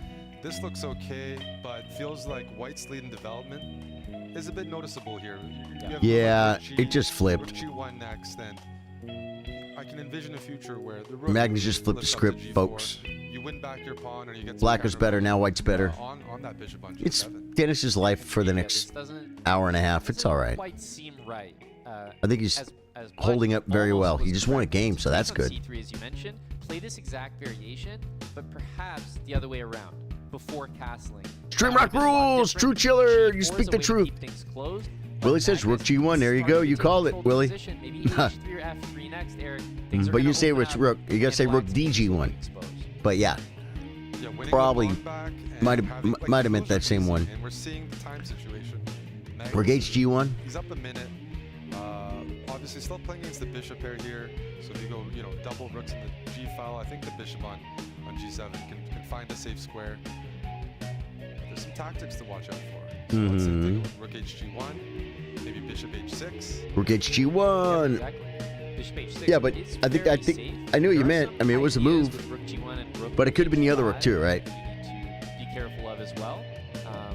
I'm not trying to criticize you, brother. You did good. Bishop H6, Rook H5. Does your rook get trapped? That's right. What's going on? That's right. How you doing today, Jay? Dude, I've been up almost all night. I've been taking little naps throughout the night, Having that move F5 available. and I was able to Is his plan to meet Rook G8? get up early enough to do this. Yeah, Rook G5, Rook G3. Just Someone asked, anyone knows about Hikaru and Alireza? Yeah, I know about him. It starts at 12. An hour and 48 minutes from now, Hikaru plays Alireza. This is such a funny position. Rook G5, Rook G6. They're going to finish this match, and there's going to be a short break, and then they're going to go right to Hikaru and Firouzja. Just see a position here. It's going to be awesome. Drops the bishop back to D3, provoking F5, and then knight F3, knight E5. A very natural path for the knight. Some things to solve for Dennis. Absolutely. This is not where Dennis wanted this position to go. I think Magnus will be very happy, despite the fact that there is the bishop pair. This is not the bishop pair that you're used to, right? No scope for bishop on B7 or on H6 currently due to this strange position. Time Now yet again bishop. becomes a factor. Now bishop. What? You can take on G6 at any moment, so Magnus Very cold here. Is it really, Jay? Wow. Yeah, not so cold here, man. I think it got. Because yeah, the rook on G6 is stuck. I'm trying to remember what the Guard the G pawn before last night. I think it was in the 50s last night. like Rook H6. And I don't have to worry that my G pawn is not defended. No, I guess it was. Yeah. Especially because H4, I start to get worried. I guess that it my made rook will be it was in the trapped 30s, on H5. So F4 I like because now there's a path backwards. but nowhere near what it's And this been. is exciting because you're not actually taking the rook right away. Be safe, my brother, if it's freezing over there. Bishop takes F7. You're not actually winning. Just sacking the exchange. Just going for a mating, pretty much a mating net, I think. Magnus. F6 is there. Bishop G6. You can't trade rooks on H8 because of knight F7. Oh, that's really Well, tough. and that's it. Yeah, and now there's knight F3 among knight F7 among other things. 2 pieces for the rook plus the extra pawn there as well to go with it, and the fact that White can just play H5, maneuver the knight to G4, and another win for Magnus Carlsen with the white pieces. That smile, Eric, almost says, I think I might have got away with something in the opening, and he knows Yep. it. Yeah. He Well, knows his it. wins are You would have starting to pinned the become more bishop, decisive. or pinned the rook with the bishop. Ah. Yeah, it's always a good sign. And actually, we're seeing the King's Indian again, but this time Magnus is playing. It just speaks to that confidence level. Well, we might not see the Benoni again, Eric, but we are seeing experimentation. For sure, and this is a 3-minute time control, and this line is a bit more solid for black. Not playing for like the Dennis F5 needs to work on his time. Yeah. Side pawn storm, it's a bit more. You usually go for the D5 break at some point.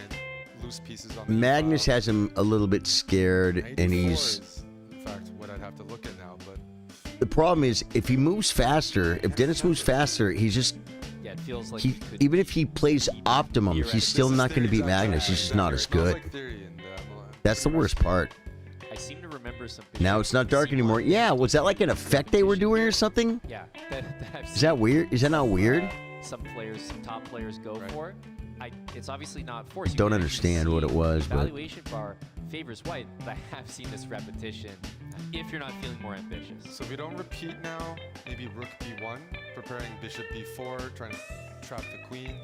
Yeah, because queen takes a2 is much more of a risk than an escape route. So rook b1 probably be met by something like knight a6, just to cover the b4 square. But it's close to trapping the queen anyways, because if you give me... I don't know if Dennis is coming back, guys. Is it mathematically impossible yet? It's not because of the 1 minute segment.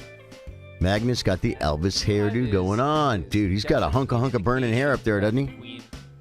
Magnus was not comfortable with that queen. He's got a hunk of burning hair, folks. Bishop e4 can be played, but it does hand over the e3 square as a means to escape. And then the queen can, I don't know, find its way over to the king's side. Yeah. So good moment to probably think here for Dennis. And I like this decision. I said he needs to play faster, and a lot of these games he's really found himself in time trouble. Whoa, knight takes d5. Wow. That's a blunder, I think. Well, so the knight on d4 is hanging. Yeah, I think you have a bishop c1 move at the very end of this. So this is critical. Yeah, put that. So takes 5. This is the bishop idea. c1. Take here, queen d4, and you think the rook is hanging, but then you just move the bishop. Wow. Queen's hanging, Ooh. and it's a mating net anyways, and that's not too hard to find. Yeah, especially because it's forced. If you take on d5, you know the reaction. Magnus on the camera, you can feel that he started to notice it as well. You see the reaction. Now, he takes d5 becomes critical. You're spending time here. You have to find it. So what happened? We had. I think we gotta make coffee, guys. Did you guys see that? You probably couldn't see it because my camera's so small, guys. We're making coffee, guys. We're making coffee. I literally just. I didn't like nod off, but I closed my eyes for a second and I didn't open them. I didn't blink. Like I closed them and they didn't open for a second, and I'm like, okay. Yeah, we need a cup of coffee, guys. But it's okay. We had it. We had the cracker. Do I take you guys with me with the coffee cam? No, I think we leave the game up, guys. And rook takes e2. Do we have an alternative coffee cam? I'm trying to think of the best way to do that. Right? We looked at that bishop h6 idea.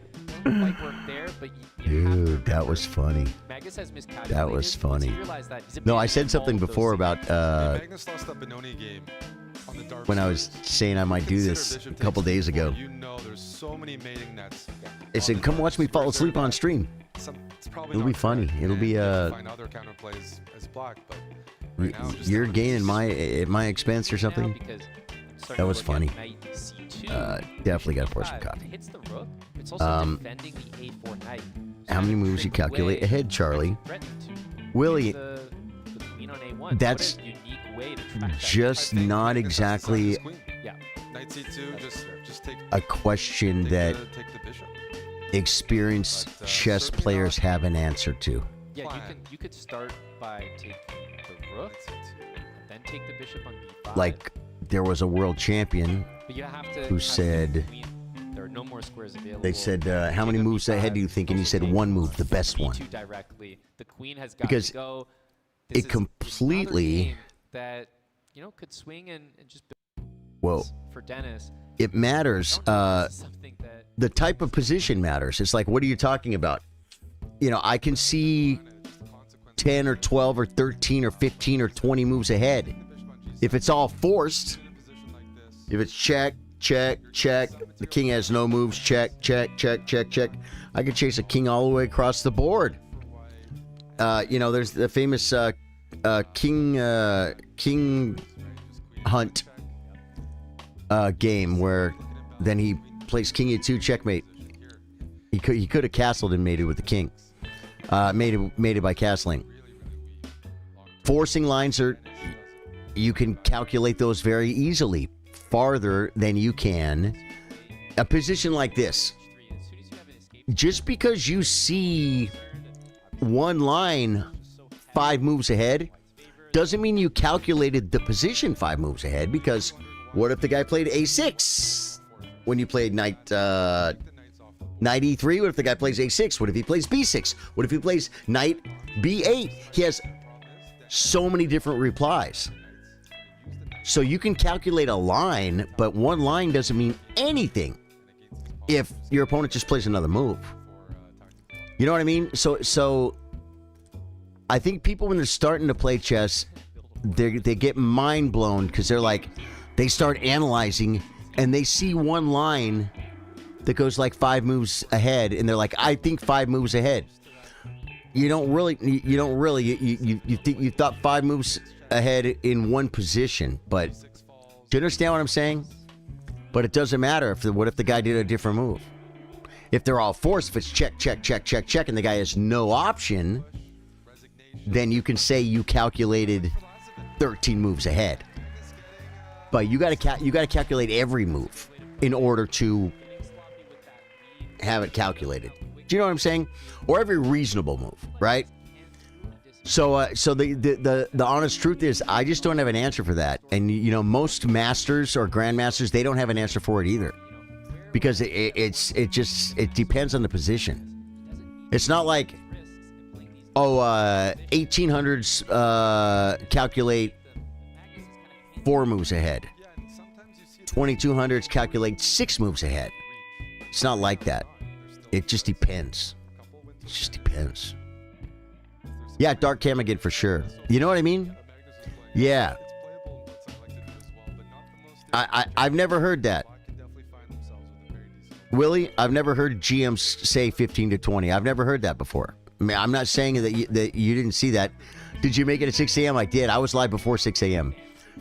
What time did you get started? You're just getting here. What did I miss? Lazavik won the first game, and he was winning the second game. And he's been struggling ever since. It's 5.5, 10.5. And there's not a lot of time left. Oh, they're on a small board. Look what I did. Check it out, Bill Stevens. They have this scene here with the small board, right? So we made a big board. So when it goes to that scene with the small board, I made the board a little bit bigger to make it a little bit workable. Yeah, so, I mean, as expected, Magnus Carlsen is probably going to win. Oh, is that Sam Shankland? The Rook! Guys, there's a lot of red-headed people in the crowd today. You see that? Bill Stevens, what are you up to, brother? Dude, I had to completely destroy my sleep schedule to be able to be here, including taking a late afternoon nap and getting up at 7:30 p.m. from like a 4-hour nap. Completely confusing my sleep schedule. And then I took a couple other naps in the middle of the night, including one from like 4 to 5. And here I am. And I just nodded off. I didn't nod off, but I just nodded like 5 minutes ago. I told myself I'm going to make coffee. Then I saw you. But not a bad setup, huh, Bill Stevens? Dennis starts to I need to have like look back at this and think, where you can hear them, but my music is over it enough. And then I had to make myself small because I want to show their entire stream. And if I put my face anywhere on their stream, then I am getting in the way of their stream. Like I could go over here, but I'm covering chess. If I would just put my thing right here, I'd be covering the chess.com logo. See that? Yeah, no. So you know, I'm respecting them giving me a chance to do a watch party. I'm giving them their full screen. Although, well, wait a minute. We got a board back? No, we don't. Although I did modify it. I did modify it by fixing their board, but that's a broken feature that we're improving on. Yeah. The glass in front of them is tinted. That's causing the dark. Right, but you would think that they would... I go F6, and I try to play... You'd think they'd plan on that. That's amazing. And if you take with the E pawn, you'll lose the bishop. If you take with Were the you? F pawn, Did you say you were iced in or something, Bill Stevens? Guys, we're gonna make coffee. I guess I'm just gonna, because I just gotta pour water in and hit a button. I'm gonna do that and leave this on so you guys can see it. I'm not leaving this running without commentary, guys. I'm just grabbing a cup of coffee. It's right here. I'll be right back. There have been some big tactical shots that honestly would be crazier to see on the board than not. Yeah, Magnus is one of those players. He generally is very practical. He doesn't spend a lot of time unless he's got that feeling there's a move. It's been working for him so far, except for some of these opening choices. Yeah. Dennis here. Okay, G4. I can just try to force the queens off on good terms. Queen D4. You can do rook 2 takes D4, and again, it's kind of a position that Magnus wants. With the queens off, you're not worried about king safety. The king is, and then you're just playing an endgame where you probably know it's about equal, but you can't really lose this. Yeah, it does feel like if black does nothing, this could actually go very bad. You allow rook d8, trade a pair of rooks, king e3, king d4, that starts to look bad. So it almost feels like black needs to play in a way that fights a little bit. That's e5, that's g5. You want to test the pawn structure a little bit. Maybe you take on g4, maybe you play h4 and fix that pawn as a weakness for bishop g2 in the future. Yeah, h4 is double-edged. He's taking, and this is fine. As you mentioned, g5 is a good way to trade things off e5. Yeah.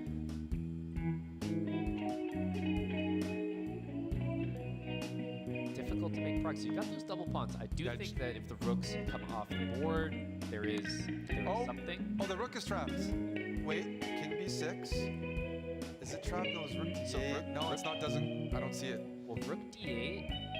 Where do you put? So king b6, rook d8. No, like it's trapped, but I don't know how to win it. Yeah, that's what I was trying to but figure you out. don't even need to win it. Even an exchange, perhaps, good enough. So rook d8 threatens rook b8 check, and bishop b7 is no good. There's no place to put the rook. You probably have to start thinking about, well, in this case, bishop to b7 played. This is not easy at all. And g5 is hanging in some variations. That's right. So we have rook b7, and there's no time to take it. You can take on f7 and take on f4. That's one way to do things. All right, guys, I'm back. Dennis was down to 3 seconds. What Bill Stevens? So I wonder if Magnus Okay. would have invested a bit of time to find something tricky. Yeah. This is still very good. This should be more than enough. Magnus is winning again. 4 minutes. We're gonna have one more game in this time control. Magnus will be up 12 to 5, 12 and a half, 5 and a half going into. Well, that's assuming he wins this in the next one, which he's going to. Oh wait, no, I thought that was a timer clock. That's not the match clock. Why is there no match clock? No, that is the match clock. It is. I'm sorry. It is. Yeah. Never mind. Told you guys. I need coffee. It's so hot. This coffee is so hot, guys. It's very, very hot. It is made of hot. It's made of fire. Look at this. 3 pawns. You could resign, He should resign. I'll tell you why. He's losing the match. And you're going to lose this game. Down 3 pawns. You're not saving the position anyway, let alone low on rook takes d7. He should resign. That's what Aman is saying. You're not going to save the position, Dennis. Just resign. Yeah, this is a position that he knows is winning. Nice. Any way that he wants. Take that rook. There's no way to play rook f3. Now the king hides. And that is going to be a victory. It feels like Magnus Carlsen is oscillating between a game where he hands chances and maybe gets punished, and then a dominant game just to right the ship and sort of Magnus he's doing Magnus stuff, guys. The ice is almost all melted, but it's still frustrating. You have a bunch of organ tracks to lay down today. Nice. So you got work, man. You got work to do. You're stuck at home, but you said it's melting, and you're within walking distance and stuff. So that's kind of nice, right? If the roads are impassable, you can still walk somewhere.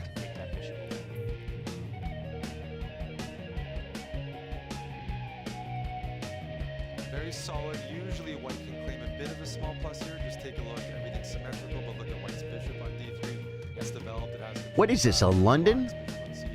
Is he playing a London? Is this a London? on f5, so just a little bit of a better setup for white, but shouldn't be too much. No, there's been pretty slim margins. It feels like in this match, knight g3, and again, relying, for example, knight takes d4 in the middle, tactic, bishop takes on h7, which would equalize the material, and it's just, again, light squared bishop on d3, a little bit better than the bishop on d6. That's about it, Eric. It is really.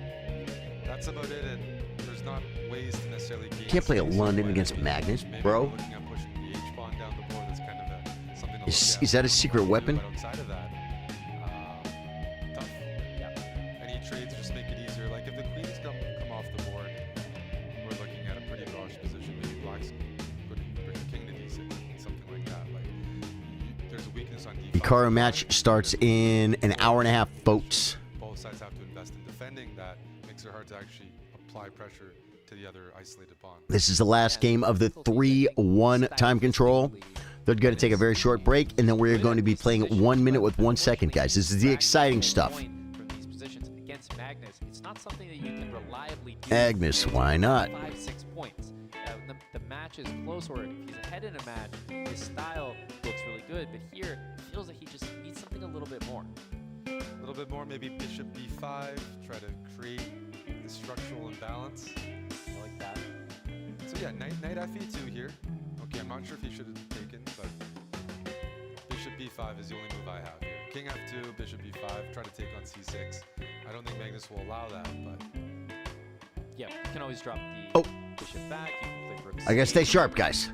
Big board, big board. Did look like sort of the final way to balance the position. You see the move g5, kicking that knight out. White was not interested in taking the bishop e6 in black's position and helping the pawn support the center. So instead, They're you saying do see Bullet Magnus should steamroll him in Bullet because his bad time management here. getting towards that. But no, because if he's playing Bullet, he might play Bullet. yeah, you see Magnus, his clock management, he's up a minute, obviously very comfortable here. Dennis, at some point he's got to think, is this worth playing on, or should I just roll the dice again, play the next game with black the way Magnus has been playing? I still have some chances. Yeah, exactly right. Also, the match clock expiring as well in this 3+1 portion, so the players know that there's Bullet ahead. You start to Bullet have coming up, folks. But to me, Bullet 1+1 is not really Bullet to me. Sorry. I know it is by definition, but I don't like it. Bishop b5 can still be played, but I like my Bullet without increment. this is just headed to a very, very drawish endgame. you're thinking about I'm competing trying, balances. but he's not playing it, so Dude, people are walking out, bro. They're like, yeah, okay, this is a good time to go to the restroom. Magnus has this one locked up, or his draw. Magnus won this segment. Magnus is going to be ahead by at least 6 points. Objective evaluation, which is most certainly equality.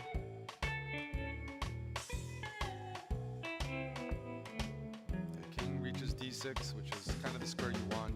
As I said, you want to use your kings to defend your weaknesses, free up the pieces to move around. The maneuvering phase of the game. A tough one to fully master. These players certainly have. So far, this match started out very exciting, Otherwise, knight h5. then flattened out, and then turned into what you usually expect when Magnus plays, you know, another. I mean, is Lazavik really a top player in the world? I mean, in Blitz he might be, in Speed Chess he might be. That's why he's here. But in rated in classical, he's not as strong as these guys. Still doing great though. Don't get me wrong. Love to see him work, folks. Let's say f3. It's just not enough. I think this is. I'll be shocked, Eric. I'll be shocked if anything except a draw happens here, especially with those last moves. And given that the players have elongated the game, if it was even on their Yeah, mind, he's definitely getting into time trouble. Has Dennis Lazavik. top left is green. I like to. I want to try and say his name different every time I refer to him. All right. To wrap up To who you might ask? Dennis Lazavik. That guy. Last thing ahead of us, just the method of how it's going to become a draw. Yeah, the players are filling out the position, hoping for a blunder. It's not happening. I mean, this is maybe, would you say, surprising? It doesn't change anything. It doesn't, yeah. Just that the knight can stay on and now we'll see that repetition and ultimately. All right, guys, that segment is over. Now we're going to have the most exciting part, the 1+1. Can Magnus just sit there? We can see that No, he can't, because he would lose like 15 points, for Magnus Carlsen. and he's not that far ahead. Actually equaled his result in both segments so far. The 5+1, 3+1, 6-3 in both of those segments. 6-3 in each segmental.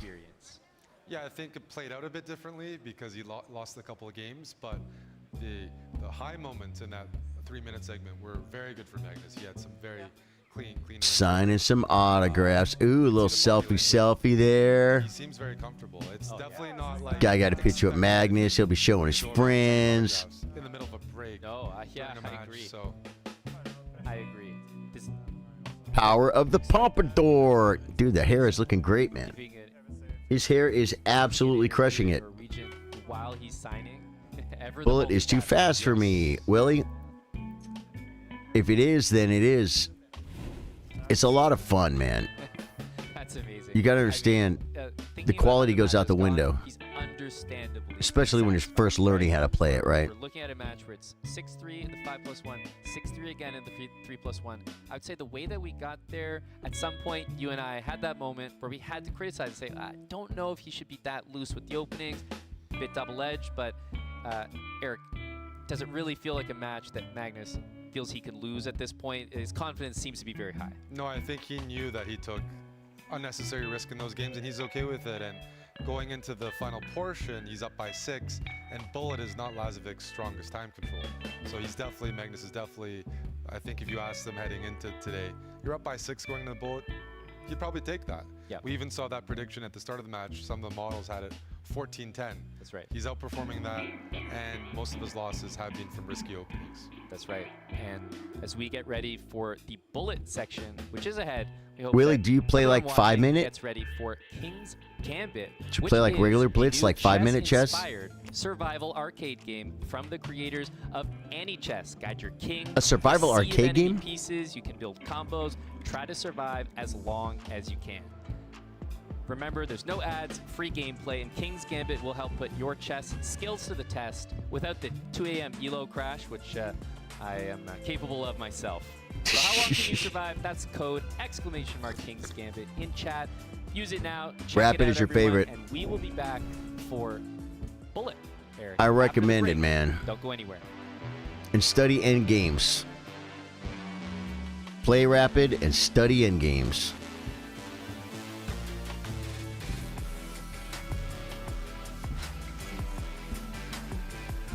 And that's how you get better at chess.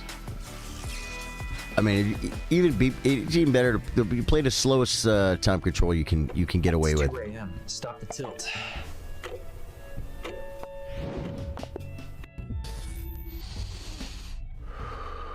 This is the commercial, guys. The King's Gambit.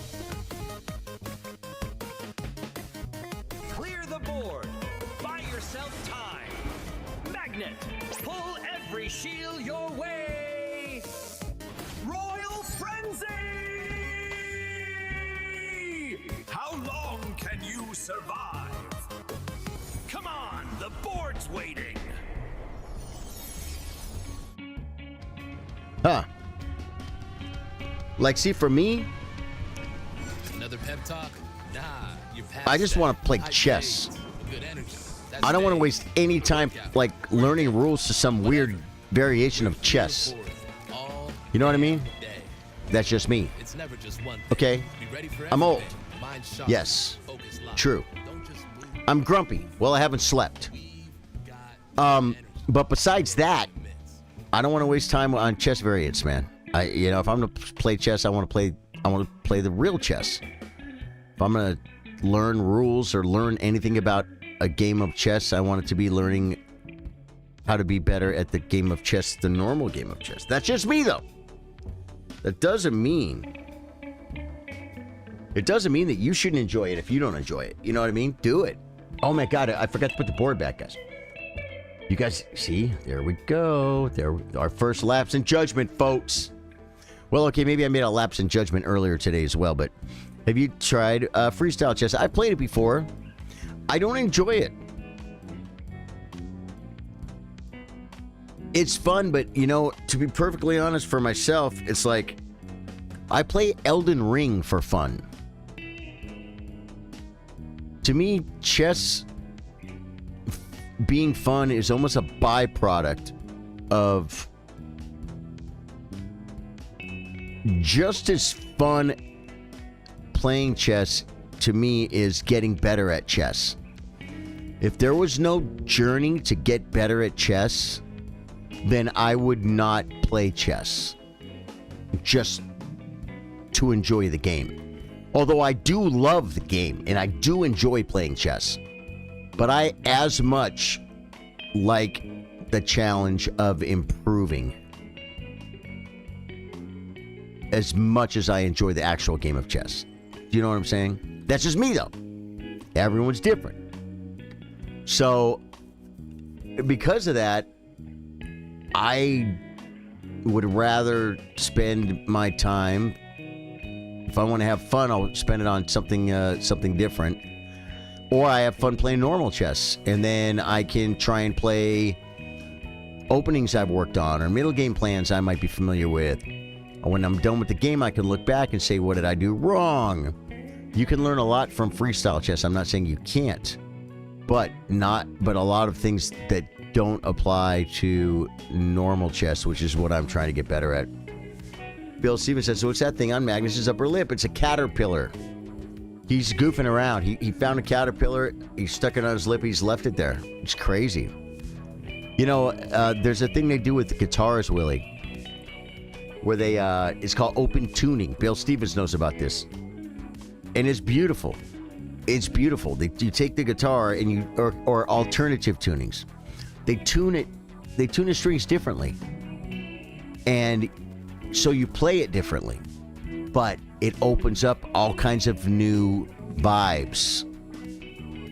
And it can be beautiful.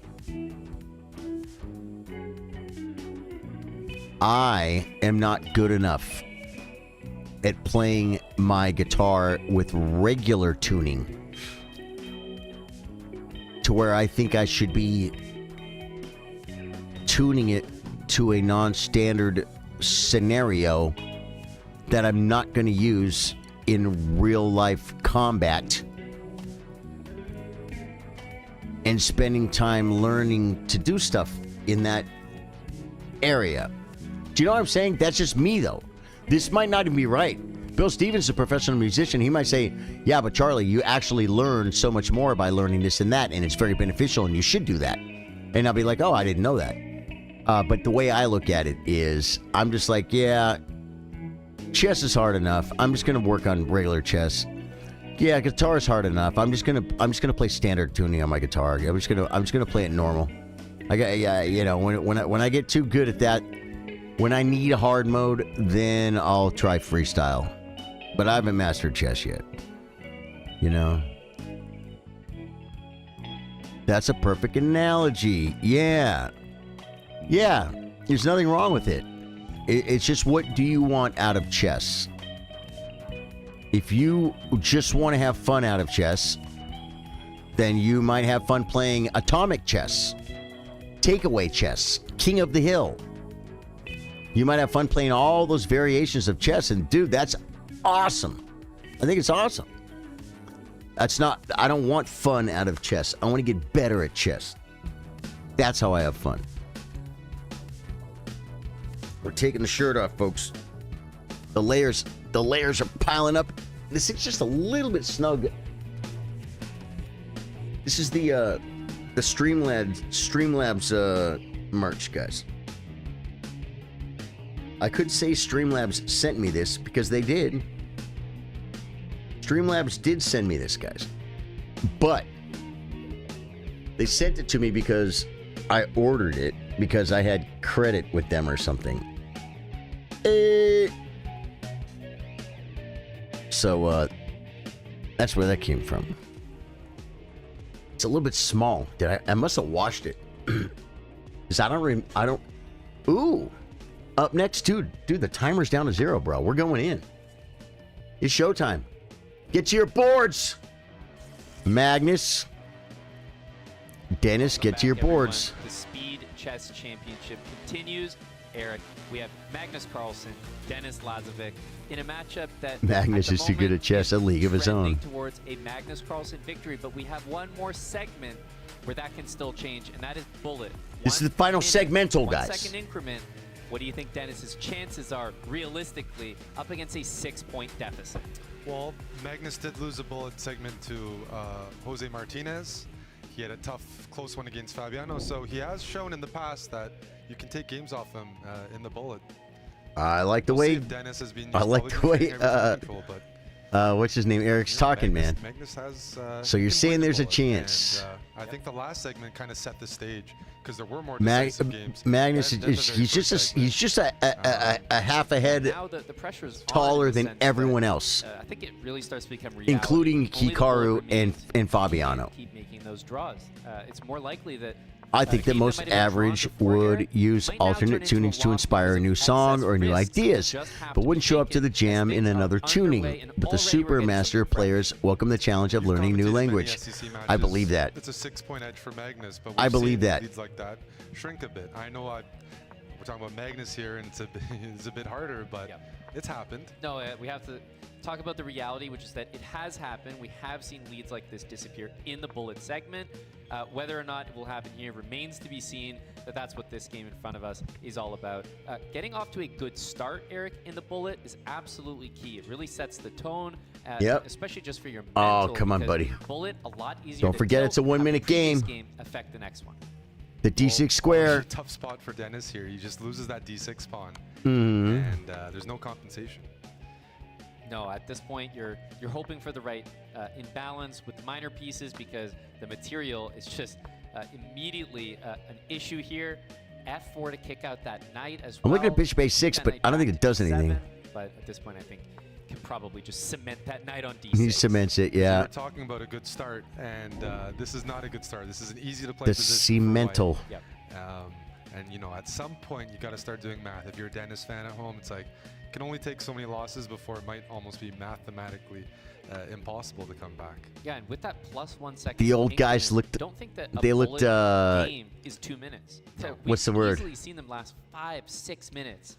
It's incredible how long a single game can last in bullet. Just with the Happy. increment. And there's a strategy I where can't think when of the you're in word. lead, you prolong the games a little bit because When you they were can on the start camera. to see the finish line, see that counter go down. You know, there's only so much time left. Absolutely. Queen takes e6. We just have another pawn dropping in the position. You know, of course it's game one. You play this out no matter what, but at some point, if the position nightmare gets for bad Dennis enough, has started. playing Well, the we'll see. position out simply takes time off the clock. Yeah, no, you have to be realistic at a certain point. Can I actually win this position? Because, my answer for this one is probably no, but I think he's waiting for a couple more moves because there's still heavy pieces on the board. That's right. So you just wait for that to dissipate, then you decide. Yeah, this right here, queen takes c6, the rook on f7 is hanging. I was going to say there is bishop d6 in order to try to win some material there, but you don't need to have finesse at this point. Just about anything should get the job done. That c-pawn is passed. The king is running out into the open here. This is all Magnus Carlsen in the first game of bullet. Okay, are there any tactics? It's gotten a little loose here, Amon. It feels like Dennis is, bishop e6. That's a nice find. That's a painful move to see. Right. That's a nice find. We're turning into a bit of a tactical skirmish. Still a couple moves required here. I don't think Magnus is happy with his conversion. Let me say that. That's absolutely correct. Rook c4. Now there is rook c2, but you have to be quite careful, so it's time to bring the king in. Yeah, problem is you're down a pawn, so white can make this move like king d3 because every It's gotten about equal, but still. And here is again, this Magnus is got double the time on the clock. I won't say it's worse than a loss. This is why I don't like increment on it can go on bullet games, though. It's a bullet game. And you might lose it. And there's no way you win. It shouldn't be able to drag on for 3, 4, 5 minutes. When you got a guy 2-1, And With 10 seconds left, you should if he win. goes far away, No, what's it doesn't gonna work happen like is that. Rook takes on A5. Ooh. Yeah, that advanced king with that advanced pawn, Black's looking to sacrifice that rook and get the G pawn running down the board because that might force a draw. Yep. Whereas if you just shuffle like this, as you mentioned, a lot of time can go off the clock. Yep, and this is a move that's still important to play correctly. But here's rook F5. You've got to bring the rook down. And this is going to work out, but you might try king E2 here. King E2 is the right try to check from behind. And You made a now, knight. Again, what you talked about. This could go Prolonging. on for 50 moves, right? That's what's going to happen. Think about when we began, right? This is a 30-minute Magnus is countdown. loving this. It's at 25 minutes. I bet everyone was saying there's no way a bullet game can go 5-6 minutes. Well, look at what we've got here. This is not what Dennis is looking for. To be honest, just about the worst start that you could have to the segment. For sure. Yeah, he's going to get bled. He's getting bled out, guys. There's not enough time in the day. Yeah, The we don't think he's opportunity going to lose cost, it. the Or in the opportunity match. cost of all that time is very significant. Mag is too strong. Yeah, because you could lose a quick game and win. The one question is, in the will time that it's Hikaru, taken for all this to as a happen. newfound father, Magnus is destroy absolutely Ali gonna Reza play this one Firouzja hard, again? as long as possible. That's the question. Just by reaching this end game, probably 1.5 minutes to 2 minutes will disappear. Yep. And the score won't change in terms of the deficit. 12.5 to 6.5 if things go as we expect. This looks like it's about to be a 5.5, 6 minute game. Remember, the amount of time that is on the clock for Magnus can just be, you can wait that out at the end. Yeah. And there we go. That is game number 1. If that's a sign of things to come, Magnus is looking very comfortable. Dennis has to be careful, not only to get more double-edged positions, but obviously to not get in a spot where the match clock can just be whittled down like that. Well, it's hard to suggest what to do differently there. I mean, in the end game, that was just, I don't know if it was unfortunate. But the opening is where he's got to be critical because he was lost right in the early middle game there. All right, guys. You have to think that Dennis needs to take some swings. Yep, completely agree. And that might lead to some quick losses, but just in Yeah. terms of, a What about loss like by putting pressure on Magnus, 10 points, 8 points, what's the difference? See if he cracks, see if he's human. It's tough to have 'Cause, that mentality, giving him let respect the isn't working. Score really get away from you, but that's probably the approach that you need. You got to try These something. are the finals here in London, and I like the way that push, Dennis right? has come out in this game. There's clearly a dark square idea that Magnus is going to have. Bring that knight maybe to d7, trade the bishops, but I think that this is the right way to play. Knight takes c4 though. Magnus sees it because that pin would have been really annoying, and this is a huge problem. That's the best. The pin. Best piece for white is the dark square bishop. You can solidify things with f6. It's not the prettiest move, but it really holds everything together. White has to try to break the position together. Thing is so well defended. Okay, I had to be sure we weren't I would like to see Dennis behind. on the clock, but Magnus's clock management today has been impeccable. Yeah, very reliable. So Magnus far. hasn't really been Pawn might tested today, so keep he's been pushing able all to the way kind of just do F4, whatever he bishop wants. E7, rook E8. It just Game 1, feels game as 2. though Dennis does not have anything. Well, the math doesn't work. There's a bishop on e5. You can't remove it. You have no f-pawn. He's tilted. Find the reset button and have fun. It's so hard to play under so much pressure. Yeah, just imagine no matter what you do, too, it's not going to be good enough, right? Yeah, knight E1, knight to F3. I mean, definitely looks like what I'd be considering, but of course, concessions. Every time you do that, the knight's no longer pinned. So the position is just getting better and better for black. It's a sharp position. It's bullet, but Magnus he is did still win the playing, first right? game, and he was winning the second Excellent game. moves in That's tells you Just look he's at got, that queen on G1. he could do Cannot something. move Maybe in the it's like you got to go. You got to do something. Rook e8. Let's see here. All the fun is for black here with the bishop pair and the pin. Exactly. All the fun is for Multiple black. pins. At that, the queen is well situated on G7. Now, this is not the end of the world, but again, the best it feels like you can do for Dennis is to bring things back to equality. This is pretty, as you said, pretty tough though, because we have to really factor in the clock. Yep. And it's a type of position that feels like Magnus is only either going to win or we have like a The draw. Magnus. The last game was 118 moves. 118. It's incredible. It's exactly what you want to see if you're leading the match. Okay, Dennis has Yeah, made after some this progress match, here, you see Karu. Yep. It's hard to Hikaru evolve versus another piece, Firouzja. but Stephen O'Connell, hey Charlie, genuinely curious. Did you play chess competitively in middle school, high school, or did you get into it later? G4 was played. H5 ruins the coordination here, and you do not want to Wish I didn't even know if they had a chess club at my high school. I loved chess through high school. Probably played whenever I could. Probably read a book here or there a little bit. I didn't, and maybe went to the local chess club on Thursday nights or whatever through high school. But I did not play tournaments. I did not. I met a guy when I was around, how old was I? 18, 19? I was around 18 or 19. I met my friend Dave, and we started playing against each other. And he was very competitive, and so was I, and we're both about the same rating. We're both probably around 1,400 United States Chess Federation rating. And I bought a book to learn the Stonewall attack to play against him. We started, and then he's like, "There's a tournament. Let's go play a tournament." I'm like, "All right." And that's how we went and joined the USCF and started playing tournaments. I think my first rating was 1395 or something. But I was like 20 years old or something. 20, maybe 21. When I started playing tournaments. Maybe 20. Because I remember being, I believe, 20 or 21 when I was watching TV. I've told the story before. I'm watching TV and I look into the dining room through a doorway and I see my chess set with some books sitting there. And I'm watching TV and I'm like, I wonder if I never watch TV again and just studied chess instead how much better I'd be at chess. And I stood up and I walked away from that TV. And I didn't watch TV. I mean, I basically stopped watching TV. I've watched some TV since, like maybe 15 years ago.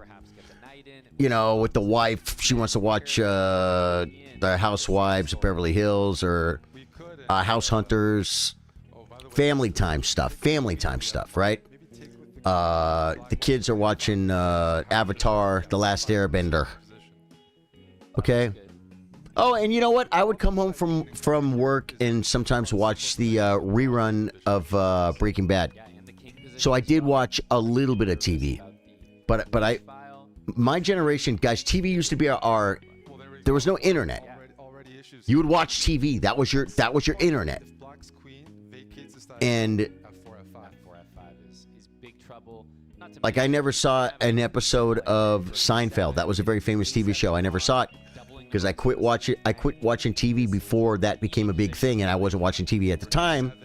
And for many, many years, I never watched TV, so I just never saw it.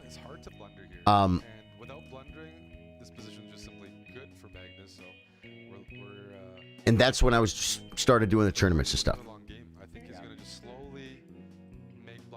I wish I would have done it in high school. I'd be a lot better. Okay, I like this. If we would have had a teacher. Bishop E8 played immediately. You know what I mean? Check. You can at least see a future. Because he might have said, like, "You're pretty good. You should talk to your parents about paying for some lessons." That would have been really cool. But I never got guided into that. You know what I mean? Would have been nice. Bishop C. I know, I like it. Bishop C6. You realize I can't. Because I had a passion. I had the passion. With my bishop stuck on G6. I was doing it myself. I was getting books and studying myself. I didn't really have anyone to play with except for the chess club on the once a week, you know. And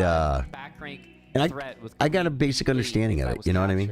It feels good. I'm really glad I learned what I learned when I was younger. Like a winning position, I think, for white. It would be rough to be my age and love chess and be like, I'm trying to get better at chess. You need an escape square. As black, you can't use the rook from E8 unless you've moved one of the pawns, G6 or H6. And the A pawn is also going to go to A6 where it's defended. White just has everything guarded. Queen D8, try to play rook E8 without the rook and queen coordinating. Tough to imagine that Dennis has something here. Everything is just...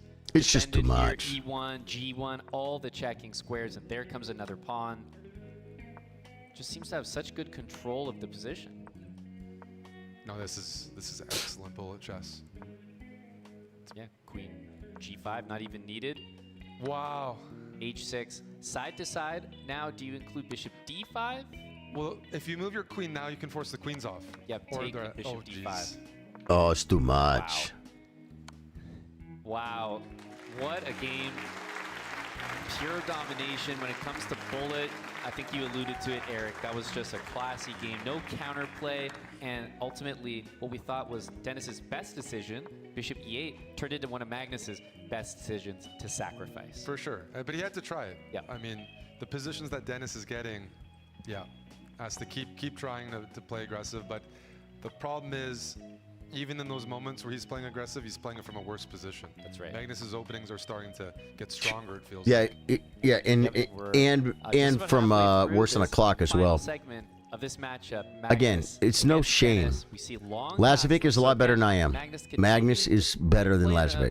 It's just a really hard thing. Like the Hikaru Firouzja coming up, either one could win. Hikaru, I think, is better blitz player, but I don't know. Firouzja can win. Push.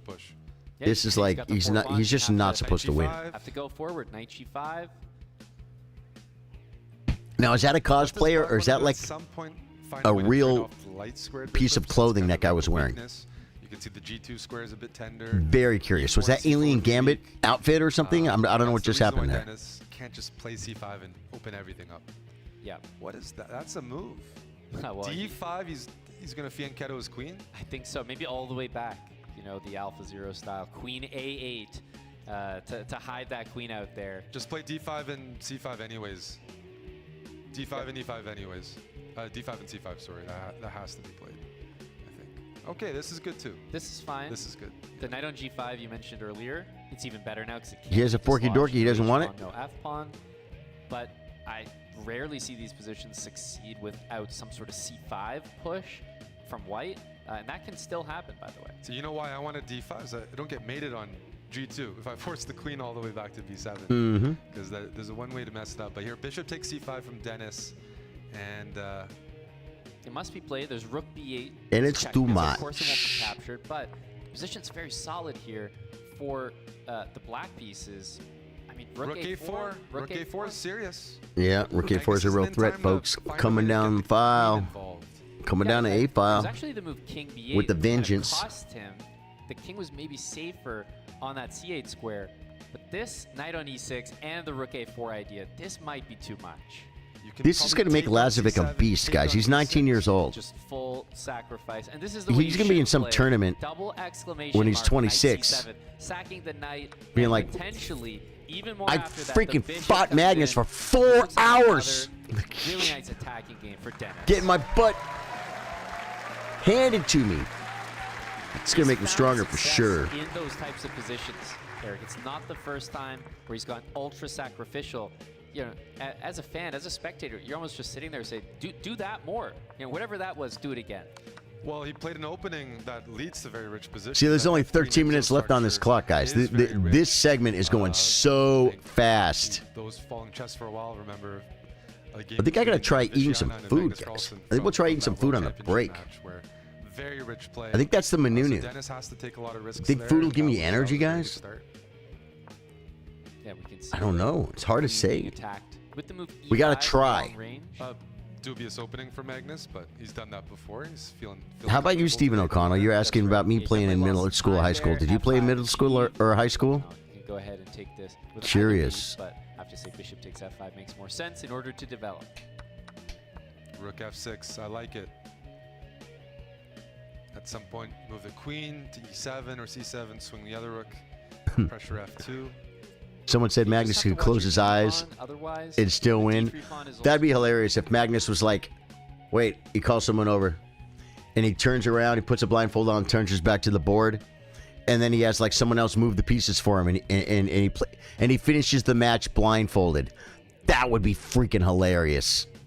I'm sure it's against the rules because you can't probably have somebody move the pieces for you. c6, but it's played on the board. Very provocative. It'd be funny, Giving folks. up the fianchettoed bishop. Those light squares are very weak. Dennis certainly has chances this game. Yep, no doubt about it. f4 also weakens the second rank. So this is now a very combative position, Eric. Mm-hmm. Well, what does Magnus play? I mean, there's a The bishop going to d5. Queen e8. You know, even g5. I know something like g5, just because you have a queen on f8, a rook on f6. They're not in the game. Got to find a way to involve them. Yep. Because otherwise, this happens. Bishop and b3, you know. There's Yeah, stability, c4 though, right? for Magnus. No? I think bishop b3, you're almost happy to sack material there. So this makes more sense.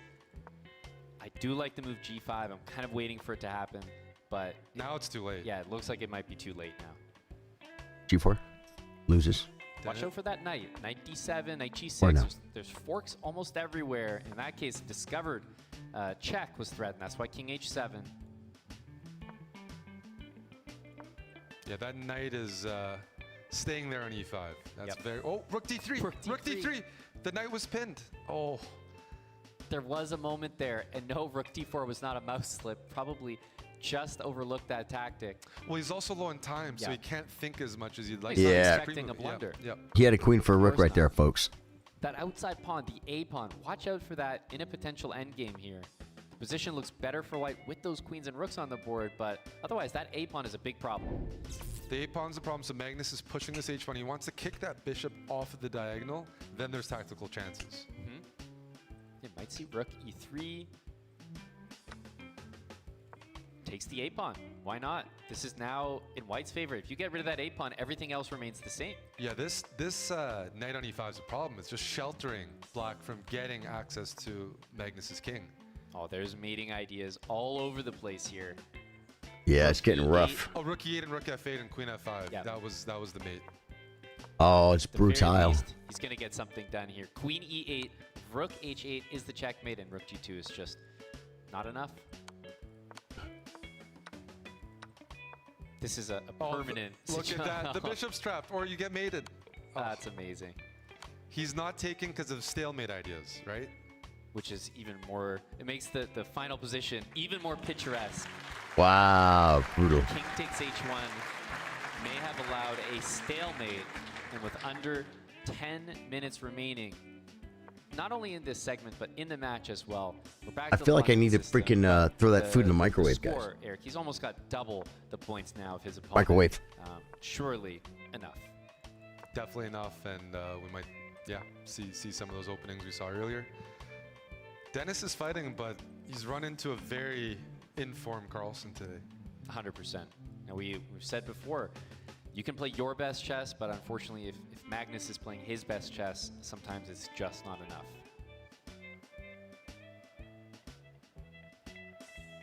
Great control over e5, the dark squares in the center. Want to play g4 and maybe pawn to f5.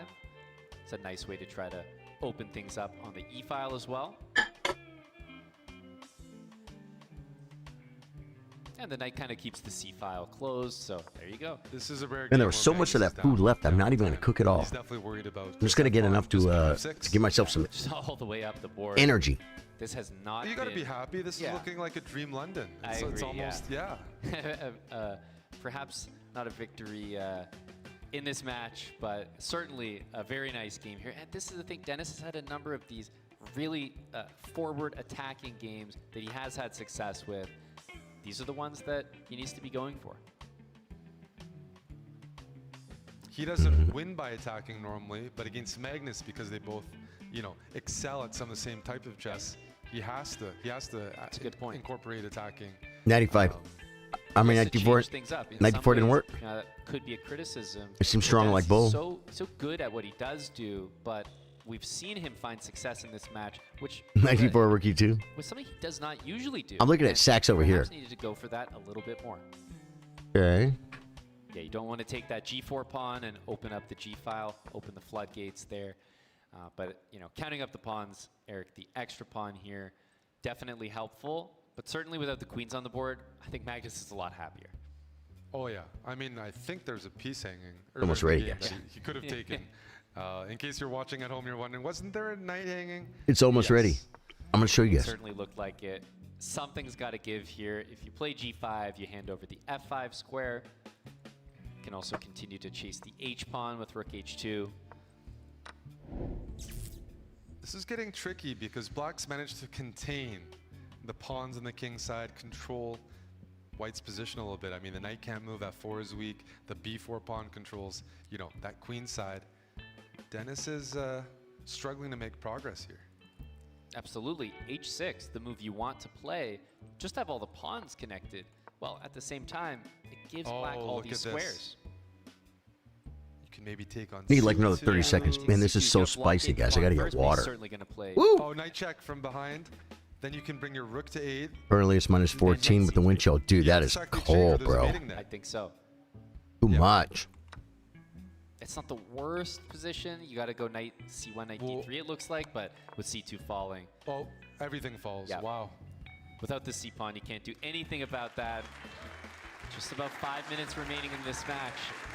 You know, both Magnus players doing could at Magnus some stuff, point guys. be He's ready just for beating this one Magnus. to be over, Eric. Yeah, you might have to start growing out a mustache. So far, it's looking good. 1-0.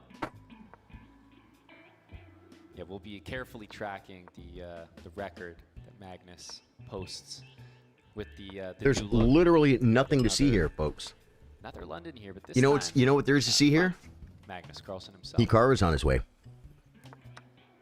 This is like rice, black beans, a can of Rotel, Final couple games here and just chicken, start to reflect on the bunch of red matches. peppers and You know, chili the scores powder. balloon to 16 to 8. And I really feel like at some point it just kind of got away because Oh my God. You know, in the 5+1, 3+1, we were feeling as though Magnus was showcasing he was the better player, but you know, not by huge strides. I think what you mentioned about Yeah, glad you're having here, the True. same style, but maybe Magnus just executing it a little bit better. Some things up really Hikaru Well, I was saying, I think match I think is gonna be pretty wild. Weakest time control in the field is bullet, and maybe we're seeing that a little bit here because yeah, we saw lots of competitive blitz games. You might be I just wondering wish if the Dennis would have given him a better fight, you know, but well, I think in Lazavik's case, it's Magnus. He's like ascending, trying to play elite players and do well. He has a third place match tomorrow, and these games are great training. Hikaru because no matter who he Firouzja plays, will give him a better match. Probably the underdog in the bullet segment. But so they're- much practice. they're way higher rated some time players. Control and playing Magnus Carlsen. You got to maximize it. That's why he's still trying to play good chess. I have no Some idea why they players did tinted will know they're glass. losing for sure. They'll start clowning around. No, this is valuable experience. You got to maximize it for sure. I think it's Absolutely. And I've always so talked odd about, Dennis's that they're actually maturity that he's able to choosing show in his chess, and you to can have those see the pictures. way that See, he's for instance, right now the continuing to picture of fight Dennis these Lazavik, games. You know, some of his most it's zoomed exciting in, victories have happened and I think they don't even know it's zoomed in and its shot is wrong absolutely still seeing the fight because it's so dark they can't Sense, tell. and this is a position that visually You know what I'm saying? I'm very drawn to White's position, but the reality is perhaps it's not as good as it seems. Yeah, a lot of It's kind of weird. Doesn't have a real nice Everything's beard. gonna explode, yeah. Really not a Queen funny takes kind of guy. C6, Bishop D5. Yeah, there's F5 as well. It feels like in a bullet situation, this is something you just go for. You don't have it fully calculated, but you know there's something there. But, and it I love works spicy too, food, which is guys. frustrating. Magnus has Sue me. initiated some tactical lines today, and they've almost never been flawed. Like the intuition's really been on point. Yeah, the resulting position is not even necessarily a huge advantage or anything like that, but not losing. No, you know? no, and there's going to be counterplay here. Rook D7, and I wonder we may even see a repetition of sorts. Haven't completely destroyed my sleeping schedule. Yeah, watch But out. feeling tomorrow I'm not going to know what day it is. If you go to G4, Rook takes it's with F4. check. Yes. Now it wouldn't be with check. Very important. Coordination here is a little bit off. Wait. There's Rook G1. I mean, I can Takes G7. look at the calendar and see, Oh, but bishop my F2 my check. internal brain and Bishop clock won't know. E3. You know what I mean? I think that could be it. He sees it though. Like this is incredible. It's Good kind of clean fun. Take on this is yeah. It's just little moments like that remind you how sharp Dennis really is. That was a great finish. Did Dennis win that game? Back to an opening that has made an appearance here throughout the day It's hard to pay attention. by both players. in There's fact. no way. Tomorrow is Super Bowl Sunday. Are you serious? And, I had no idea, but Why is I'm not black into on sports. F5 idea. Move that knight from F6. Play F5. Very, very standard approach, and try to keep the queen side as closed as possible. I don't know who's in a Super Bowl, Takes on F5, the but I'm E4 willing to square bet wants it's to be not blocked. That's where White is placing a piece. Dallas Cowboys. Tricks the pawn on E5 for moving, which 'Cause I probably would have heard E7 about it. Doesn't join the game. So even though it's Right. a tactical opening, it takes a bit of a positional nature once you install a piece on E4. Last big bite of this yummy freaking A5 food. makes a lot of sense. What? Now the bishop on D2 is actually supporting the A pawn, so you can kind of use that rook to swing elsewhere. That's why I think we see B6 the last Guys have an chance to take advantage unhealthy of that pin. love for chicken and rice and beans with spicy I on hand it. over a protected pass pawn. Bishop F5. The Texans are better than the Cowboys right now. Dennis is blockading with Queen D3. But they're not in either, otherwise I would have heard about that too, right? These are hard to evaluate. I mean, it's probably okay for both sides, but whenever there's a protected pass pawn, some of those endgames can be very tricky. Yeah, if you go to a pure endgame, of course you might still be looking at a draw, but take the rooks and queens off the board, it becomes very easy for white to bring the king into the middle, and the pawns in the center are not easy to target for black. Yeah, you're right. If the queens were off and white can just blockade the D pawn and target the dark squared pawns, definitely favor white. Yeah, we might see the queen trying to get to F5 or even further up the board. G4? Yeah. The Texans made the playoffs. Dallas did not. Oh, wow. But the queens on the board is definitely what's helping. Really? Who'd they lose to? I guess D6 is loose, so probably okay. Tricks. Bishop takes D6. Queen E1. And then H4 Queen against. F1. I don't even know if yeah. Hard to keep up. Yeah, exactly. At this point, you really don't need to play the game out, but I understand why both of the players are. I mean, it's match clock expired. Last game, it's nice to remember it going out on a win. But let's see if there's anything other than a repetition here. So Magnus is playing tomorrow. Queen A3. And the only question is, who's he going to play? That rook down to A7. Who's he going to play, folks? Yeah, watch out for G5. At some point, white's going to Hikaru or F5. Firouzja? I don't know. F3, This is the try to question. Play G4, get into some endgame where all of They lost to the Broncos. Okay. Was that just like play G4? Yeah. last weekend or something, or 2 weeks ago, or Rookie 6 coming. Yeah, G5 is hanging. like how long after the playoffs These do are they positions like Dennis, very good know technician, who's going to just play, and for then actual the Super blitz Bowl motion, happens? And most of the bullet wasn't getting positions like this. Is it just like a week or something? Something you can definitely fight with. He is going to go for No, you G4. think you give them more time, right? Because you don't know, because they got a plan. But now there's just no follow-up. There's no threats. D5 starts to hang as well. You got to move a whole football team first to gonna stop rook a stadium. They got to give them a couple weeks to prepare, right? Or no? Queen H7, A month the king is safe on for hype, for D6. advertising and stuff. How does that work? Not to mention the D-pawn can start to run. If Hikaru is in form, I tend to believe he's a slight favorite against Ali Reza, but it's a great match. Magnus just shows. And most certainly a win in the match. As Grandmaster Magnus Carlsen. No, he fought, dude. He fought. I'll tell you, The handshake there. he never gave up. Great to see between the You could see his heart get broken a little bit when he realized he was up against a brick wall, but he never gave up, and that's good. He can now relax, Yeah. watch the next match just in the audience. 3 playoff rounds in a week before the bowl, so like, you don't know if your team's going to the Super Bowl or not. And so if you're like in California or something, and the Super Bowl is going to be in Philadelphia, then you find out a week before, and you got to freaking fly everybody. Everyone they don't even know if they're going. They got to be on hold.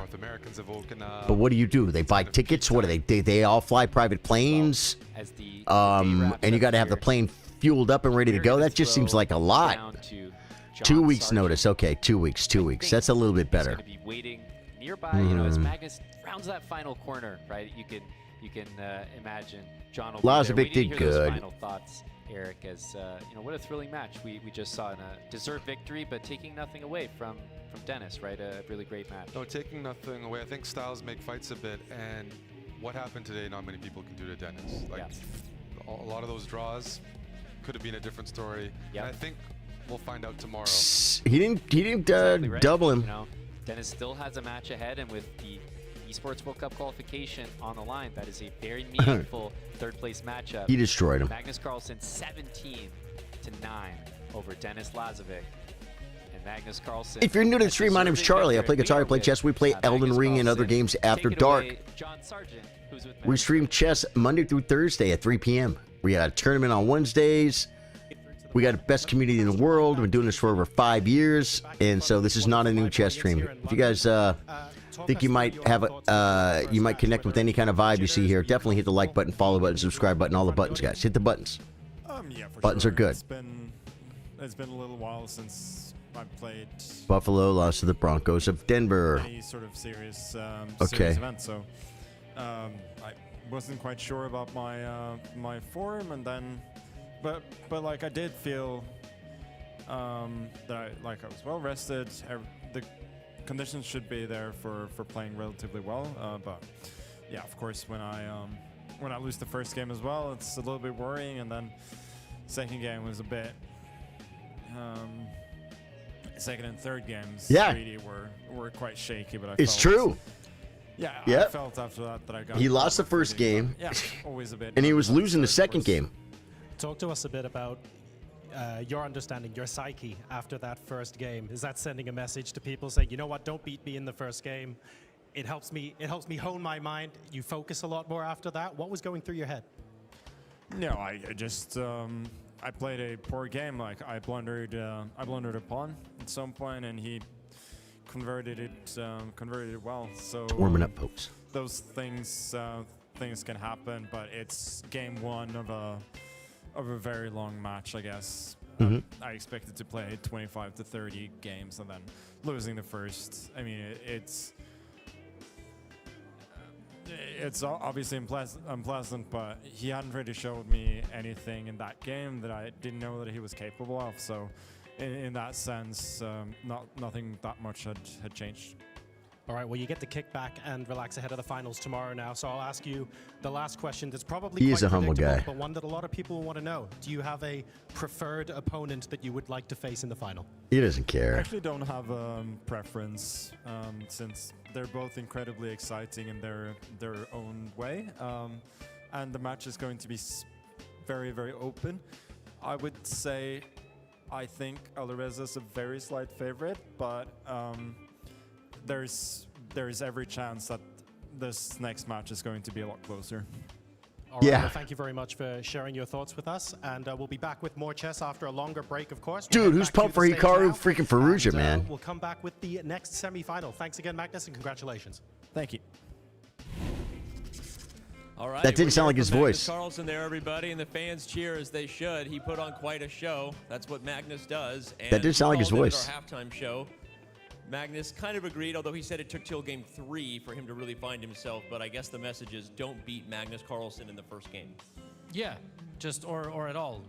But yeah, no, when that first win happened, I was quite excited because I thought, oh, this is going to be I know the maybe bow a little tie. different than everybody thought. I don't But know then about the looked bow back tie at thing, the man. Screen and he had racked up a bunch of points. It seems I did gimmicky say to me. Dennis is going to have to show a new level, and he showed that he's obviously a top I'm not 4 jealous in this format, but that he's that's not being enough to be gimmicky. Magnus. I just feel like it Think look. about 17-9, It just that's does, 8 doesn't look. games. How do you It looks beat weird to me. Like you can score 12 points. It's very still Pee Wee win the Herman. match. So somebody's going to have That's to what I beat him think about of. 15 to 16 points Yep. for a finalist victory.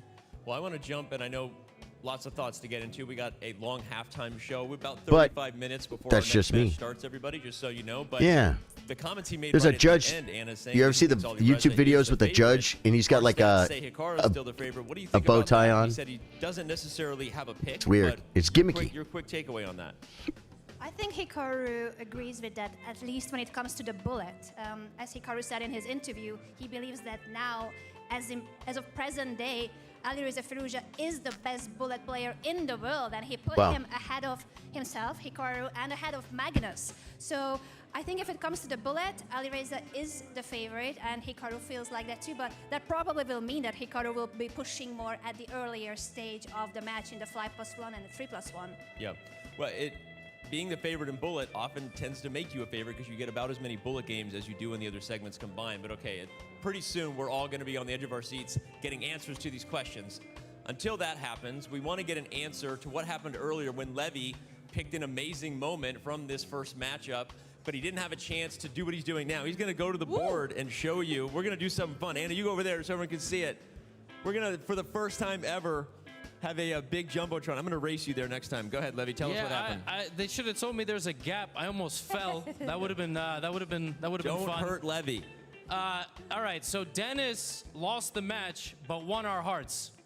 You should have seen me backstage when this game was going on. I was there. I can tell you he did say. I did say the thing. He did say what he's going to say. Now, contrary to what you might think, I don't walk around on the street going, the Rook! Like, I don't twitch and just, like a crazy person. But during this game, we had a series of brilliant moves. And I really thought Dennis was going to stage a comeback. Let's go. Magnus struck first with Bishop takes H3. And I don't know why that was a brilliant.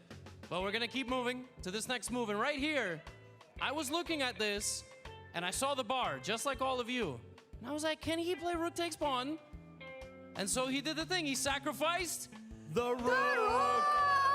But then I was like, wait a minute, why is this better? I don't understand. We got Bishop takes, the Rook blocks, and I was like, oh my goodness, he's going to do it again. But I still didn't fully understand. He sacrificed the second Rook. Rook takes E5. I still didn't know why this was winning, only to realize that after pawn takes, the queen comes in, the knight stops the check, but after you take the pawn, there is no move for black. I could not believe this position. He's just up 2 rooks, but black has no way to stop the check. That was an awesome shot. Producer, draw me an arrow to the corner of the board. Right side, in case you're confused. No way to stop this move. Unbelievable. You can block with the knight, but then there's another mate. This was an amazing game, and he still lost by 8. Like, how do you beat the guy over the course of such an amount of games when you can do something like this? Magnus was smiling. He was smiling because he was up like 6 games. And then he won the next one on the break. That was beautiful tactics, though.